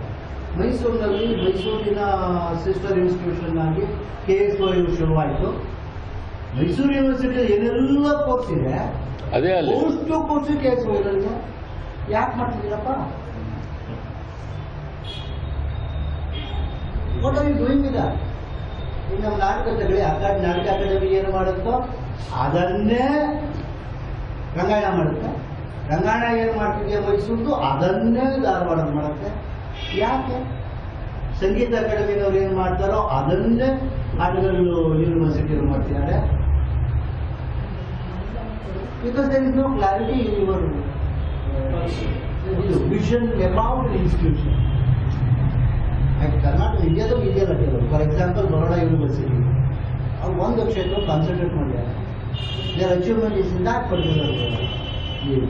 ಆ ಥರದ್ದು ಅಲ್ಲೊಂದು ಇಲ್ಲೊಂದು ಸಿಗುತ್ತೆ ಅಷ್ಟೇ. Example institute design Because in early 60s, when I came to Mysore for studying commerce, there were only 3 colleges in Karnataka famous for commerce education. One was Banmayas in Mysore, RC College in Bangalore, and Lingaraj College in that part. Now, any college you will see, because there is demand for it. Every college starts BBM, BCom. everyone starts and everything goes on. 60s, cost accountancy was given only in these 2 colleges, Banmayas and RC College. And what type of teachers do we have? That is, I think I fully agree with you. Because demand is there for BCom and BBM. It is spread all over. ನಾನು statistics ಕೊಡ್ತೇನೆ, ನಿಮಗೆ ವಿಭ್ರಮೆ ಆಗುತ್ತೆ. ಇತ್ತೀಚಿನ ಒಂದು 5-7 ವರ್ಷದ ಹಿಂದೆ Mysuru ಯೂನಿವರ್ಸಿಟಿನಲ್ಲಿ MCom graduates 60 ಅಷ್ಟೇ, ಹಿಂದೆ 60. ಮ್ಯಾಂಗ್ಳೂರ್ ಯೂನಿವರ್ಸಿಟಿಗೆ ಒಂದು 60-40 ಕೊಡ್ತಾ ಇದ್ರು, ಸಪ್ರೇಟ್ ಯೂನಿವರ್ಸಿಟಿ ಆಯಿತು. ಈಗ ಒಂದು ವರ್ಷಕ್ಕೆ MCom ಗ್ರಾಜ್ಯುಯೇಟ್ಸ್ ಎಷ್ಟು ಜನ ಬರ್ತಾರೆ ಅಂತ ಮೈಸೂರು ಯೂನಿವರ್ಸಿಟಿನಲ್ಲಿ 2000. ಆಶ್ಚರ್ಯ ಪಡ್ತೀವಿ. It was B.V. Banmaya who started to get the post-graduation in the university. ಜಾಸ್ತಿ ಅದು ಏನು ತಿಳಿದ್ರು ಗೊತ್ತಾ, ಹೈಯರ್ ಎಜುಕೇಶನ್ ಬಹಳ ಕಡಿಮೆ ಇದೆ, ಎಲ್ಲರಿಗೂ ಬೇಕಾಗಿದೆ, ಎಲ್ಲರೂ ಗ್ರಾಜ್ಯುಯೇಟ್ ಎಂತಕ್ಕಾಗಬೇಕಂತ ನಮಗೆ ನೋಡಿ. ಅದು ಅವಾಗ ಅವರ 60s ಅಲ್ಲಿ ಇನ್ನೊಂದಿತ್ತು, shifting from one area to the other area until one's life is settle, it was much easier. So ಒಂದು ಏರಿಯಾದ ಎಕ್ಸ್ಪೀರಿಯನ್ಸ್ ಅನ್ನ ಡ್ಯೂ ಟು ಸರ್ಟನ್ ರೀಸನ್ಸ್ ಅವನು ಶಿಫ್ಟ್ ಆಗ್ತಿದ್ದಾನೆ ಅಂತ ಇಟ್ಕೊಂಡ, ಶಿಫ್ಟ್ ಆಗಕ್ಕಾಗಿತ್ತು. ಹಾಗಾಗಿ ಒಂದು ಏರಿಯಾದ ಎಕ್ಸ್ಪೀರಿಯನ್ಸ್ ಎಲ್ಲ ಇನ್ನೊಂದು ಏರಿಯಾಲು ಬಳಸ್ಕೊಂಡಾಗ್ತಿತ್ತು. ನಮ್ಮ ಸ್ಥಿತಿಯಲ್ಲಿ ಏನಿದೆ ಅಂದರೆ ಸೋ ಚಾನಲೈಸ್, ನಾನು ಚೂಸ್ ಮಾಡ್ಕೊಂಡ್ಬಿಟ್ರೆ you don't have other option. ಬೇರೆ ಆಪ್ಷನ್ನೇ ಇಲ್ಲ. ಈಗ ಹಿಂದೆ ಎಕ್ಸಾಂಪಲ್ ತಗೊಳ್ಳಿ, ನೀವು ಇಂಗ್ಲೀಷ್ ಸ್ಟೂಡೆಂಟ್ ಬೇಸಿಕಲಿ ಗ್ರಾಜ್ಯುಯೇಟು, ಆಮೇಲೆ ನೋಡೋದು ಅಲ್ಲೆಲ್ಲ BA ಟ್ರೈನಿಂಗ್ ಮಾಡ್ಕೊಂಡ್ರಿ, ಈಗ ಎಲ್ಲ ಹೋಗ್ಬಿಟ್ಟು ಕಿವಿ ಬಂದ್ಬಿಟ್ಟು ಆಯ್ತಲ್ಲ. ನನಗೆ ಆಸಕ್ತಿ 4 ಥಿಯೇಟ್ರಲ್ಲಿದೆ, ಬಟ್ ನಾನು ಅಕಾಡೆಮಿಕ್ ಲೈನಲ್ಲಿ ಬಂದದ್ದು ಇವೆಲ್ಲ ಎಜುಕೇಷನ್ ಅಲ್ಲಿ. ನಾನೇನಾದ್ರು ಥಿಯೇಟ್ರಿಗೆ ಹೋಗ್ತೀನಿ, ನನ್ನ ಬದುಕು ಮುಳುಗೋಯ್ತು ನನಗೊಂದು. So I can't do it now. During your period that was not the case. One can shift from one to the other area so easily. So ಹಾಗಾಗಿ ಒಂದು ಆರ್ಗ್ಯಾನಿಕ್ ಆದ ಲೈಫನ್ನು ಅರ್ಥ ಮಾಡ್ಕೊಳಕ್ಕಾಗ್ತಿತ್ತು. ಇಲ್ಲ, ನಾನು B.Ed ಮಾಡಿ ಅಮೆರಿಕಕ್ಕೆ ಹೋಗೋ ಚಾನ್ಸ್ ಇತ್ತು. ನಮ್ಮ ಅಪ್ಪನಿಗೆ ಯಾರೋ ಫ್ರೆಂಡ್ ಇದ್ರು, ಅವರು ಸ್ಕಾಲರ್ಶಿಪ್ ಕೊಡೋಕೆ ಸಿದ್ಧ ಇದ್ದೀವಿ, ಹೋಗು. ನಮ್ಮಪ್ಪ ಕೇಳೋರು, ಏನು ಮಾಡುತ್ತೀಯ, ಏನು ಓದ್ತೀಯಲ್ಲ ಹೋಗಿದ್ದ. ನಾನು ಡ್ರಾಮಾಟರ್ಜಿ ಅಂತ. ನಮ್ಮಪ್ಪ ನೋ ಮನಿ ಇನ್ ಡ್ರಾಮಾ, ಬೇರೆ ಏನಾರು ಮಾಡೋದು. ಹಾಗಾಗಿ ಎಜುಕೇಷನ್ ಹ್ಯಾಂಡಿಕ್ಯಾಪ್ ಸೇರ್ಕೊಂಡೆ ನಾನು. But no money in drama ಇದೆಲ್ಲ ಬಹಳ ಇಂಪಾರ್ಟೆಂಟ್ ಪಾಯಿಂಟ್. ಅದು that's what you are saying. For example ಇವತ್ತು ಏನಾಗಿದೆ ಗೊತ್ತಿಲ್ಲ, ಇವತ್ತು ನ್ಯಾಕ್ ಏನು ಹೇಳುತ್ತೆ, ನ್ಯಾಕ್ ಮಾಡ್ಕೊಂಡಿರೋರಿಗೆ ಎಲ್ಲಕ್ಕೆ ಭದ್ರಪ್ಪನವ್ರಿಗೆ ಗೊತ್ತಿದೆ, ನ್ಯಾಕ್ ನೀವು ಕಾಲೇಜಲ್ಲಿ ಯೂನಿವರ್ಸಿಟಿಗಳಿಗೆ ಏನು ಹೇಳುತ್ತೆ ಅಂತಂದರೆ, ನೀವು ಇಂಟರ್ಟ್ವೈನ್ಡ್ ಐ ಥಿಂಕ್ ಟೆಕ್ನಿಕಲ್ ಅಂತ ಅನ್ಸುತ್ತೆ, ಕೋರ್ಸಸ್ ಇದ್ರೆ ನಿಮಗೆ ಬೆಲೆ ಜಾಸ್ತಿ ಅಂತ. ಅದು ಎಲ್ಲರೂ ಅಕ್ಸೆಪ್ಟ್ ಮಾಡ್ಕೊಳ್ತೀವಿ ಯೂನಿವರ್ಸಿಟಿಗಳಲ್ಲಿ. ಅದ್ರ ಅರ್ಥ ಏನಂದರೆ, ನೀವು ಅರ್ಧ ಇನ್ನೊಂದು ಯೂನಿವರ್ಸಿಟಿಯಲ್ಲಿ ಓದಿ ಇನ್ನು ಅರ್ಧ ನೀರು ಬಂದು ಕಂಟಿನ್ಯೂ ಮಾಡಿ ಮುಗಿಸ್ಕೋಬಹುದು, ಈ ಥರದ್ದೇನೋ ಒಂದಾಯಿತು. But no, nothing is in reality. That is there in America. Cross ಫಂಕ್ಷನಲ್ದು, ಇಂಟರ್ಡಿಸಿಪ್ಲಿನರಿ ಎಲ್ಲೂ. ಬಟ್ ಅದು ನಿಮ್ಮ ಕಾಲದಲ್ಲಿ ಆ ಥರ ಹೇಳ್ಕೊಳ್ದೇ ಇದ್ರು ಅದಕ್ಕೆ ಅವಕಾಶ ಇತ್ತಲ್ಲ. ಅದನ್ನು ಈ ಬದಲಾವಣೆಗಳಿಂದ ನಾವು ಗಮನಿಸಬೇಕಾಗ್ತದೆ. ಸರ್, ಹಿಸ್ಟ್ರಿ ಯೂನಿಯನ್ ಅಂತ ಇತ್ತಲ್ಲ, ಹಿಸ್ಟ್ರಿ ಯೂನಿಯನ್ ಅಂತ, ಹಿಸ್ಟರಿ ಯೂನಿಯನ್ ಅವರು ನಾಟಕಗಳು ತುಂಬ ಮಾಡ್ತಾ ಇದ್ರು ಅಂತ ಹೇಳಿದ್ರು ಮಹಾರಾಜ ಸಾಹೇಬ್. ಇಲ್ಲ, ಹಿಸ್ಟ್ರಿ ಯೂನಿಯನ್ ಅಲ್ಲ, ಅವ್ರ ಹಿಸ್ಟ್ರಿ ಬೇರೆ, ಹಿಸ್ಟ್ರಿ ಡಿಪಾರ್ಟ್ಮೆಂಟ್ ಬೇರೆ ಇತ್ತು. ಆ ಯೂನಿಯನ್ ಅವರೆಲ್ಲ ನಾಟಕಗಳು ತುಂಬ ಮಾಡ್ತಾ ಇದ್ರು. ನನಗೆ ಗೊತ್ತಿಲ್ಲ, ನನಗೆ ಕೇಳಿದ ಹಿಸ್ಟ್ರಿಯಾನಿಕ್ಸ್ ಅಂತ ಏನೋ ಅವರೇ ಒಂದು ಯೂನಿಯನ್ ಮಾಡ್ಕೊಂಡು ನಾಟಕಗಳನ್ನು ತುಂಬ ಮಾಡ್ತಾ ಇದ್ರು ಅಂತ ನಾವು. ಇಲ್ಲ, ಭಾಳ ಹಿಂದೆ ಮೈಸೂರು ಇದ್ದದ್ದು ಅಂದರೆ ಇವ್ರದ್ದು ADA ಥರನೇ ADL ಅಂತ. ಅಲ್ಲ, ಡಿ ಲಕ್ಷ್ಮಯ್ಯಕ್ಕಿಂತ ಮುಂಚೆ ಅದು ಹೇಳ್ತೀನಿ. ಡಿ ಲಕ್ಷ್ಮಯ್ಯ ಬಂದ್ಮೇಲೆ ಮುಂಚೆ ಗೊತ್ತಿಲ್ಲ. ಗೊತ್ತೇ ಇಲ್ಲ, ಕೇಳೇ ಇಲ್ಲ. ಜಯಲಕ್ಷ್ಮಣ ADL ಮಾಡಿದ್ರು. ಅದು ಹೆಸರದ ಹಿಸ್ಟ್ರಿ ಯೂನಿಯನ್ ಅಲ್ಲ, ಅವರು ತುಂಬಾ ನಾಟಕ ಮಾಡ್ತಾ ಇದ್ರು. ಅದನ್ನ ಕೇಳಿಲ್ಲ, ಗೊತ್ತಿಲ್ಲ ನನಗೆ. ಬಟ್ ಸೀನಿಯರ್ ಇದ್ರು ಅಂದರೆ ನಮ್ಮ ಕಾಲದಲ್ಲಿ NS ನಾರಾಯಣ ಶಾಸ್ತ್ರಿ, ಉಳ್ಳ, ತುಪ್ಪ ಇವರೆಲ್ಲ ಒಂದು ಗ್ಯಾಂಗ್ ಇತ್ತು ಅವರು. ಆ ಟೈಮಲ್ಲೇ ಪರ್ವತವಾಣಿ ಔಟ್ಸೈಡರ್, ನಾಟಕದಲ್ಲಿ ಇರಲಿಲ್ಲ ಅವರು. ಅವ್ರು ಇಲ್ಲಿ ಕಾಲೇಜಲ್ಲಿ ಇರೋ ತನಕ ಅವರು ನೆವರ್ ಇನ್ ಥಿಯೇಟರ್. ಅವ್ರು ನೋಡಿ ನಮ್ಮಪ್ಪನ ಇವ್ರನ್ನ ನೋಡಿ ಮೆಚ್ಕೋತಾ ಇದ್ದವರು. ನಮ್ಮಪ್ಪ GP ರಾಜರತ್ನ ಇವರೆಲ್ಲ ಒಂದು ಕಾಲ ಅವರು ಹುಟ್ಟಿಗೆ ಇದ್ದವರು ಅವರು. But Parvathavani was not part of ಅವ್ರು ಯಾಕೋ ಇಲ್ಲಿ ಬಿಟ್ಟ ಮೇಲೆ ಇದಕ್ಕೆ ಥಿಯೇಟ್ರಲ್ಲಿ ಇಂಟ್ರೆಸ್ಟ್ ಬಂದು ನಾಟಕ ಶುರು ಮಾಡಿದ್ರು ಬರೀಕ್ಕೆ. ಒಂದು ರಿಸರ್ವೇಷನ್ ಜೊತೆಗೆ ಒಂದು ಮಾತು ಹೇಳಿದೆ, ರಿಸರ್ವೇಷನ್. ನೀವು ಮಾತಾಡ್ತಿದ್ದಾಗೆ ನಮಗೂ ಗೊತ್ತಿರೋಗೆ ನಿಮ್ಮ ಕಾಲದಲ್ಲೂ ಕೂಡ ಶಾಖಾವಿಲಾಸದಲ್ಲಿ ಅಥವಾ ಮೆಡಿಕಲ್ ಕಾಲೇಜಲ್ಲಿ ನಾಟಕ ನಡೀತಾ ಇದ್ದಿರ್ಬೋದು. ನಮ್ಮಲ್ಲಿ ಹಿರಣ್ಯನಂದವರು ವಿಚಾರಗಳೆಲ್ಲ ಮಾಡ್ತಾ ಇದ್ರು. ಎಷ್ಟೇ ಮಿತ್ರ ಮೇಳ ಅಲ್ಲಿ ಕೋಇನ್ಸಿಡೆನ್ಸ್ ಆರ್ ಟ್ರೆಂಡ್ ಇದ್ದ ಹಾಗೆ ಅಂತ ಕೇಳ್ತಾ ಇದ್ರು. ಏನು ಅಂದರೆ ಮುಂದಿನ ಬೆಳವಣಿಗೆಗೆ ಬಂದಾಗ, ಆ ಕಾಲಘಟ್ಟದ ಮುಂದಕ್ಕೆ ಬಂದಾಗ ಮಿತ್ರ ಮೇಳದಲ್ಲಿ ಅಸೋಸಿಯೇಟೆಡ್ ಇದ್ದ ಬಹುತೇಕ ಜನ ಆಕ್ಟರ್ಸ್ ಬಂದಿದ್ದಾರೆ. ಇವರನ್ನ ನಮ್ಮ ಥಿಯೇಟರ್ ಹಿಸ್ಟ್ರಿಯಲ್ಲಿ ಬಹಳ ಖಚಿತವಾಗಿ ಗುರುತಿಸ್ತಾ ಇದ್ದಾರೆ. ಅಷ್ಟೇ ಅಲ್ಲ, may be on the higher stage ಮತ್ತೆ ನಾವು ಗುರುತಿಸ್ಕೊತಾರೆ. ಅದೇ ಶಾರದಾ ವಿಲಾಸ ಅಲ್ವಾ, ಇವನ್ ಬ್ರಹ್ಮಯಾಸ ಕಾಲದಲ್ಲಿ ಇದ್ದರೆ ಗೊತ್ತಿಲ್ಲ. ಶಾರದಾ ವಿಲಾಸ ನೀವೇ ಹೇಳಿದಾಗ ಇತ್ತು, ಅಥವಾ ಮೆಡಿಕಲ್ ಕಾಲೇಜಲ್ಲಿ ಇತ್ತು ಸಂಪತ್ತು. ಇಂಥ ಕಾಲೇಜುಗಳಲ್ಲಿ ಆಗ್ತಾ ಇದ್ದ ಚಟುವಟಿಕೆಗಳ ತೀವ್ರತೆಯನ್ನ ಮಿತ್ರ ಮೇಳದಷ್ಟು ಗಟ್ಟಿಯಾಗಿ ಗುರುತಿಸಿಲ್ಲ. ಮತ್ತು ಅದನ್ನು ಯಾವಾಗಲೂ ಎರಡನೇ ಹಂತದಲ್ಲಿ ಗುರುತಿಸ್ಕೊಳ್ತಾರೆ. ಮತ್ತು ಇಲ್ಲಿದ್ದವರೆಲ್ಲರೂ maybe Keshava, maybe Hirannayya, ಈ ಸೋಕಾಲ್ಡ್ ಲಿಟರರಿ ಆರ್ ಇಂಟೆಲೆಕ್ಚುಯಲ್ ಥಿಯೇಟರ್ಗಿಂತ ಭಿನ್ನವಾಗಿದೆ. ಈಗಲೂ ಇದೆ, ಅವತ್ತು ಹಾಗೆ ಇತ್ತ ಗೊತ್ತಿಲ್ಲಪ್ಪ. ಇಂಟ್ರಾಕ್ಷನ್ ಇತ್ತ ನಿಮ್ಮ ನಡುವೆ? ಇಂಟ್ರಾಕ್ಷನ್ ಇತ್ತು ಅಂದರೆ ನಾವೆಲ್ಲ ಯಾವಾಗ ಒಟ್ಟಿಗೆ ಮಾತಾಡೋದು, ನಾಟಕದಲ್ಲಿ ಒಟ್ಟಿಗೆ ಸೇರ್ಕೋದಿಲ್ಲ. ಅಂದರೆ we were friends, we knew each other, we were always watching what each other doing. ಅದಿತ್ತು. ಆದರೆ ಫಾರ್ ಎಕ್ಸಾಂಪಲ್ ನೀವು NI ಹೇಳಿದ್ರಿ, NI ರಘುನಾಥ್ ವಿಠಲ್ ಅಫ್ಕೋರ್ಸ್ ಅವನ ಪ್ರಾಬ್ಲಮ್ ಆಯಿತು, after while he died. So but ಅವನು ಒಂದಾಯ್ತು ಅವನಿಗೆ. ಕಾಲೇಜ್ ಇರೋಷ್ಟು ದಿನ ಅವನು ನಾಟಕ ಮಾಡಿದ, ಆಮೇಲೆ ನಾಟಕ ಬಿಟ್ಟಾಯ್ತು ಅವನಿಗೆ. ಈ ಸುಬ್ಬಣ್ಣ ಅಥವಾ ಇವರೆಲ್ಲ the continued the theatre. But ಇದು ನಿಜ, ಈ ಥರ ಕಂಟಿನ್ಯೂಡ್ ಥಿಯೇಟರ್ ಮಾಡಿದವರು ನರಸಿಂಹಮೂರ್ತಿ. ಆಮೇಲೆ ಇವರು ಸುಬ್ನರಸಿಂಹ ಅವರು ಬೊಂಬೈಲಿ ಮಾಡಿದ್ರು. ಬಟ್ ದೂರ ಇದ್ಬಿಟ್ಟಿದ್ದರಿಂದ ಅವರು ಬೇರೆ ಕಡೆ ಬರಲಿಲ್ಲ. ಅಂದರೆ ಅವನ ನಾಟಕಗಳು ಆಗಾಗ ಒಂದಷ್ಟು ಜನ ಮಾಡಿದ್ವಿ ಹೊರತು ಆಮೇಲೆ ಇಲ್ಲೇ ಇಲ್ಲ. ಇದು ಔಟ್ಸೀನ್, ಆಮೇಲೆ ಇನ್ನೊಂದು ಔಟ್ಸೀಡ್ ಸಣ್ಣ ಸಣ್ಣ ನಾಟಕಗಳಿದ್ವು ಒಂದು, ಅದಲ್ಲದೆ ಬೇರೆ ಬರಲೇ ಇಲ್ಲ. ಬಟ್ ಆಮೇಲೆ ಬ್ರೇಕ್ ಆಗ್ಬಿಟ್ಟು. ಫಾರ್ ಎಕ್ಸಾಂಪಲ್ ರಾಜಗೋಪಾಲ್, ರಾಜಗೋಪಾಲ್ ಅವನು ಅಮೆರಿಕಕ್ಕೆ ಹೋಗಿ ಸೇರ್ಕೊಂಡ್ಬಿಟ್ಟ. He's one of the big names ಈಗ. ಬಟ್ ಅವನು ಅಮೆರಿಕಕ್ಕೆ ಹೋಗಿ ಸೇರ್ಕೊಂಡ್ಬಿಟ್ಟ, ಮುಗೀತು. ಸೊ ಒಂದು ಮಿತ್ರ ಮೇಳದ ಬಹಳ ಜನ ಎಲ್ಲರೂ ಅಲ್ಲ, ದಿ ಕಂಟಿನ್ಯೂಡ್ ಇನ್ ಥಿಯೇಟರ್. ನಮ್ಮಲ್ಲಿ ನೋಡಿ, ಫಾರ್ ಎಕ್ಸಾಂಪಲ್ ನಮ್ಮ ಗುಂಪಿನವರು ಸಿಂಧು ಕಂಟಿನ್ಯೂಡ್, ಐ ಕಂಟಿನ್ಯೂಡ್, ವಿಶ್ವ ಕಂಟಿನ್ಯೂಡ್, ಸೀನಾ ಇಲ್ಲ, ಸೀನಾ ಬಿಟ್ಟೆ ಬಿಟ್ಟ ಅವನು. ಸೀನಾ ಇಸ್ ದ ಲಾಸ್ಟ್ ಕೇಸ್. ಅವನು ಬೇರೆ, ಅವನು ಲಿಟ್ರೇಚರಿಂದ ಬೆಳ್ಕೊಂಡು ಬಿಟ್ಟೋಗ್ಬಿಟ್ಟ. ಬಟ್ ಇಲ್ಲ. ಆಮೇಲೆ ನಮ್ಮ ಜೊತೆ ಮಾಡಿದವರು ಬಹಳ ಜನ. ರಾಜಶೇಖರ್ ಅವನು ಅದಕ್ಕೆ ಅಷ್ಟೇ, ಹಿ used it as A political, as A leadership training ground. became vice president in Mitramaಡ, then went on to become a lawyer, etc., became minister. ಈಗ I don't know if Rajshekar even remembers his Mitramaಡ days. But Victor Tippeswamy, of course, continued in his art. But ಅವ್ರು ನಾಟಕ ಏನು ಬರಲಿಲ್ಲ. ಇಲ್ಲಿದ್ದ ನಾಟಕ ಮಾಡ್ತಿರಲಿಲ್ಲ, but continue ಮಾಡಿದ್ರು. Leelavathi continued her music.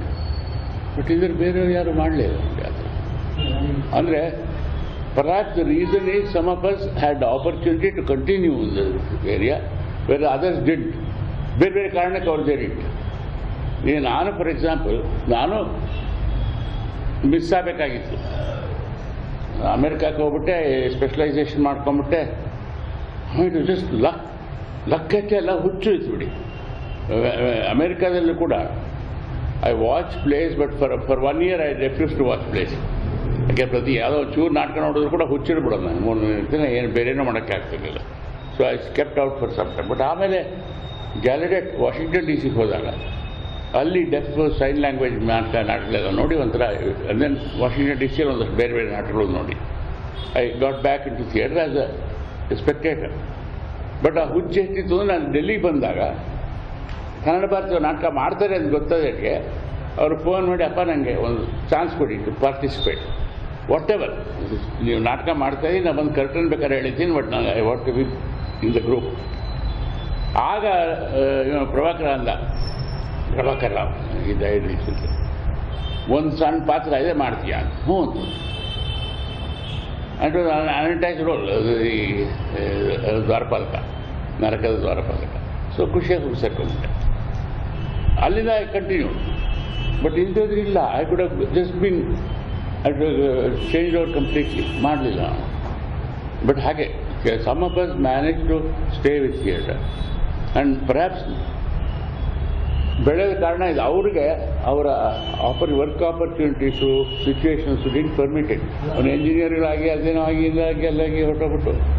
ಈ for example ಇವನ್ KV ಮೂರ್ತಿ ಆಗ ನಾಟಕ ಮಾಡ್ತಿದ್ರು. ಈ ನಾಟಕದ ಆಸಕ್ತಿ ಇಟ್ಕೊಂಡಿದ್ದಾರೆ ಅವರು. ಈ still a donor, I mean regular donor for Amar Kala Sangha. But otherwise is not been in active theatre. ಅದು ಒಂದು ಕಾರಣ ಇರ್ಬೋದು, ಗೊತ್ತಿಲ್ಲ. But I am not sure. But ನಿಜ ಇವರು ದೊಡ್ಡ continue to stay with theatre, but wasn't active actor. But ಇವ್ರೆಲ್ಲ ಶ್ರಮಂತ ಕುಣಿಯವರೆಲ್ಲ ಬಿಟ್ಟೇ ಬಿಟ್ಟಾಗ. ಅಲ್ಲಿಂದ ಆಯಿತು. ಮಾರ್ನಿಸ್ ಕಾಲೇಜಲ್ಲೂ ಒಂದು ಗ್ರೂಪ್ ಇತ್ತು. ಬಟ್ ದೆನ್ ಅದು ಅಂತ never became a big group, big popular group. ಮಾರ್ನಿಸ್ ಕಾಲೇಜ್ ಗ್ರೂಪ್ ಇತ್ತು ಅಂದರೆ ನಂಗೆ ಜ್ಞಾಪಕ ಇರೋದು, ನಮ್ಮಪ್ಪ ಅಲ್ಲಿ ಹೋಗಿ ಸೈನ್ ಲ್ಯಾಂಗ್ವೇಜ್ ಮೂಲಕ ಮಾರ್ನಿಸ್ ಕಾಲೇಜಿನಲ್ಲಿ ನಾಟಕ ಮಾಡಿಸಿದ್ರು. Because my father was interested in sign language, so he used sign language, produced a play with sign language. But ಅದೇ ಉಳ್ಕೊಬಿಟ್ಟು ಅಲ್ಲಿಂದ. ಬಟ್ ಅದೇ ಅವರೆಲ್ಲ ಎಲ್ಲೋ ಕಳೆದೋಗ್ಬಿಟ್ರು.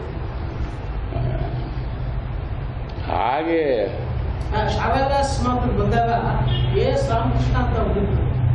ಮಾಸ್ಕೋದಲ್ಲಿ ರೆಗ್ಯುಲರ್ ಆಗಿ ನ್ಯೂಸ್ ಓದೋದು. ಮಲ್ಲಿಗಾಚ ಪ್ರಾಂತ ನಾಟಕ ಮಾಡೋದು. ಅದಕ್ಕೆ ಗಿರಣ ಇದ್ದದ್ದು. ಆಮೇಲೆ ರಾಮನಾಥ್ ಅಂತ ಇವತ್ತು ಒಬ್ಬ ಲೇಡಿ ಪಾರ್ಟ್ ಮಾಡ್ತಿದ್ದಾರೆ 2ನೇ. ಅದಕ್ಕೆ ಪೂರ್ವ ನಾನು ಕೇಳೋದು ನೋಡಿ, ವಿದ್ರಮಾಣ ಇದ್ರು ಸರಿ, ಶಾಲಾವಿಲಾಸ ಇತ್ತು. ಈಗ ಟೌನ್ ಕಡೆ ಹೇಗೆ ಅದೊಂದು ಸರಸ್ವತಿ ಯೂನಿಯನ್ ಅಂತ ಯಾರೋ ಸರಸ್ವತಿ ಯೂನಿಯನ್ ಅಂತ ಅವರು ರೆಗ್ಯುಲರ್ ನಾಟಕ ಮಾಡ್ತಾ ಇದ್ರು. ವಿದ್ರಮಾಣ ಸಂಬಂಧ ಅವ್ರು ನಾಟಕ ಮಾಡ್ತಾ ಇದ್ರು. ಗೊತ್ತಿಲ್ಲ ಸರಸ್ವತಿ ಯೂನಿಯನ್ ಅಂತ ಅವ್ರ ಹೆಸರು ತಕ್ಷಣ ಬರ್ತಾ ಇಲ್ಲ. ಪಂಚಾಯತ್ ಅಲ್ಲ, ಸರಸ್ವತಿ ಯೂನಿಯನ್ ಜಂಬುನಾಥನ್, MV ಜಂಬುನಾಥ್ ಮಾಡಿದ್ರು. ಆಮೇಲೆ ಯಾಕಂದ್ರೆ ನಾಟಕಗಳನ್ನ ಅವಾಗ್ಲೂ ಈ ಮಿತ್ರಮೇಳದ ಸಮಾನಾಂತರವಾಗಿ ಮಾಡ್ತಾ ಇದ್ದಾರೆ. ಆ ಪೀರಿಯಡ್ ಅಂತ ಗೊತ್ತಿಲ್ಲ ನನಗೆ. ಇರಬಹುದು, ಬಟ್ ಗೊತ್ತಿಲ್ಲ ನನಗೆ. ನಮಗೆ ಅದ್ರ ಬಟ್ ಟೌನ್ ಹಾಲಲ್ಲಿ ರೆಗ್ಯುಲರ್ ನಾಟಕ ಬೇರೆ ಬಂತು ಅಂದರೆ ಇಲ್ಲೆಲ್ಲ. ಆಗ ಅಮೆಚೂರ್ ಥಿಯೇಟ್ರ್ ನಾನು ಕೇಳಿರಲ್ಲ, ಟೌನ್ ಹಾಲ್ ಹೆಚ್ಚಿರಲ್ಲ. ನಾವು ಆಮೇಲೆ ಅಂದರೆ 60-70 ಆ ವರ್ಷದಲ್ಲಿ ನಾನು ಇಲ್ಲಿ ವಾಪಸ್ ಮೈಸೂರು ಬಂದಮೇಲೆ, ಅಂದರೆ 65ಕ್ಕೆ ವಾಪಸ್ ಬಂದೆ ನಾನು. ಆ ಸಮಯದಲ್ಲಿ ಟೌನ್ ಹಾಲ್ ಸಿಕ್ಕಾಪಟ್ಟೆ ಆ್ಯಕ್ಟಿವಿಟೀಸು, ತುಂಬ ಆ್ಯಕ್ಟಿವಿಟೀಸು. ಯಾಕೆ ನನಗೆ ಚೆನ್ನಾಗಿ ಗ್ಯಾಪ್ ಇರೋದು. ನಾನು ಅಲ್ಲಿ ಒಬ್ಬ ಮಾಡ್ತಿದ್ದವನು ಗೋವಿಂದರಾಜ್ ಅಂತ ನನ್ನ ಸ್ನೇಹಿತ. ಅವನದೇ ಸ್ಕೌಟಲ್ಲಿದ್ದವನು. ಅವನು ಸ್ಕೌಟಲ್ಲಿದ್ದು ಮೌಂಟೇನಿಗೆ ಅದು ಮಾಡ್ತಾಯಿದ್ದ. ಅವನ ನಾಟಕದಲ್ಲಿ ತುಂಬ ಆಸಕ್ತಿ ಇದ್ದು ನಾಟಕ ಮಾಡೋನು. ಅವ್ರು ಹೋಗಿ ನಾಟಕಗಳು ಓದಕ್ಕೆ ನೋಡಿದ್ದೇನೆ. ಆಗ ಅದು ಆ ಟೈಮಲ್ಲಿ ಸಿಕ್ಕಾಪಟ್ಟೆ ಇತ್ತು. ಬಟ್ ನಾವು ಸ್ಟೂಡೆಂಟ್ಸ್ ಆಗಿದ್ದಾಗ ಇತ್ತು ಎಲ್ಲೋ ಗೊತ್ತಿಲ್ಲಪ್ಪ. ನಾವು ಸ್ಟೂಡೆಂಟ್ಸ್ ಆಗಿದ್ದಾಗ ನಾನು ಟೌನಲ್ಲಿ ಜ್ಞಾಪಕ ಬರೀ ಪ್ರೊಫೆಷನಲ್ ಥಿಯೇಟ್ರ್ ಇದ್ದದ್ದು. ಇದು ಗೊತ್ತಿಲ್ಲ. ಸರಸ್ವತಿ ಯೂನಿಯನ್ ಇದ್ದಿರ್ಬೋದು. ಬಟ್ ಇನ್ನೊಂದು ಆ ಟೈಮಲ್ಲಿ ಇದ್ದದ್ದು ಸರಸ್ವತಿ ಯೂನಿಯನ್ ಅಂದರೆ ನಾನು ಆ ಹೆಸರು ಬೇರೆ ಥರ ಆಗ್ಬಿಟ್ಟೆ. MV ಜಂಬುನಾಥ್ ಪ್ರತಿ ಭಾನುವಾರ ಮೀಟ್ ಮಾಡಿ ಚಾವಡಿ ಥರ ಲಿಟ್ರರಿ ಕ್ಲಬ್ ಇತ್ತು. ಅದೇ ಅವ್ರು ಮಾತಾಡೋ ರೆಗ್ಯುಲರ್. ಅವ್ರು ಅಲ್ಲಿಂದ ಇಲ್ಲಿ ಬಂದಿದ್ದು, ಸ್ವಸ್ತಿಪುರಕ್ಕೆ ಶಿಫ್ಟ್ ಮಾಡಿದ್ರು. ಜಮುನಾಥನ ಮನೆ ಇಲ್ಲಿ ಬಂದಾಗ ಇಲ್ಲಿ ಬಂದಿತ್ತು ಅವರು. ಅವೊಂದು ಅರ್ಜನ ರೆಗ್ಯುಲರ್ ನಡೀತು several years. I think it stopped only after Jamunath death. M V Jamunath ಅಂತ ಸ್ಟ್ಯಾಟಿಸ್ಟಿಕ್ಸ್ ಮೇಟ್ರು, ಅವರು ಅದನ್ನು ಕಂಟಿನ್ಯೂಸ್ ರೆಗ್ಯುಲರ್ ಮಾಡೋರು. 4-5 ಜನ 5-6 ಜನ ಆದರೂ ಹೋಗಿ ಕೂತ್ಕೊಳ್ಳೋರು, ವಯಸ್ಸಾದವರು ಅವರೆಲ್ಲ ಕೂತ್ಕೊಂಡು they would talk about something every day, every time, like Sai Chavadi regular, but except not it was every Sunday. ನಮ್ಮ ರಾಮ್ ಪ್ರಸಾದ್ ಅಂತ ಕರೆಸಿದ್ವಲ್ಲ, ರಾಮ್ ಪ್ರಸಾದ್ ಅವರನ್ನು ಸೆಕ್ರೆಟರಿ ಆಗಿದ್ದು, ಅದು ಲಾಕ್ ಆಯಿತು, ಕೀ ನನ್ನ ಹತ್ರ ಓಪನ್ ಆಗಿಲ್ಲ, ಏನಾಯ್ತು ನಮ್ಗೇನು ಗೊತ್ತಿಲ್ಲ. ರಾಮಣ್ಣವರು ಪ್ರಯತ್ನ ಪಟ್ಟಿದ್ರು, ಅವರೇ ಮಾತಾಡಿ, ಕೆ ರಾಮಣ್ಣವರು ಅವರು ಪ್ರಯತ್ನ ಪಟ್ಟಿದ್ರು.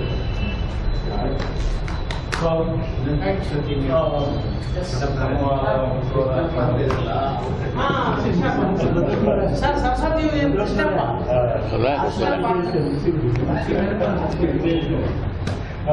ನಮ್ಮ ಕೃಷ್ಣ ಮೇಷ್ಟ್ರ ಜೊತೆಗೆ ಇನ್ನೂ ತುಂಬಾ ಮಾತಾಡಬೇಕು. ಸೊ ಬಹುಶಃ ಇದು ಮೊದಲನೇ ಸಾಹಿತ್ಯ ಚಾವಣಿ ಅನ್ಸುತ್ತೆ, ಭಾಗ 2 ಮಾಡಲೇಬೇಕಾಗುತ್ತೆ, ಸೊ ಮಾಡೋಣ. ಬಟ್ ಏನಂತಂದ್ರೆ, ಒಂದು ಆಸ್ ಎ ಯಂಗ್ಸ್ಟರ್ ನಾವು ಇಲ್ಲಿಂದ ಪಿಕಪ್ ಮಾಡ್ಕೊಳ್ಳೋದು ಏನಂತಂದ್ರೆ, ನಿಮ್ಮ ಕಾಲದಲ್ಲಿ ಇದ್ದಂಥ ಮೇಷ್ಟ್ರುಗಳು, ನಿಮ್ಮ ಕಾಲದಲ್ಲಿ ಇದ್ದಂಥ ದಿಗ್ಗಜರಿಂದ ನೀವು ಹೆಂಗೆ ಕಲ್ತರೋ ಅವರೇ ತಮ್ಮ ಅನುಭವಗಳನ್ನ ಶೇರ್ ಮಾಡ್ಕೊಂಡಿದ್ದಂಗೆ, ಈಗ ಹೊಸ ಪೀಳಿಗೆಯಲ್ಲಿ ಇರುವಂಥ ನಾವು ಸ್ವತಃ ಬಂದು ನಿಮ್ಮಂತರಿಂದ ಇನ್ನೂ ಜಾಸ್ತಿ ಕಲ್ತ್ಕೊಂಡು ಇನ್ನೂ ಇದು ಮಾಡೋದು, ಅದು ಹೊಣೆ ಜವಾಬ್ದಾರಿ ನಮ್ಮದು.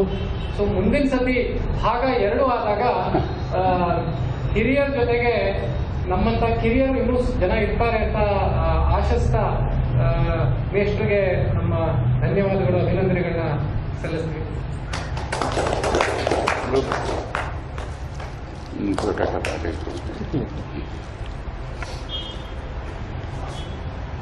Thank you very much.